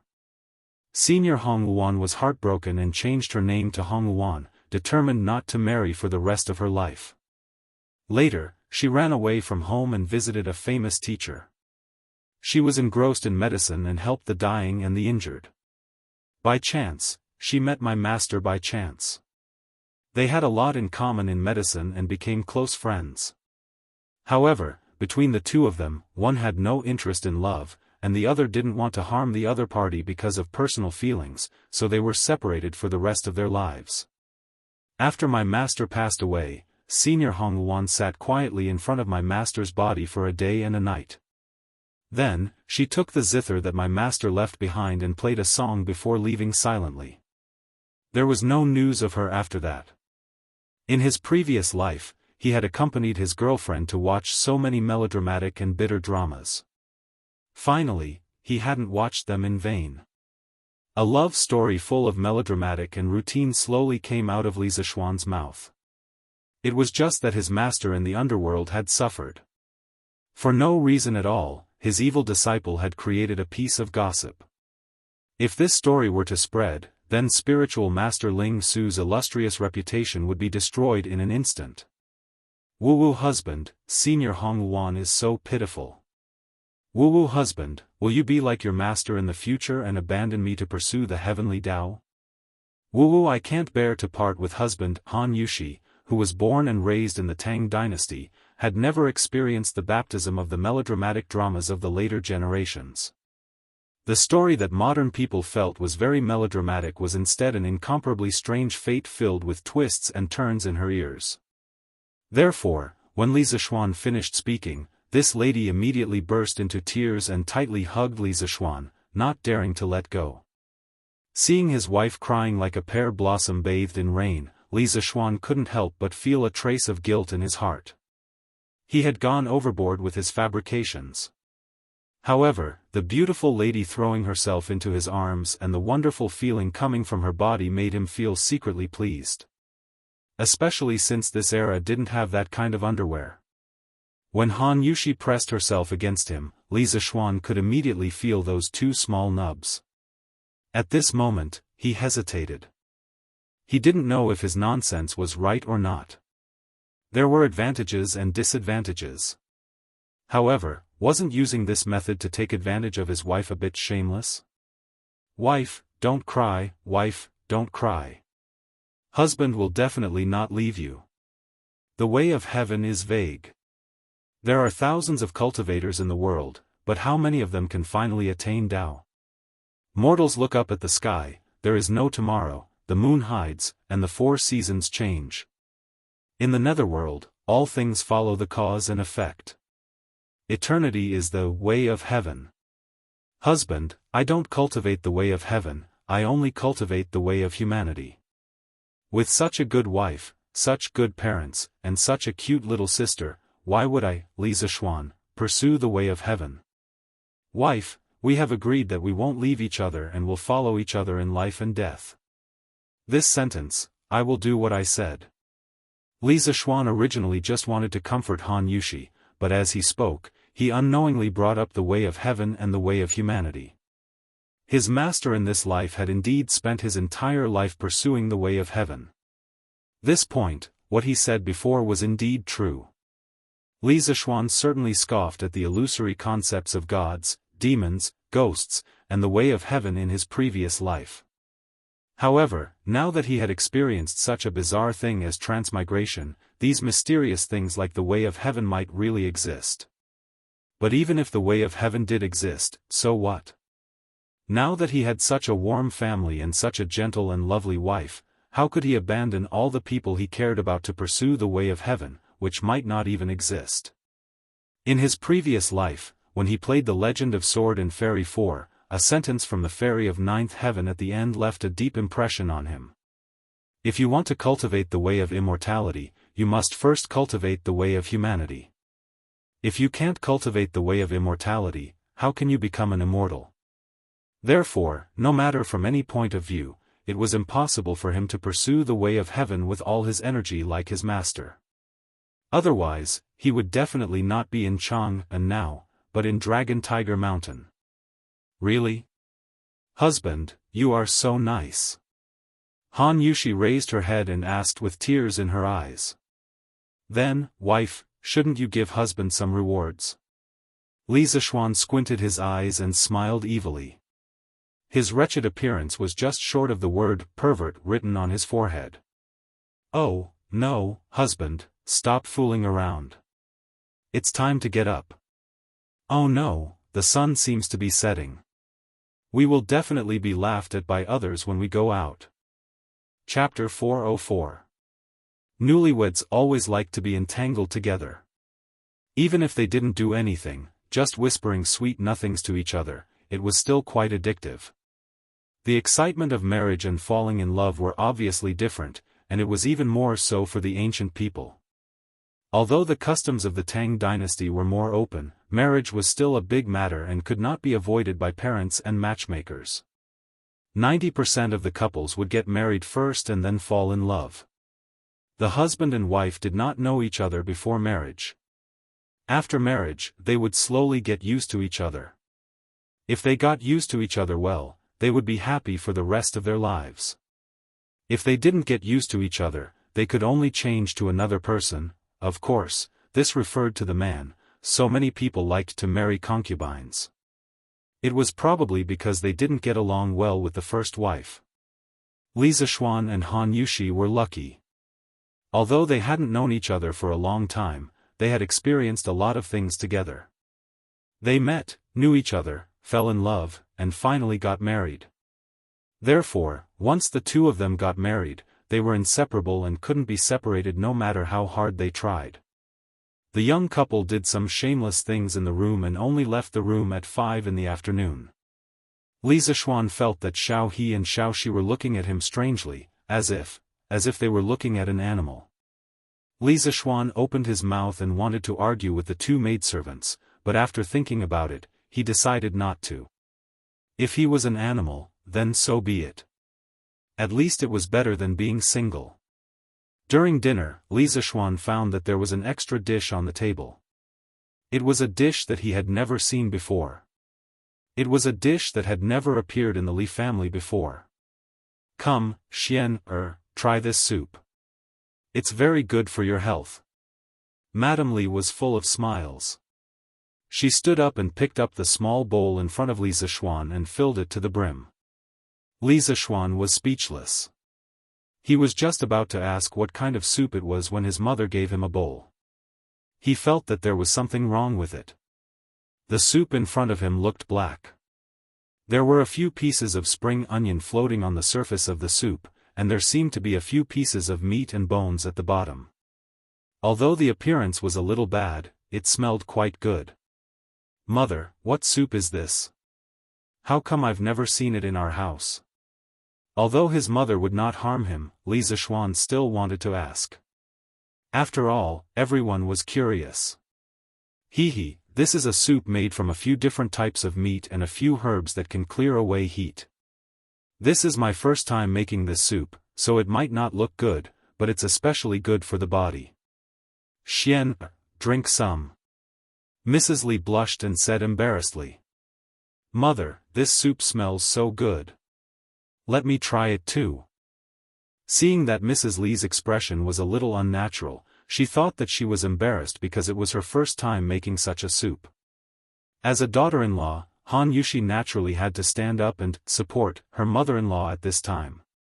In her opinion, even if the soup her mother-in-law made for her for the first time tasted terrible, she would just have to endure it. It would be fine as long as her mother-in-law was happy. Mrs. Li's expression froze. Mr. Li, who was next to her, moved his lips as if he wanted to say something. The atmosphere suddenly became a little awkward. Han Yushi blinked in confusion, not knowing what went wrong. "Ahem, Yushi. It's my first time making this kind of soup, so I might not have a good grasp of the heat. Let Xian drink it. In the future, when I'm familiar with it, I'll make it for you." Mrs. Li saw that her son and daughter-in-law were looking at her hesitantly and hurriedly explained. After that, she glared at her son and said sternly, "Xian, why aren't you drinking it? Do you want your wife to taste the soup for me personally? Brother, drink it quickly. If it tastes good, Lan wants to drink it too." Lan smelled the fragrance of the soup and wanted to get a bowl, but after hearing what her mother said to her sister-in-law, she immediately sat down and urged her brother to taste it for her. It turned out that his mother was using him as a guinea pig to test the new soup. But why did she have to make it so strange? Li Zishuan was a little confused, but since his mother had already said so, and there was a mischievous girl beside her urging him, it would be unmanly of him to refuse. Thus, Li Zishuan tragically became a guinea pig. He picked up the small bowl in front of him and drank the soup clean in a few mouthfuls. He also picked up a few pieces of meat and ate them. In the end, this guy even smacked his lips as if he was savoring the aftertaste. Delicious. Li Zishuan gave a thumbs up under the expectant gazes of the crowd and praised, "Mother, although this soup doesn't look very good, the taste is very good. Mother, you are really too talented. Even though it's your first time making it, you made it so well." This was definitely not Li Zishuan deliberately flattering his mother. He was speaking from the bottom of his heart.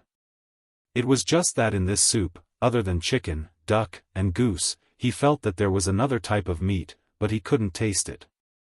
Wow! Is it really that good?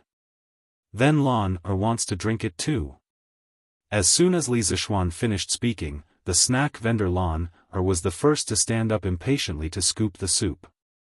Li Jingma's hand that was holding the chopsticks trembled violently. Then, he quickly snatched the spoon from Lan's hand and said, "Lan, you can't drink this soup." "Why?" Lan looked at her father in confusion. In her impression, her father wasn't so stingy with her.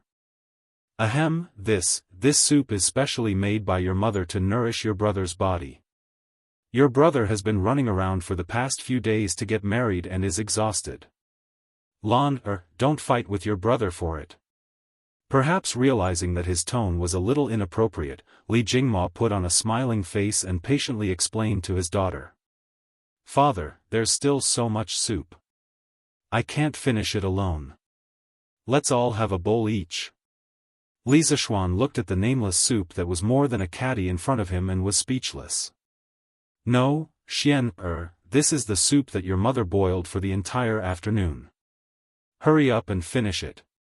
Don't let down your mother's painstaking efforts. If Lan, and Yushi want to drink it, your mother can make it tomorrow. Moreover, tomorrow's soup will definitely be better than this. Li Jingma quickly retorted. Yes. Xian, hurry up and drink it. Today's soup is just for me to try my hand.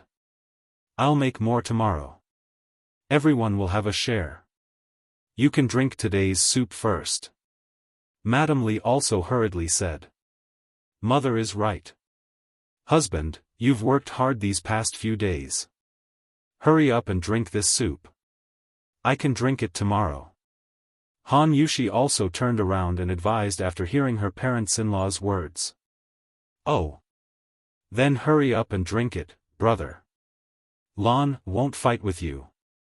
Lan glanced at him and generously waved her small hand and said. All right. Thank you, mother. Li Zishuan's face was full of black lines. If he finished such a big bowl of soup, then what was he going to eat later? However, with 4 pairs of eyes staring at him, he had to drink it even if he didn't want to. Thus, Li Zishuan didn't eat anything for dinner because he was full. Madame Li nodded her head in relief when she saw this. Most of the soup's recipe that she just mentioned was true. It was just that she added a few pieces of sheep's penis to the meat and a few more aphrodisiacs to the medicine. She couldn't be blamed for this. In the afternoon, she heard from the servants that her son and daughter-in-law only left the room at 5 in the afternoon. She was worried that her son would overindulge and his body wouldn't be able to take it. Therefore, the Li family had such a new dish for tonight's banquet. It had to be said that Madame Li was worried sick for her son. However, Li Zishuan was wrongly accused. In the afternoon, other than hugging and kissing in the room, he and Han Yushi didn't run amok like his mother thought. In this way, the innocent Han Yushi would have to suffer again tonight.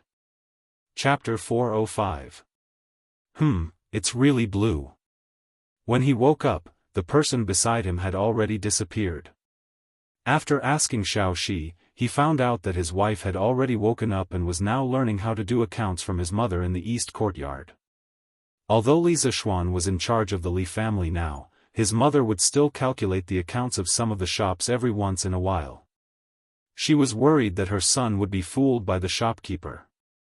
After all, it wasn't as if the evil servant had never bullied the master before. Li Zishuan persuaded his mother a few times that she didn't have to work so hard.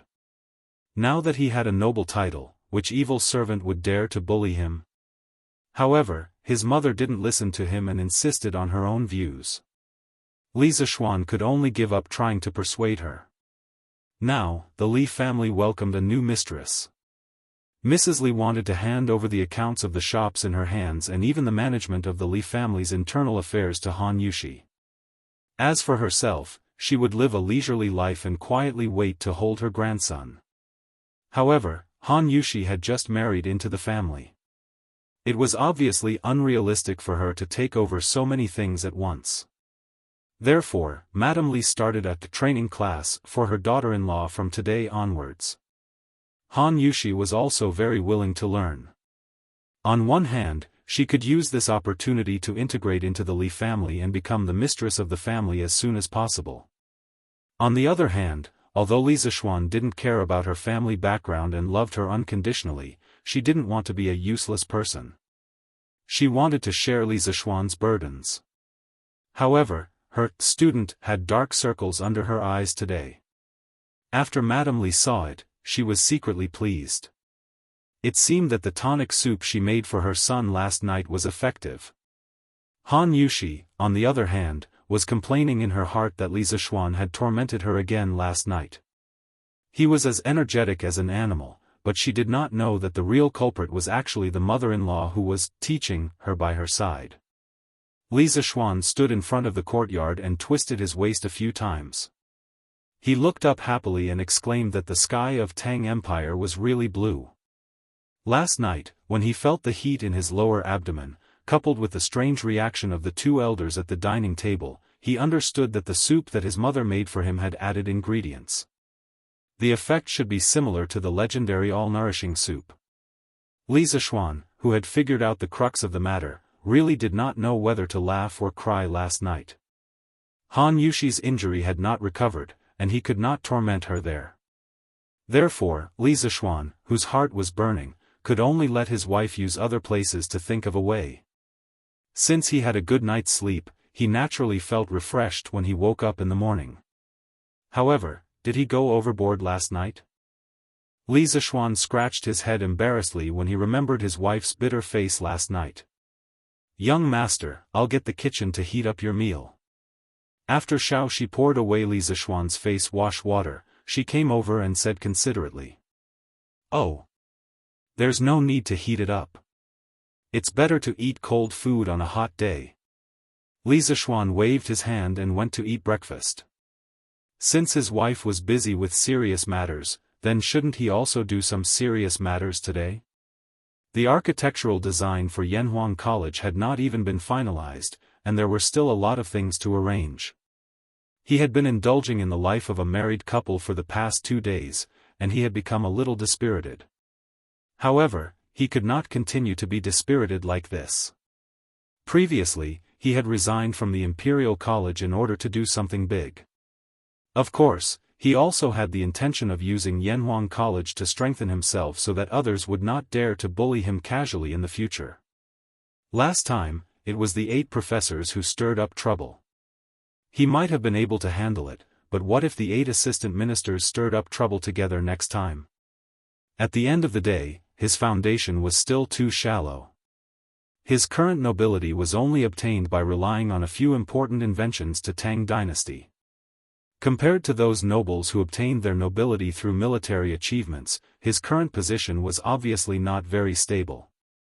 The reason why he was still living a comfortable life was completely because of Qin Xiong, Cheng Yaojin, and the other nobles who came from the family of generals. However, in life, how could one rely on others to lift them up? One had to be strong to forge iron. Yanhuang College was an important breakthrough for him to gain a foothold in Tang dynasty.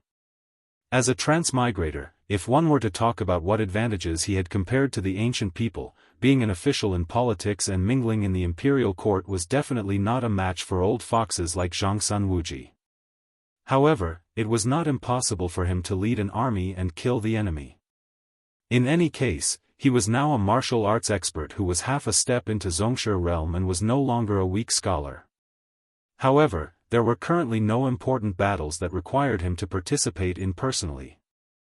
The battle that destroyed the Eastern Turkic Khaganate 3 years ago was still far away. Thus, his most outstanding advantage should be his knowledge that was ahead of the times. In his previous life, even though he did not dare to say that he was a top student, he still had a solid grasp of engineering knowledge. In his profession, he had dabbled in optics, mechanics, electricity, and mathematics. Even if he had forgotten some of it, he could use his perverse mental strength to recall it. With such a good prerequisite, of course, he would not waste it. Thus, he wanted to establish Yanhuang College. He wanted to establish his own sect and become the founder of engineering in Tang dynasty, a grandmaster of his generation. He wanted to nurture a large batch of outstanding engineering students and turn them into his comrades. Together, they would use engineering to change the entire Tang dynasty. At that time, with Yanhuang College as his foundation and a large batch of engineering students as his backing, who would be so blind as to find trouble with him? His family and future children would also have a solid guarantee. Just as Li Zishuan was complacently preparing to start the construction of Yanhuang College, Sanbao reported that Chonghua Workshops Chao Wendong had requested to meet him. As for Chao Wendong, Li Zishuan had heard from Sun Huayuan and Ma Zhou that this person's repeated actions were deliberately to curry favor with him. Li Zishuan had never believed that there was love without a reason in this world, so he was sure that this Chao Wendong must have some ulterior motive. However, he had been busy with marriage and being lovey-dovey with his wife recently, so he had temporarily put this person at the back of his mind. He did not expect that Chao Wendong would come just as he had time. This person was really in a hurry. "Bring him in," Li Zishuan ordered softly. Regardless of whether Chao Wendong had other requests or not, since he had taken the initiative to express his goodwill, he had to meet him. As for whether he would agree to the other party's request, he could only wait and see when the time came. Yes, young master. A moment later, a slightly plump middle-aged man in purple followed San Bao into the hall. Young master, Boss Chao is here. San Bao cupped her hands and said. Li Zishuan nodded and gestured for San Bao to leave. Then, he carefully sized up the person in front of him. Other than his slightly large belly, Chao Wendong's appearance was considered average. At the very least, he was not very annoying. Greetings, Lord Zhu. I hope Lord Zhu can forgive my rudeness for coming uninvited. Li Zishuan could size up Chao Wendong, but Chao Wendong did not dare to look at Li Zishuan so unscrupulously. Once he entered the room, he kept his head down and looked at his feet obediently. He shuffled to Li Zishuan in small steps and bowed respectfully. Chapter 406. Boss Chao, you don't have to be so courteous. Li Zishuan helped him up and smiled politely. Then he said, Boss Chao, you threw 2,000 strings of cash to support the new carriage of the Strange Taste Pavilion. The day before yesterday, you threw 1,000 strings of cash to send over 100 pots of Luoyang Red at my wedding banquet. I have yet to thank Boss Chao for his righteous actions. How can I blame you for anything? Chao Wendong was relieved when he heard that. The money he spent earlier wasn't wasted. With a good start to the conversation, it would be much easier to negotiate the rest. Lord Zhu, please don't flatter me. It's only a few thousand strings of coins. To Lord Zhu, it's probably just a drop in the ocean. Moreover, I really like the new carriage from Strange Interest Pavilion. That's why I didn't hesitate to raise the price to buy it. Thus, I really don't deserve Lord Zhu's thanks. Chao Wendong cupped his hands and spoke politely to Li Zishuan. Scholars, farmers, businessmen, and businessmen all had a strict hierarchy. He had no choice but to be polite. Earlier at Strange Taste Pavilion, he did intend to help Li Zishuan with his new carriage. However, this kind of thing could be done but could not be said. Otherwise, the effect of the gift would be greatly reduced. It might even have the opposite effect. Chao Wendong, who had been at the bottom of society for so many years, was very familiar with the ways of officialdom. As expected, a faint smile appeared on Li Zishuan's face. Previously, he had retreated in order to advance. He had indeed intended to test Chao Wendong. Whether it was the Strange Taste Pavilion raising the price of the new carriage or the extravagant gift of 1,000 strings of peonies at the wedding, it was all voluntary by Chao Wendong. It wasn't Li Zishuan who forced it. If Chao Wendong wanted to repay the kindness, because of this, Li Zishuan could only flick his sleeves and send him off. He didn't want to be friends with such a scheming person. Fortunately, Chao Wendong's response satisfied Li Zishuan. He knew when to advance and when to retreat. He was sensible and knew how to adapt to circumstances. He was a hero. Boss Chao, you really are a broad-minded person. However, no matter what, Boss Chao did put in a lot of effort during my wedding, so I'm very grateful. I just don't know why Boss Chao is here today. After probing a little, Li Zishuan felt that Chao Wendong's character was not bad, so he did not beat around the bush and said directly. Ugh. Chao Wendong was stunned for a moment. The speed at which Li Zishuan cut to the chase was much faster than the officials he had interacted with in the past.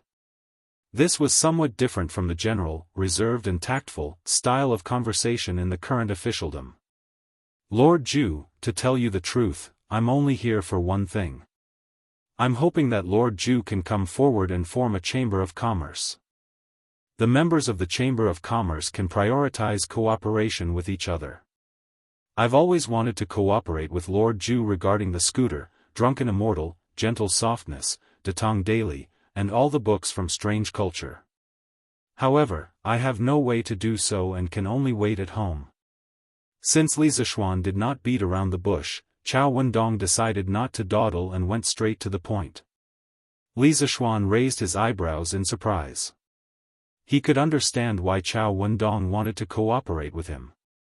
After all, the businesses under him were all monopolies. Many people wanted to come in and take a share of the profits, but not everyone was qualified to enter. What surprised him was that Chao Wendong actually wanted him to form a chamber of commerce. Was this guy trying to cause trouble? Boss Chao, why do you want to form a chamber of commerce? Chao Wendong struggled for a moment, then cupped his hands and said, I've had several business dealings with your father, Master Li, but I didn't expect that the Li family would have such a young hero like Lord Zhu. In just a few months, he became the founding father of the Tang dynasty and took up an important position in the Imperial College. He broke the iron law that has always been in our dynasty that merchants and their children can't enter the imperial court as officials. I and the other merchants all admire you and think that Lord Zhu is the hope of us merchants.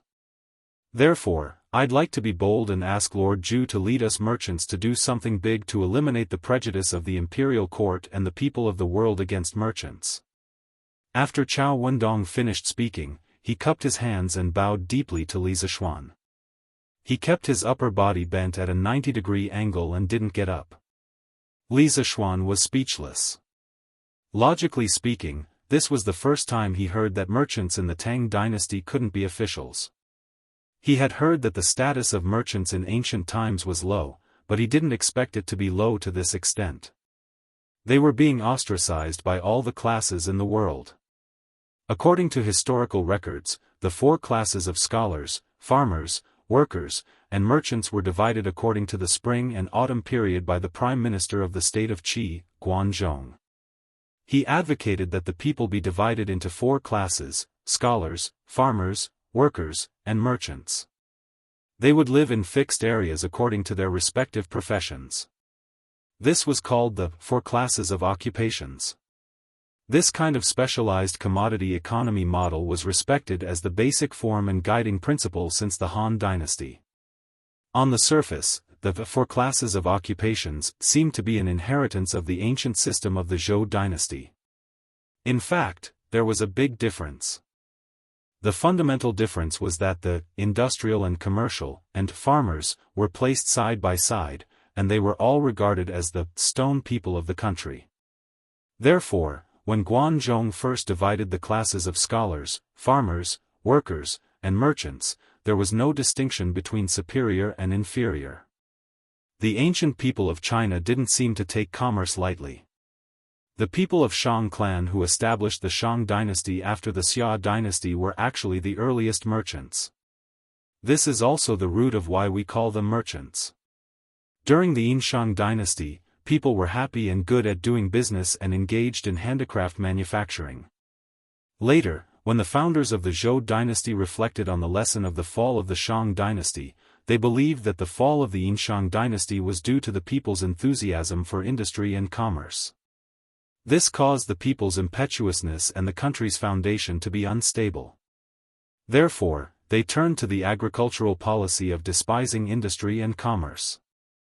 In the Zhou dynasty, the status of industry and commerce became very low. Workers were often placed side by side with the status of slaves, male and female slaves. In the later dynasties, as the rulers continued to suppress merchants, the status of merchants became lower and lower. During the Qin dynasty, even if merchants were rich, they couldn't wear silk clothes. During the Han dynasty, merchants couldn't be officials, and handicraftsmen were untouchables. Their property had to be declared to the imperial court. If the declaration wasn't true, their property would be confiscated. During the Tang dynasty, merchants couldn't enter the imperial court as officials. It wasn't until the Ming and Qing dynasties that the status of merchants changed. From rich merchants without an official career path to rich merchants with an official career path. China's merchants had successfully turned the tables. Therefore, for Li Zishuan to be able to obtain an official position as the son of a merchant, it could be considered an unprecedented stroke of luck. The main reason was that he had made enough contributions. Moreover, Qin Xiong and Cheng Yaojin had always treated him as a junior and had constantly promoted that reward. In addition, he was the last disciple of the present-age expert, spiritual master. This identity had almost completely washed away his identity as a merchant and added a lot of points to Li Er's impression. Therefore, he was able to obtain his current status as a baron. It could be said that his success couldn't be replicated by the thousands of merchants in the Tang dynasty. Even if Chao Wendong was envious, he couldn't do anything. Chapter 407. Boss Chao, I'm afraid you've misunderstood. My Li family is no longer a merchant's family. There are a few shops in my family that are managed by the servants. This duke and my family are not directly involved. As for what Boss Chao said about improving the status of merchants and changing the impression of merchants in everyone's eyes, this duke can't take on such an important and sacred task. Boss Chao, you'd better find someone else. In the Li residence's hall. Li Zishuan lowered his head and pondered for a long time before shaking his head and refusing. This Chao Wendong only paid a few thousand strings of coins and wanted him, Li Zishuan, to lead this group of merchants in a revolution. It was really a bit whimsical. To be honest, Li Zishuan sympathized with the unfair treatment of the merchants, but it was only sympathy. He wasn't willing to be the leader of the merchants and cause trouble. First, it wasn't worth it. If he wanted to break the 1,000-year-old class system of scholars, farmers, workers, and merchants, he would have to pay too much of a price. Moreover, it wouldn't benefit him at all. He was now in the scholar class and could be considered to be the beneficiary of this class system. How could he be hot-blooded enough to stand up for the merchants just because of Chao Wendong's words? He wasn't an impulsive and brainless brat. Second, his current focus wasn't on this. His most important task right now was to do well in his Yanhuang college. He wasn't interested in these irrelevant things at all. So, why would he do something that didn't benefit him and wasn't interested in? He couldn't be obedient just because Chao Wendong had helped him a few times before, right? It was impossible. Chao Wendong's arms suddenly trembled when he heard this, and his expression quickly turned gloomy. He smiled bitterly as he cupped his hands towards Li Zishuan and said, "It seems this Chao has been rude. I hope Lord Zhu can forgive me. This Chao will take his leave now." Wait. Li Zishuan stretched out his hand. Although this noble cannot personally establish a chamber of commerce, this matter of cooperation is still possible. Boss Chao, if you have any feasible plans for cooperation, feel free to go to the workshop and discuss them with Faubert and Ma Zhou. In addition, this noble has no prejudice against merchants. On the contrary, this noble believes that if the great Tang wants to progress and the people of the realm want to live a happier life, they cannot do without merchants. I think Mr. Chao is a man with his own ideas. Although I can't personally participate in the Chamber of Commerce you mentioned, I'm still very willing to give you some support within my ability. These words came from the bottom of Li Zishuan's heart. Historically, Chinese people had the most rigid view of merchants in the world. The low status of merchants was the result of thousands of years of stigmatization. Why did they stigmatize businessmen? Perhaps many people would think of the emphasizing agriculture and suppressing commerce policy of the past dynasties, but first of all, they had to understand that suppressing commerce referred to the merchants of the people, not the official merchants. Under the high-sounding excuses, they actually had the heart to monopolize the market. Therefore, emphasizing agriculture and suppressing commerce was an extremely hypocritical proposition.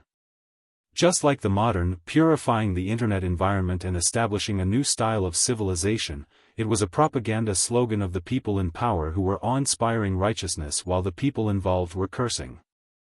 If, 1,000 years later, there was a joker who interpreted it literally and believed that the net cleansing campaign protected the physical and mental health of the people, one would probably laugh their heads off.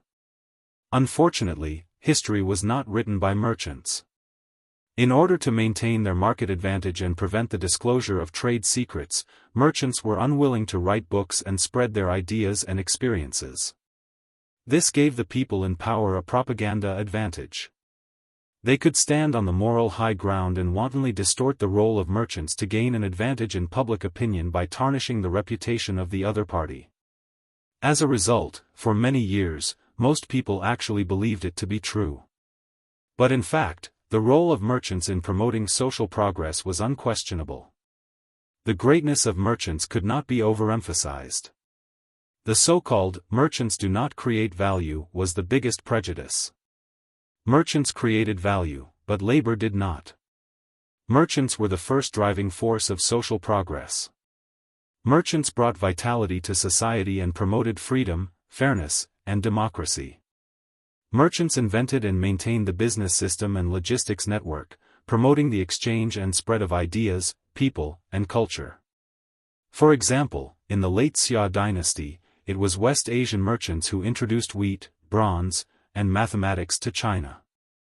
The glorious achievements of human civilization, such as science, technology, law, and art, were all byproducts of the business system.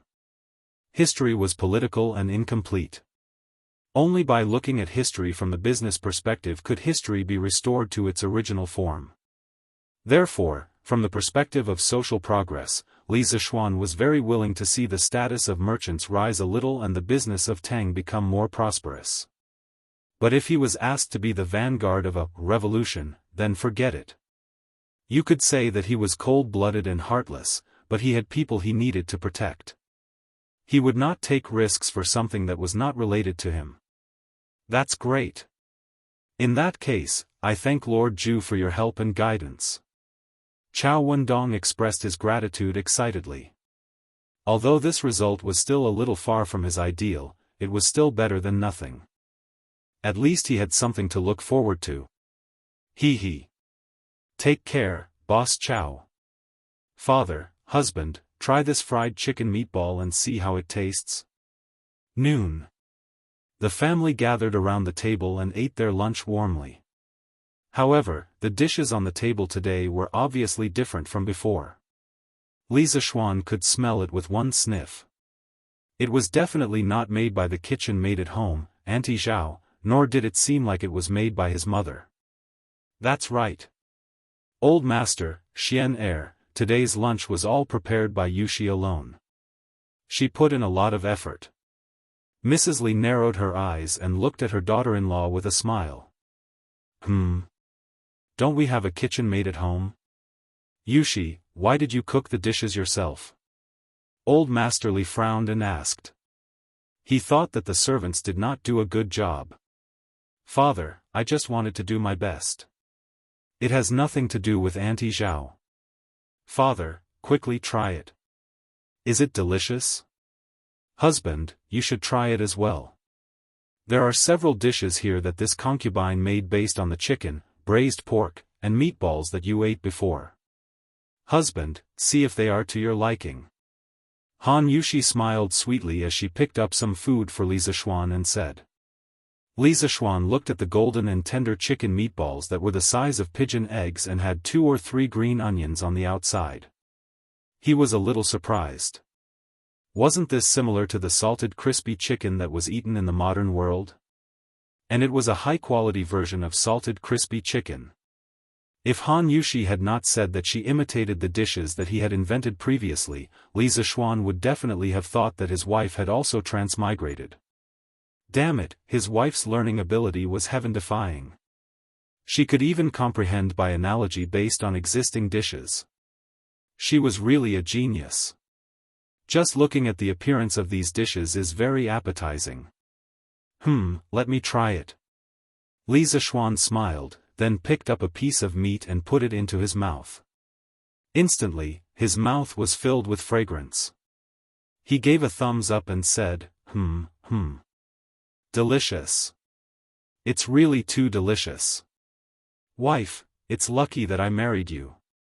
Otherwise, our family's drunken Immortal restaurant would definitely be losing money now. Chapter 408. Lan wants to eat too. Lan wants to eat too. Also, why did brother say that if we don't marry sister-in-law, our drunken Immortal restaurant will suffer a loss? Lan stood up and asked curiously as she picked up some salted crispy chicken for herself. Han Yushi also wanted to ask, but when she heard Lan ask on her behalf, she sat quietly at the side and looked at her husband's handsome face, waiting for an answer. What's there to be confused about? Li Zishuan chewed on the delicious food in his mouth as he explained, our drunken immortal restaurant's sudden rise is all because of those new dishes I came up with. If your sister-in-law opens a restaurant of her own, every time we come up with a new dish, she only needs to taste it to figure out how to make it. Moreover, she can also make other similar dishes by analogy. In terms of taste, it can even reach a higher level. In this way, what advantage does our drunken immortal restaurant have? We can only suffer a loss. Xian is right. This marriage has become a blessing for the drunken immortal restaurant. Old Man Li said half-jokingly, causing everyone to laugh. Thinking about it, Xian, you have a good eye for choosing a wife. Madame Li covered her mouth and laughed. Husband, father, mother, you must be joking. How can Yushi's insignificant culinary skills be considered elegant? Not to mention opening a restaurant.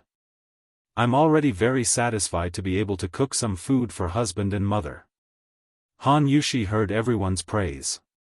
Although she was delighted, she still spoke modestly. Sister-in-law is really modest. Lan thinks that this dish is much better than the chicken that brother made. The snack seller, Lan, had eaten this salted crispy chicken for the first time, and she immediately changed sides and betrayed. From then on, she became Han Yushi's loyal, hardcore fan. Imperial College. A major event had happened today. The Imperial College's doctor, Cui Shanyu, had recovered from his illness and returned. However, other than the 7 doctors who had joined him in impeaching Li Zishuan, the others didn't seem to like him very much. Even the students of the Imperial College looked at him strangely. There was doubt, disdain in their eyes. Yes, disdain. Ever since Li Zishuan stopped coming to the Imperial College recently, most of the other students of the mathematics school also stopped coming to school. Without the weird and happy team from the mathematics school, the Imperial College immediately lost a lot of its vitality. Later on, news of Li Zishuan's resignation from the Imperial College spread. Many people were shocked and went to verify the authenticity of the news. To be honest, they had a very good impression of this young and talented person who had brought about a major change in the Imperial College's teaching methods and teaching system. Previously, Li Zishuan had created the Red List and Black List. The students of the other schools had been talking about it for a long time. Most of the students who could enter the Imperial College had a strong family background. In less than half a day, the news of Li Zishuan's resignation from the Imperial College was verified. Not only that, even the details of his resignation were dug up by some students. Suddenly, many students were outraged. The 7 professors, Zhu Qinglu, Sima Minglang, Gu Fengyan, Shengguan Yufeng, Lu Yenyu, Zheng Zhanli, and Xikong Linghao, had been attacked by many unknown pebbles in the Imperial College over the past few days. Now, the culprit, Cui Shanyu, had returned. As students of the Imperial College, they naturally felt very ashamed. Some of the more daring second generations even looked at Cui Shanyu with a hint of eagerness. In this strange atmosphere, Cui Shanyu finally finished his morning class. The moment he stepped out, he saw the 7 fellow sufferers waiting for him. Brother Cui, did you just finish your class? Zheng Zhanli smiled. What are you all doing here? Cui Shanyu looked at the 7 people who were lined up neatly in front of him and was puzzled. Cough cough. Brother Cui, you don't know. The security in the Imperial College is not very good recently. It's not safe to go out alone. Lu Yenyu smiled bitterly as he walked. There was still a walnut-sized bump on the back of his head. Oh. Why is that? I've only left the Imperial College for less than half a month. why would such a strange thing happen? Cui Shanyu stroked his beard and wondered. Let's not talk about these small matters for now. Now that Brother Cui has returned, the position of Secretary of the Imperial College should be in the bag, right? Zheng Zhanli chuckled. Lu Yenyu heard this and looked at Cui Shanyu enviously. What Brother Zheng said is right. That's right, didn't Brother Cui bring our joint recommendation to the Chancellor's place in the morning? How was it? What did the Chancellor say? The others also looked at Cui Shanyu curiously. What do you mean by, in the bag? It's still too early to talk about this. Before the morning court assembly this morning, I sent your joint recommendations to the Chancellor. The Chancellor didn't say anything at that time. He only asked me to wait patiently for His Majesty's decision. So, don't say anything like, in the bag now. Don't make a fool of yourself if I don't become the Secretary of the Imperial College. Cui Shanyu smiled reservedly. But from the expression on his face, he probably felt that he was in the bag too. Brother Cui, don't be modest. Other than Li Zishuan, all the previous secretaries only needed the joint recommendations of 6 professors. I don't think His Majesty would have any different opinions. Brother Cui, this is what everyone wants. Zheng Zhanli laughed loudly. Gu Fengyan nodded and said, indeed. I think Chancellor Kong will definitely return to the Imperial College in the afternoon. When that time comes, Brother Cui will definitely become the Secretary of the Imperial College. We can also bask in the glory. Yes, yes. Brother Cui, don't forget about us when that time comes. The rest of the people also went up and smiled as they complimented him. The flattery in their tone was obvious. Cui Shanyu pretended to be heroic as he waved his hand and smiled. What are you all saying? Even if I, Cui Shanyu, forget someone, I won't forget you all. This sentence finally exposed the true thoughts in Cui Shanyu's heart. From what he said, he was already certain that he would be able to gain Li Er's favor and become the Secretary of the Imperial College. The few of them chatted and laughed as they walked towards the Imperial College's canteen. In the afternoon. After lunch, Cui Shanyu came to Kong Yingda's office. He had forgotten that Kong Yingda had the habit of taking afternoon naps. However, Kong Yingda didn't take an afternoon nap today. This could be considered as Cui Shanyu's good luck. Otherwise, if he interrupted Kong Yingda's rest, he would definitely be in trouble in the future. Professor Cui, I think you're here to ask about the results of the appointment? After opening the door and letting Cui Shanyu in, Kong Yingda asked straightforwardly. Cough cough. That is indeed the case. I've made a fool of myself in front of Chancellor. Cui Shanyu felt a trace of awkwardness as he said awkwardly. Here, this is the result of His Majesty's imperial decree this morning. Professor Cui, you can take it out and take a look yourself. This old man needs to rest. Kong Yingda directly took out a piece of bright yellow square silk cloth and handed it over as he said. Oh. Then Chancellor, please rest. This Cui will take his leave. Cui Shanyu received the silk cloth with unusual agitation and cupped his hands to bid farewell. When he reached the door, he impatiently opened the silk cloth and saw the words written on it, not allowed. How can a person who only knows how to fight for power and profit and scheme against others take up this heavy responsibility? The position of Secretary of the Imperial College will continue to be vacant and await a worthy talent. Chapter 409. There was no such thing as an impenetrable wall in the world. The news that the 7 academicians had recommended Cui Shanyu for the position of Minister of the Imperial College but had been mercilessly rejected by Li Er had spread like wildfire in less than an afternoon. There were those who were shocked, those who were lamenting, and even more who were clapping and cheering. Haha. That old bastard Cui Shanyu is really shameless. He wants to be the Secretary of the Imperial College as soon as he comes back. He really overestimates himself.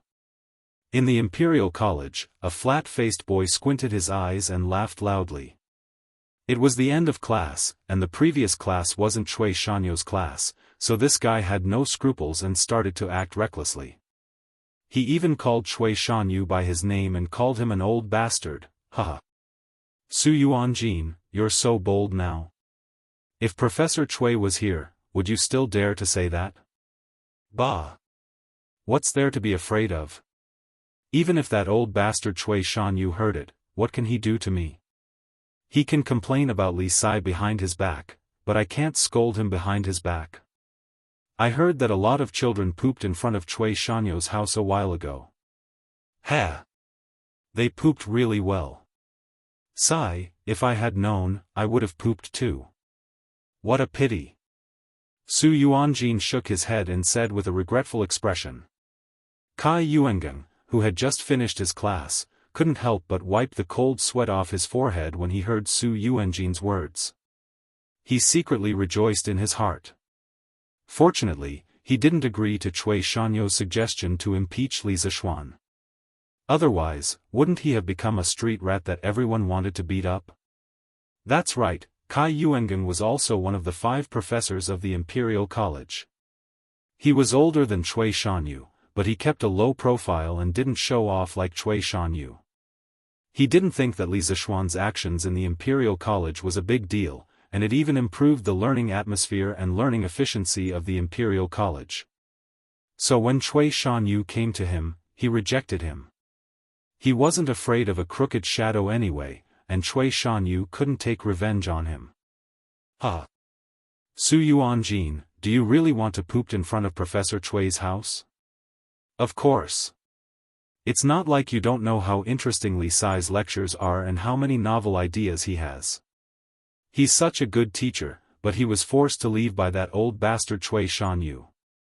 Fortunately, His Majesty's divine eyes are like torches and saw through this fellow's true colors. Otherwise, if this old thing really became the Minister of War, then wouldn't our days in the future become as boring as before? That's right, if Professor Cui becomes Li Sai, he might really wipe out the new system that Li Sai brought. Hey! What do you mean maybe?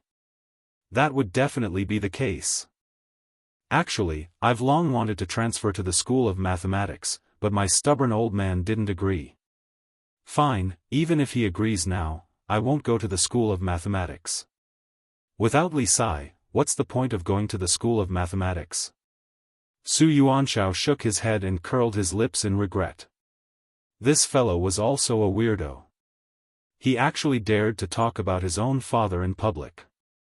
There was no one else like him. Huh. Actually, Yuanshao, it's not like you don't have a chance. I heard that Li Sai is going to build his own college called Yanhuang College. His Majesty even wants to personally carry a plaque for it. Build his own college? No, what future does the college have? My old man definitely won't let me go. He won't even let me go to the School of Mathematics. If I tell him that I want to go to a private college, my old man will beat me to death. Hee. You can't say that. I heard that more than half of the 44 students in the School of Mathematics are going to follow Li Sai to Yanhuang College. His Royal Highness Prince Wei is also among them. Yuan Shao, do you dare to say that the college has no future? Now that you mention it, I really want to go. But my old man doesn't buy it. I already told him that even Prince Wei is going to the School of Mathematics, but he just didn't agree. Don't you think that he's a stubborn old man? Pfft, ha. If Uncle Su hears you talk about him like that, he will beat you to death. Yanfu, what do you say? Didn't you say that you want to transfer to the School of Mathematics? Are you still going to transfer? In the classroom of the Imperial Academy. Yuan Shua, who was sitting in the middle row on the right, turned his head and asked Chu Yanfu after hearing the students in front of him talking loudly. Sigh. My father agreed 2 days ago, but who would have thought that something like this would happen? Now that Li Sai is gone, the School of Mathematics will definitely not be the lively School of Mathematics that it used to be. Why should I go there?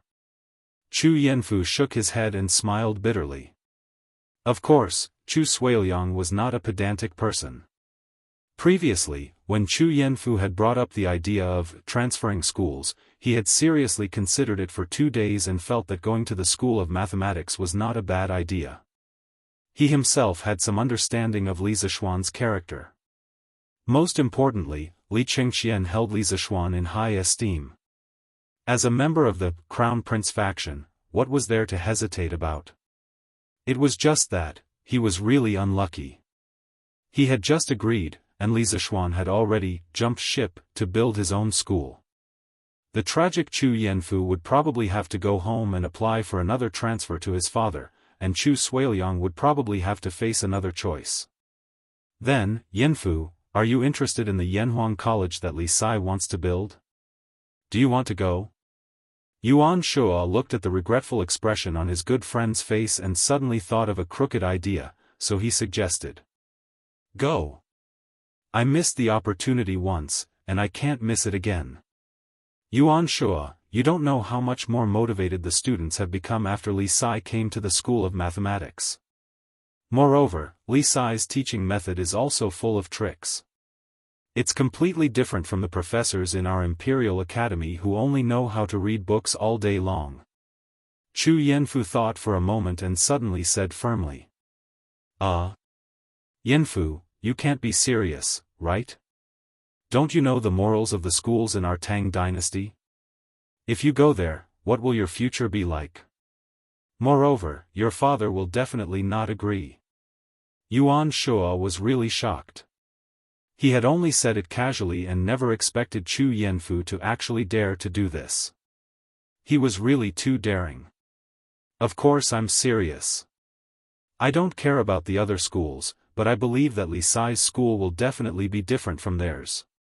You saw Li Sai's wedding 2 days ago, right? That scene, that spirit, that creativity. I don't believe that someone who can arrange such a grand wedding will build a small school.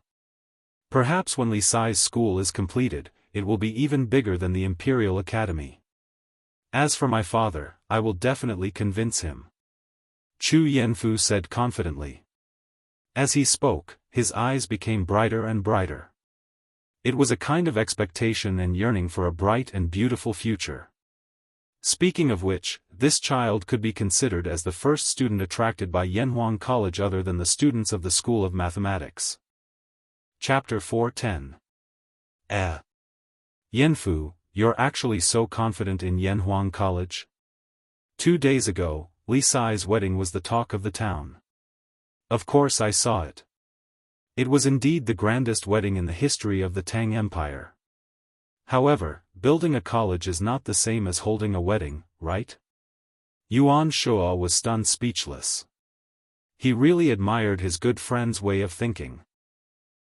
Although it's not the same, I can completely see Li Sai's huge and grand vision of the situation from this grand wedding. That's enough. Chu Yanfu smiled and said confidently. Yuan Shuo shook his head. He saw that Chu Yanfu had already made up his mind that he couldn't persuade him, so he simply stopped trying.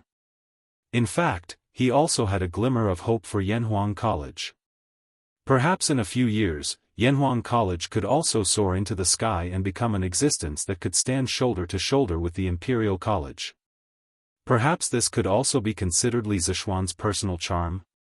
There were always some people who had an inexplicable trust in him. Your Majesty, today's morning court, why did you? Empress Zhongsun was in Li Er's arms and suddenly asked in the Empress's bedroom in Lijing Palace. That's right, the couple had taken an afternoon nap together after lunch.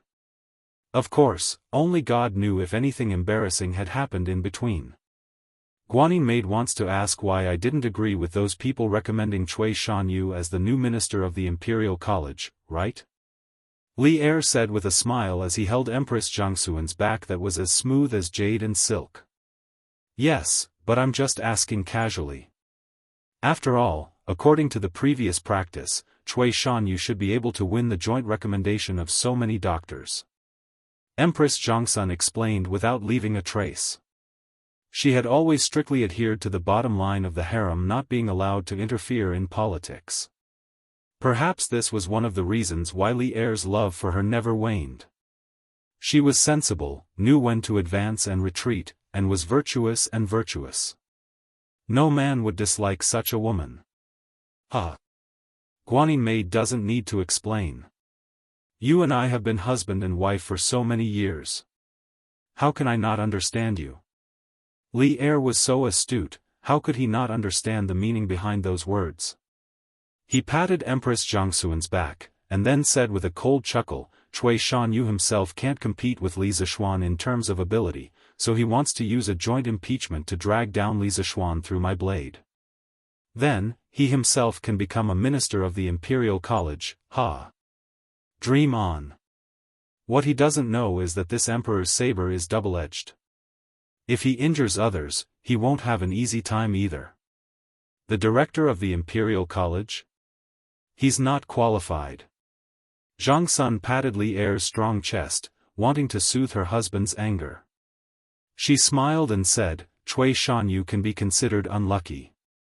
If the news gets out, I'm afraid he won't have an easy time in the future.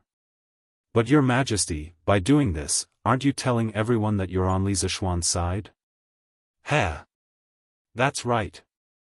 I want to tell them that I only choose people based on their abilities. I don't need those imperial court parasites who only know how to play tricks and scheme all day long. Li Zishuan, that brat, has been wronged this time. I can't let him be bitterly disappointed, can I? Yes. If that child knows that your majesty has put in so much effort, he might be overjoyed. Empress Zhangsun covered her mouth and laughed. Hearing this, Li Er snorted and said, That brat won't be so conscientious. After a moment, he thought and continued, but I'm really looking forward to what that brat's Yanhuang College will be like. If the wedding can be so grand, the college can't be bad. Maybe he really will give us all a big surprise. Empress Zhangsun was right. The most important thing about Cui Shanyu's failure to be a minister of the Imperial College was not the matter itself, but the deeper meaning behind it. Li Er was obviously supporting Li Zishuan. This made those who heard that Li Zishuan had been kicked out of the Imperial College and thought that Li Zishuan had lost the emperor's favor and his future was bleak. At the same time, more and more people began to pay attention to the Yanhuang College that Li Zishuan was about to establish. The radicals had already begun to think of ways to send their children to Yanhuang College. After all, if one wanted to establish a college, one must have knowledge and a view of the big picture. Li Zishuan had both, and he had the support of Li Er. Such a potential stock was worth investing in. The conservatives were still waiting for Li Zishuan to establish the college before making a decision. Being in the whirlpool of the storm, Li Zishuan heard that Zheng Zhanli, Lu Yenyu, and the others had jointly recommended Cui Shanyu to be a minister of the Imperial College but had been rejected. He just smiled and thought that Zheng Zhanli was not muddle-headed and knew who to use and who not to use. Even if Cui Shanyu was his subordinate, he would not put him in an important position. What he lacked the most, and what he liked the most, was people like Ma Zhou who were both talented and hard-working.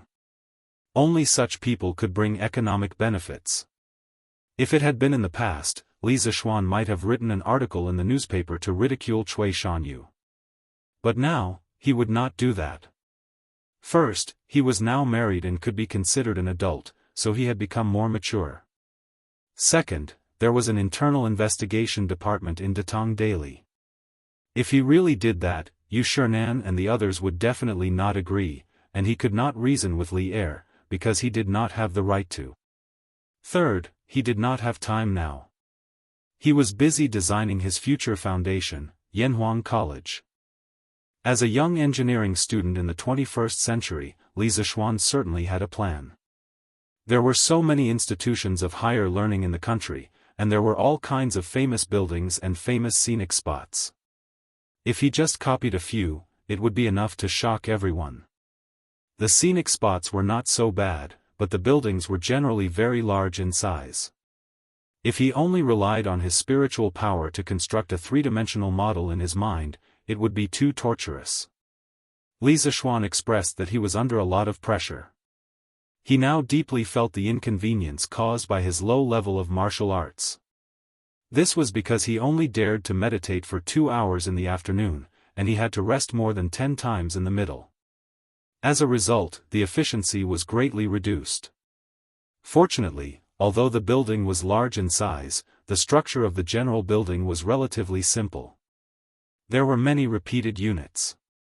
In terms of complexity, the internal structure of a building was not as complicated as the internal structure of a car. This was also the reason why Li Zishuan could barely recall the three-dimensional model of a high-rise building with only the spiritual power of the 5th level of the Taishian Sutra. Sigh.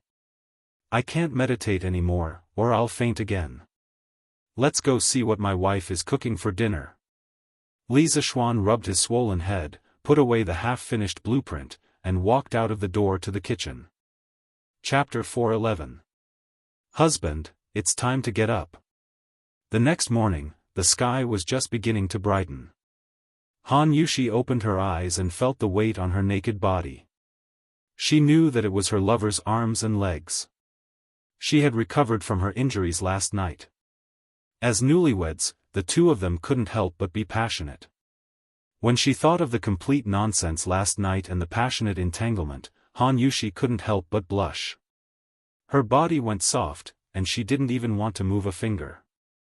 But when she thought that she had to go back with her husband today, she couldn't help but prop herself up and wake Li Zishuan up. Otherwise, it would be too embarrassing if Xiao He and Xiao Shi came over to wake him up. She didn't know that the two little maidservants sleeping in the outer room were still sleeping soundly. Last night, the two of them were tormented by the sounds inside and didn't fall asleep until the latter half of the night. Oh. It's still early. Sleep a little more. Even the emperor hasn't woken up yet. Li Zishuan narrowed his eyes and looked out of the window. When he realized that the sun hadn't come out yet, he couldn't help but grumble. He hugged his wife's hand tighter and closed his eyes to sleep again. Husband. Seeing Li Zishuan's lazy look, Han Yushi was embarrassed and couldn't help but push his arm. She said anxiously, Husband, we have to go back today. If we don't wake up early, we won't be able to make it. Didn't we agree on it last night? Oh. Go back. Then I'll get up.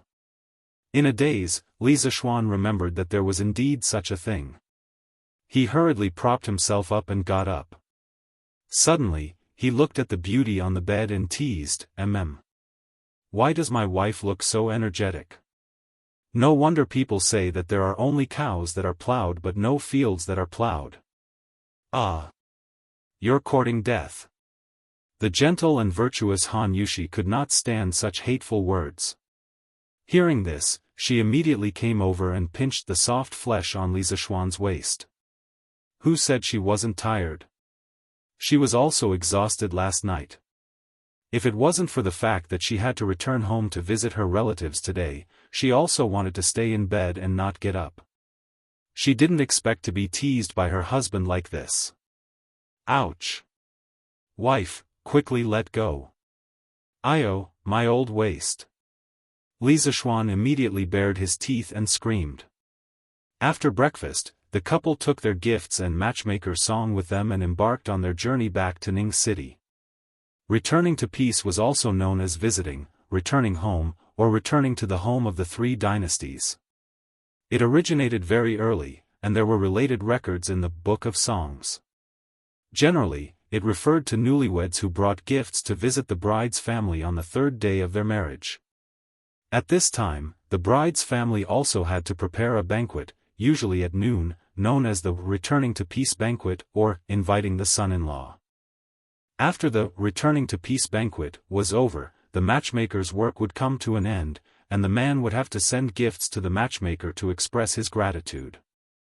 Therefore, matchmaker Song woke up early today and rushed to the Li family because the debt from before hadn't been settled yet. Compared to other newlyweds, Li Zishuan and Han Yushi's returning to peace banquet today was slightly more complicated. Their first stop was the Qin Manor, which was what the two elders had instructed them to do yesterday afternoon. After all, Qin Xiong and Mrs. Qin both treated Han Yushi as their biological daughter and helped a lot in this wedding. They also supported the Li and Han families a lot. If the Qin manor could be considered half of Han Yushi's family, it wouldn't be too much at all. On the contrary, if they didn't go today, it would really be a bit too much. There was no other reason why they chose to go to the Qin manor first. The main reason was that the Qin manor was closer to the Li family. After they were done, they could go to the Han family for the returning to peace banquet. Previously, Li Zishuan had sent someone to the Qin manor to deliver a letter, so when they arrived at the door, they saw Qin Huayu waiting there. Brother Huayu. Li Zishuan got off the carriage with his wife and quickly walked over to Qin Huayu. He laughed heartily as he greeted him. He hadn't forgotten how his 4 good brothers had helped him drink on the night of his wedding. Hey! Little Xian, you left me and Chumo alone that day. That wasn't very kind of you. Qin Huayu bore a grudge and punched Li Zishuan in the chest as he joked. That night, your little brother couldn't hold his liquor. Didn't I come to visit you today? Li Zishuan shamelessly spouted nonsense. Greetings, sworn brother. Han Yushi stepped forward and bowed to Qin Huayu. You don't have to be so polite, sworn sister. Go in quickly. My father and mother are waiting for you.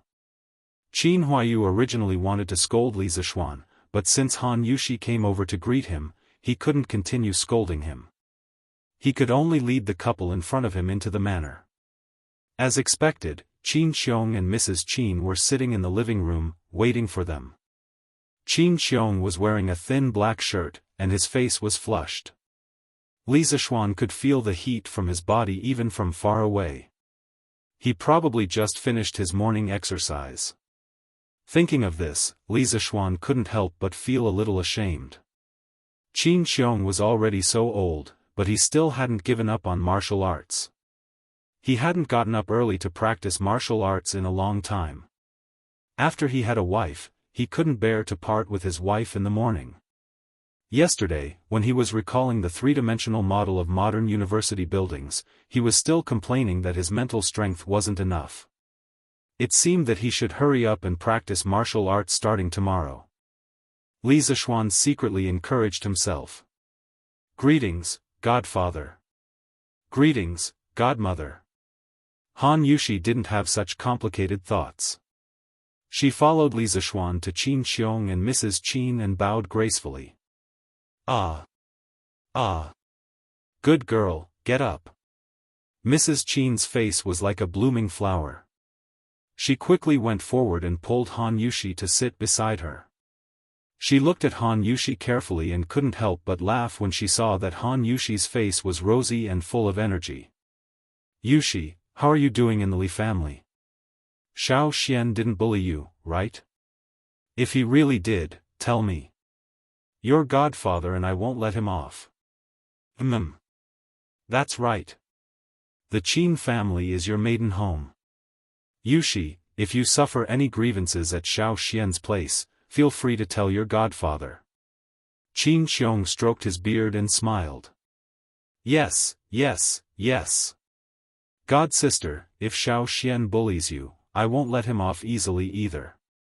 It was rare to have the opportunity to pretend to be rich in front of Li Zishuan, so Qin Huayu also joined in the fun. Li Zishuan was speechless. It was supposed to be a good gwinning event to visit relatives. How did it become a meeting to criticize him? Thank you, Godfather and Godmother, for your concern. My husband treats me very well and didn't bully me. Han Yushi quickly explained with a smile when she saw Li Zishuan's embarrassed look. Even though Li Zishuan had just bullied her last night, this kind of private matter obviously couldn't be told to outsiders. Chapter 412. Uncle Qin, are you feeling better? After some small talk, Li Zishuan suddenly asked. Although from another perspective, Qin Xiong was half his father-in-law, Li Zishuan was not used to calling him that, so he insisted on calling him Uncle Qin. Qin Xiong was stunned and said with a smile, Much better. Although I'm not as strong as before, I can wield the golden mace for at least an hour now. Huh. This is all thanks to little Xian's medicinal wine and the blood-stealing life-prolonging technique. Otherwise, with this old man's body, I can only struggle at death's door for 2 to 3 years. Pfft. The children are all here, and you're still spouting nonsense. Mrs. Qin gave Qin Xiong a reproachful look before complaining to Li Zixuan. Your Uncle Qin just got a little better, and he couldn't stand it anymore. A while ago, he felt that he could wield the golden mace, so he tried it. Once he tried, he didn't know how to wield it. In the end, he couldn't catch his breath and fainted. Luckily, the golden mace didn't fall and hit him. Otherwise, he would be a laughing stock. Huh? There's such a thing? Li Zixuan's eyes widened in shock. Qin Xiong's face turned red in embarrassment. He coughed dryly. Ahem. Don't listen to your aunt's nonsense. That day, I just haven't used the golden mace for a long time, and I wasn't used to it yet. Now that I've adapted to it, I'm fine, right? I can wield it for an hour now. Humph. How old are you? Don't you know how heavy it is? Don't you know how heavy your golden mace is? Mrs. Qin did not give her husband any face and mocked him. Ahem. Uncle Qin, can you let your nephew see your golden mace? Li Zixuan suddenly asked curiously. In his previous life, he had often seen Qin Xiong, the door god, holding a pair of golden maces in his hands. He looked majestic and arrogant. Now that he had the chance to get close to this legendary figure, of course he wanted to see for himself what the golden maces looked like. Huh. What's wrong with that? Huayu, take out your father's golden mace.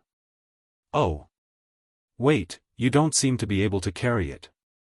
Let's carry it for father. Xiao Xian, wait. Seeing that Li Zixuan was interested in his weapon, Qin Xiong was overjoyed. He laughed and went to another room to get the golden mace. Not long after, Qin Xiong came to Li Zixuan with a pair of golden truncheons in his hands. He said, "Here, this is the golden truncheons that have followed this old man to war for more than 10 years. Little Xian, take it." With that, he handed the golden mace to Li Zixuan. Li Zixuan suddenly felt his hands sink. He could not help but raise his eyebrows in surprise. The golden truncheons were only about 2 feet and 2 inches, about 70 to 80 centimeters, long. He estimated that they were at most 20 to 30 caddies. However, after Li Zixuan weighed them, he realized that they were more than 20 to 30 caddies. They must have weighed at least 70 to 30 caddies. In the Sui and Tang dynasties, Qin Xiong's golden truncheons weighed about 20 caddies. However, according to the official history of the Tang dynasties, Qin Xiong's golden truncheons weighed 65 caddies each, for a total of 70 to 30 caddies.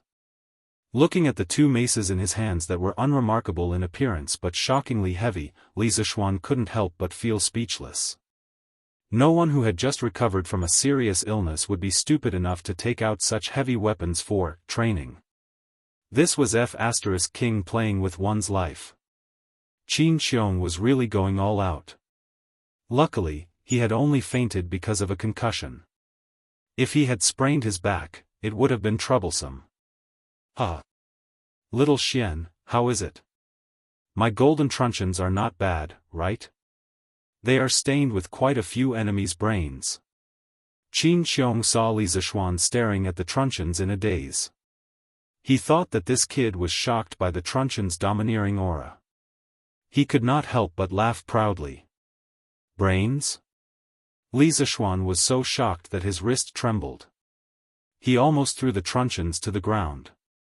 During the rescue mission at Mtibei, although he had killed dozens of people, including Flying Snake, he did not use the truncheons to hit people's heads for fun like Qin Xiong. Too disgusting. Cough cough. Uncle Qin, please forgive me for being blunt. You have just recovered some of your blood qi. It is not suitable for you to use such a heavy weapon. You have to know that going too far is as bad as not going far enough. This is especially true for martial arts. My master said that martial arts is a process to stimulate the human body's potential.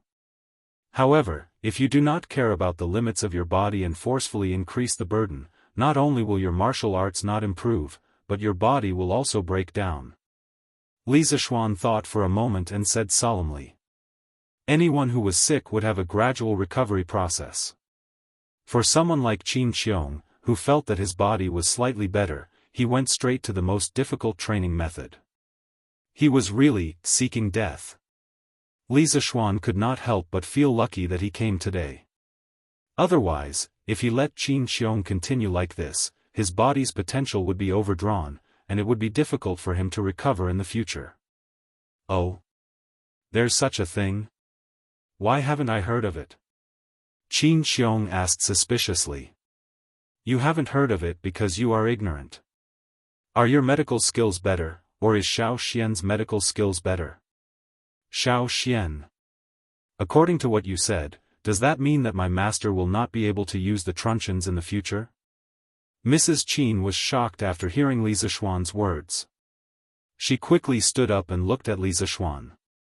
Of course, she could not help but pinch Qin Xiong in the process. Hiss. Qin Xiong grimaced and did not say anything else. Li Zishuan pretended that he did not see their little actions and said seriously, in reply to Auntie, at least before Uncle Qin fully recovers, he should not use such a heavy weapon. That is tantamount to overdrawing his life potential. It won't be too late to use the truncheons after Uncle Qin fully recovers. For now, it's best to use some light weapons to train your body. That will be beneficial to your recovery. Master, did you hear that? I'll let someone take these truncheons away for now. You should change to a lighter weapon in the future. Mrs. Qin turned her head and glared at her husband. Then, without any explanation, she asked the servants to take the truncheons away. Qin Xiong stretched out his hand and said unhappily, but I'm not used to changing weapons. It's better not to practice. Then don't practice if you don't want to, just rest. Mrs. Qin insisted stubbornly. You. Qin Xiong waved his hand in exasperation. Then, he turned to Li Zishuan and said shamelessly, You brat, you took away my truncheons. You have to think of another way for me. It wasn't easy for me to wield a sword and a spear. If I still do nothing every day, I feel like my bones are going to rust. Li Zishuan was stunned speechless. He did not expect Qin Xiong to have such a mischievous side. Perhaps it was because he really treated him as a nephew that he revealed his true nature. He tilted his head and thought for a moment. Then, he suddenly laughed and said, I've got it. Uncle Qin, I have a set of very advanced fist techniques here. Not only will it help your body recover, but it will also help Uncle Qin comprehend the martial arts realm.